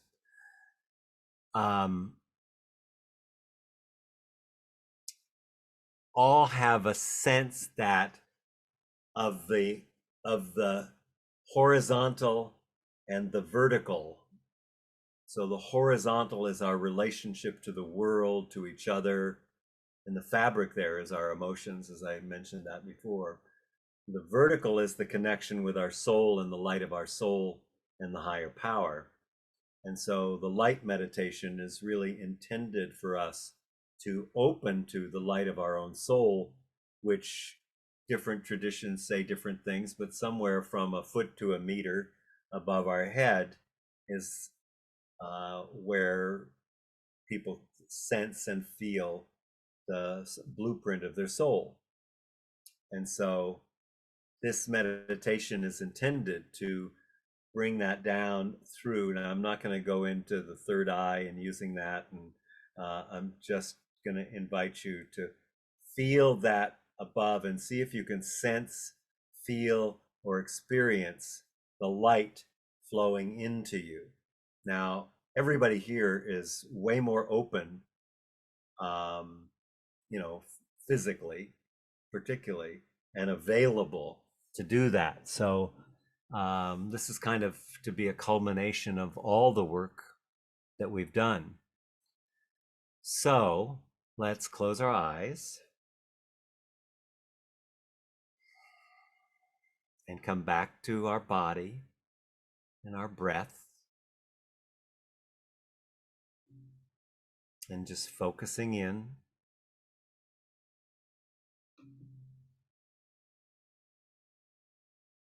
getting a sense of the weight,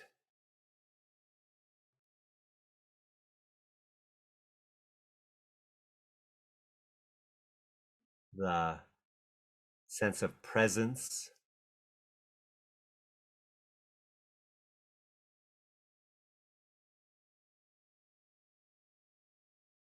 and just go through the body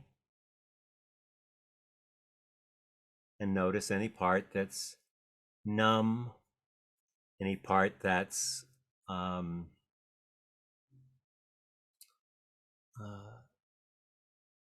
has tension, any part that is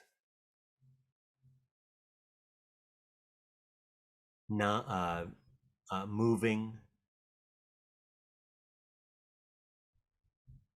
And just do a body scan.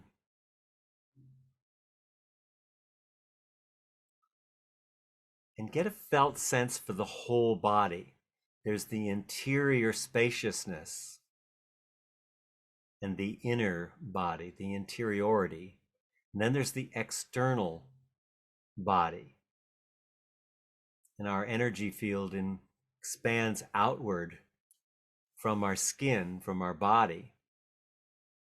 And our sensors go way beyond, especially when we're dropped into our heart. Our electrical magnetic field is incredibly sensitive.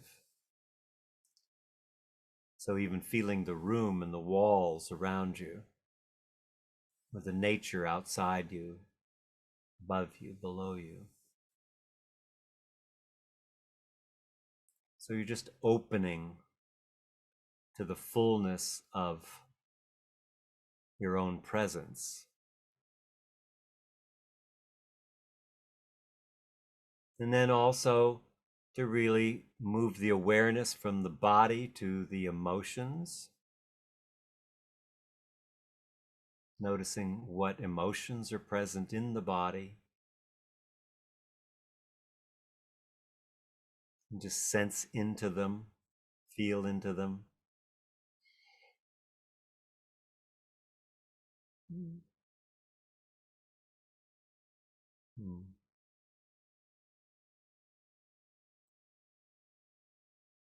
Notice if there's joy, compassion, fear, anger, sadness, grief, shame. Whatever's there, just notice it like, perfume, the scent of the emotion.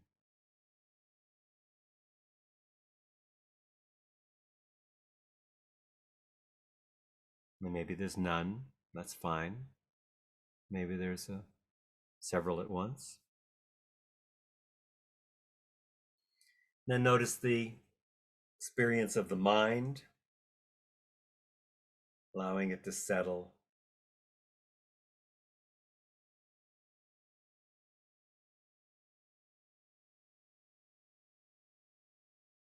And then we're going to bring our awareness to above the crown of the head. And keep our focus as much as you can. If you fall back into the body, or just bring the attention back up to above the crown of the head. Maybe feel the crown of the head opening.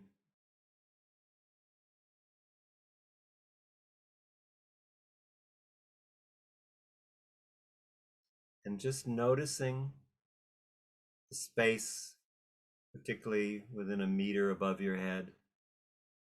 Just to see if you have any sensations of light, movement, energy.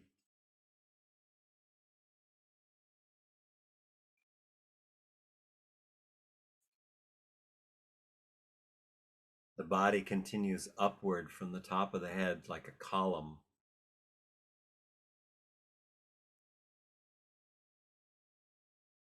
which is fed by the light of our soul, which then comes down and integrates into the body, into the emotions, into the thoughts.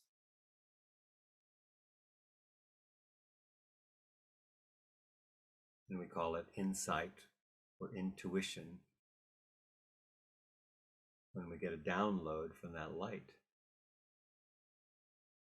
or pure energy.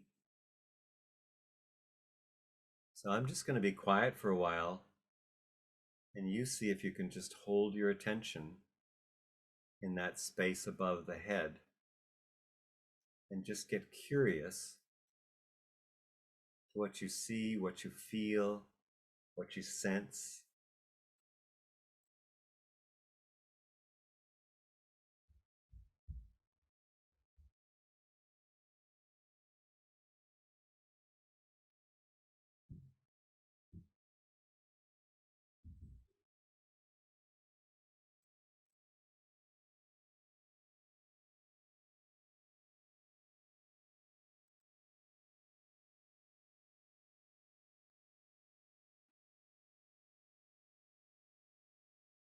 If your mind wanders or goes away, just bring it back. Soften your breath and allow yourself to bring the focus back to above the head.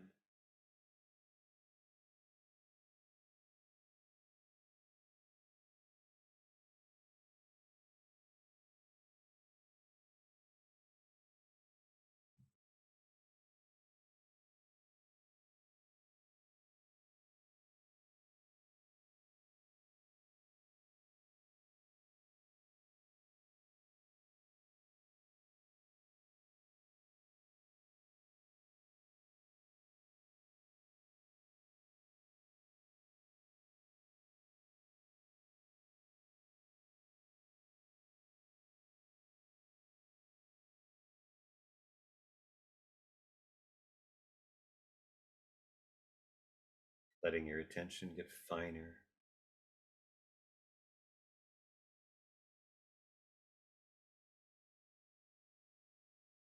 Exploring the space above the head.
And then slowly begin to bring yourself back into your body fully.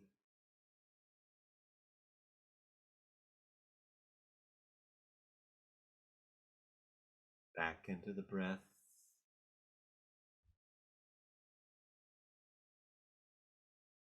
Back into our space.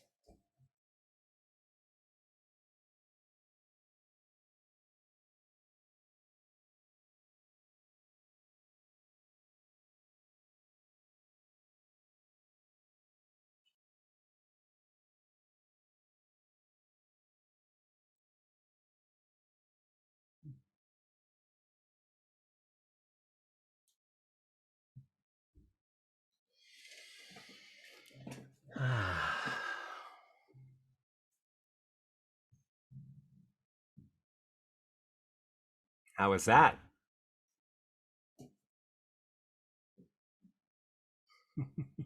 Beautiful. Yeah, that's a powerful meditation. The more you do it, the more powerful it is.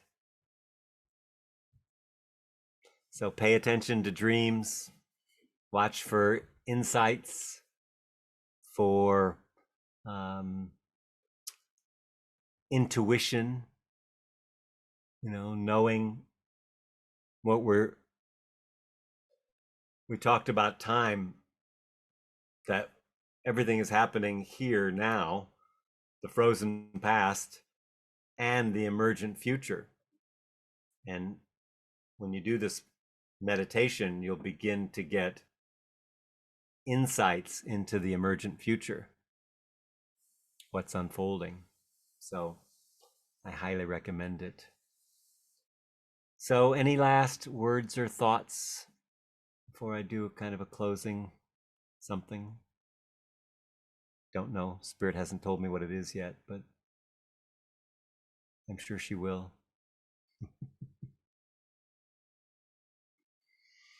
Okay. So I just want to thank each of you individually. First of all, Jeren, Suzanne, Tina, Shayna, Maxine, Leo, Daisha, Marie, John, and Dana, for your trust, for your willingness to, open up and feel safe enough to do the work that you've done today. And it's really an honor for me, and it's a privilege for me. I learn so much every time I do one of these, and it's an absolute gift. So I just want to express my gratitude. I also want to, we never talked about prayer. I just realized. Let me give you a short version in between my closing here.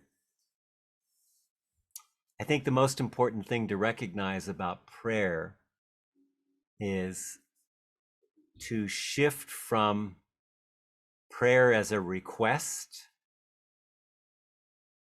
to prayer as a decree. What's the difference between prayer as a request?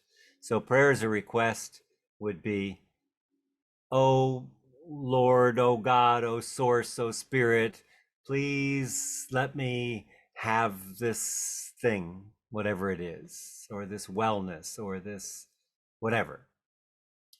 A decree is, thank you, Spirit, for providing this thing for me and for all the benefit that others will receive from it.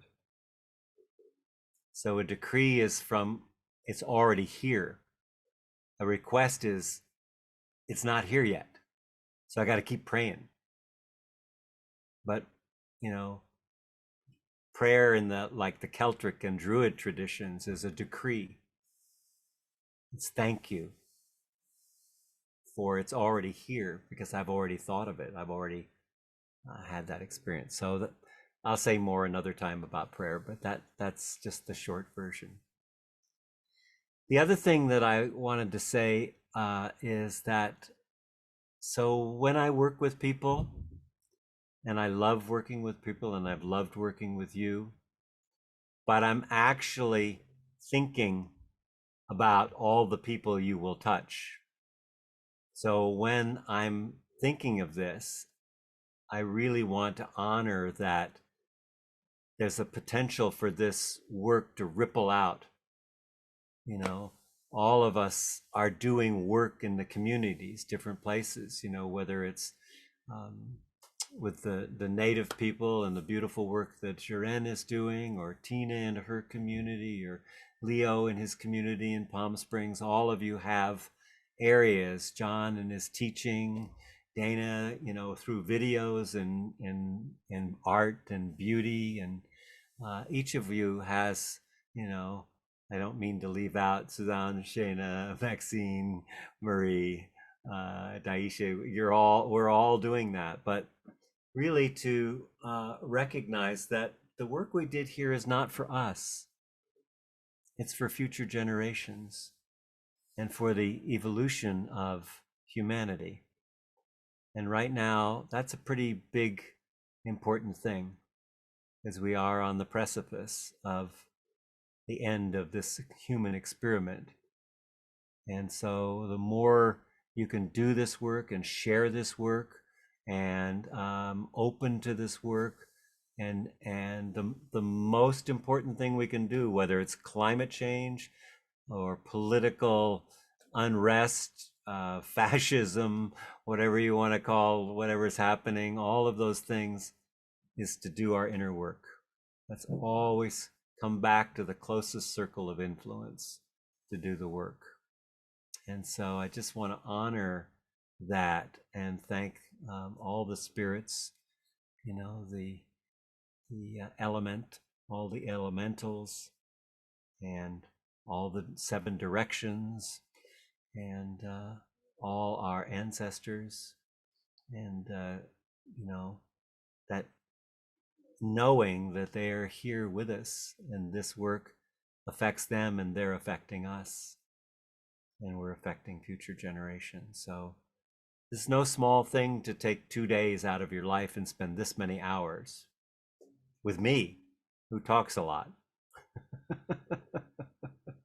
So I just want to honor that and thank you with all my heart, and just really appreciate. I love you all so much, and I carry you in my heart. So thank you. Yeah. Yes, Dana.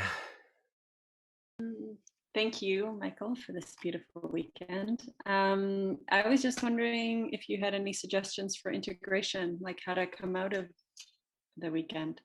Yes, thank you. That's a great question. Slow down, and slow down.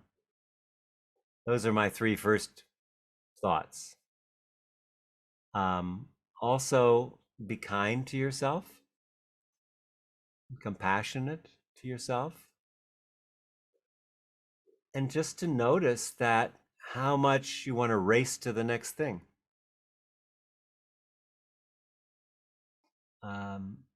Digestion takes time. You eat a meal, it takes 6 to 8 hours to actually digest that meal. You ate a big meal in your early years. It takes years to digest all of the attachment things that happen. So many other things, but those are, you know, the most important thing we need to do now is slow down in presence, which is love. Presencing is love. Presencing is precision. Precision is love. Mutuality. You know, in the end, the Beatles were right. All you need is love. Thank you, Dana. It's wonderful. Any other last comments with the last couple minutes we have here? Yeah. Feels good. Feels like the work is done for now. Yeah. So thank you, and I do hope you will join us in the Tuesday class. Please let me know as soon as possible if you're going to be doing that. I know some of you already are in there, but it would be wonderful to have all of you be there. Yes, Suzanne, and then Tina.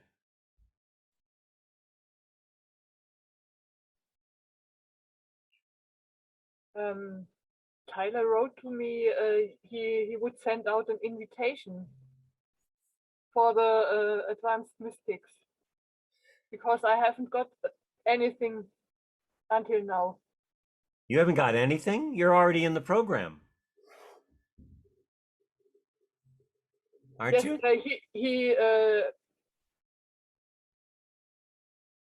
He told he would send out something.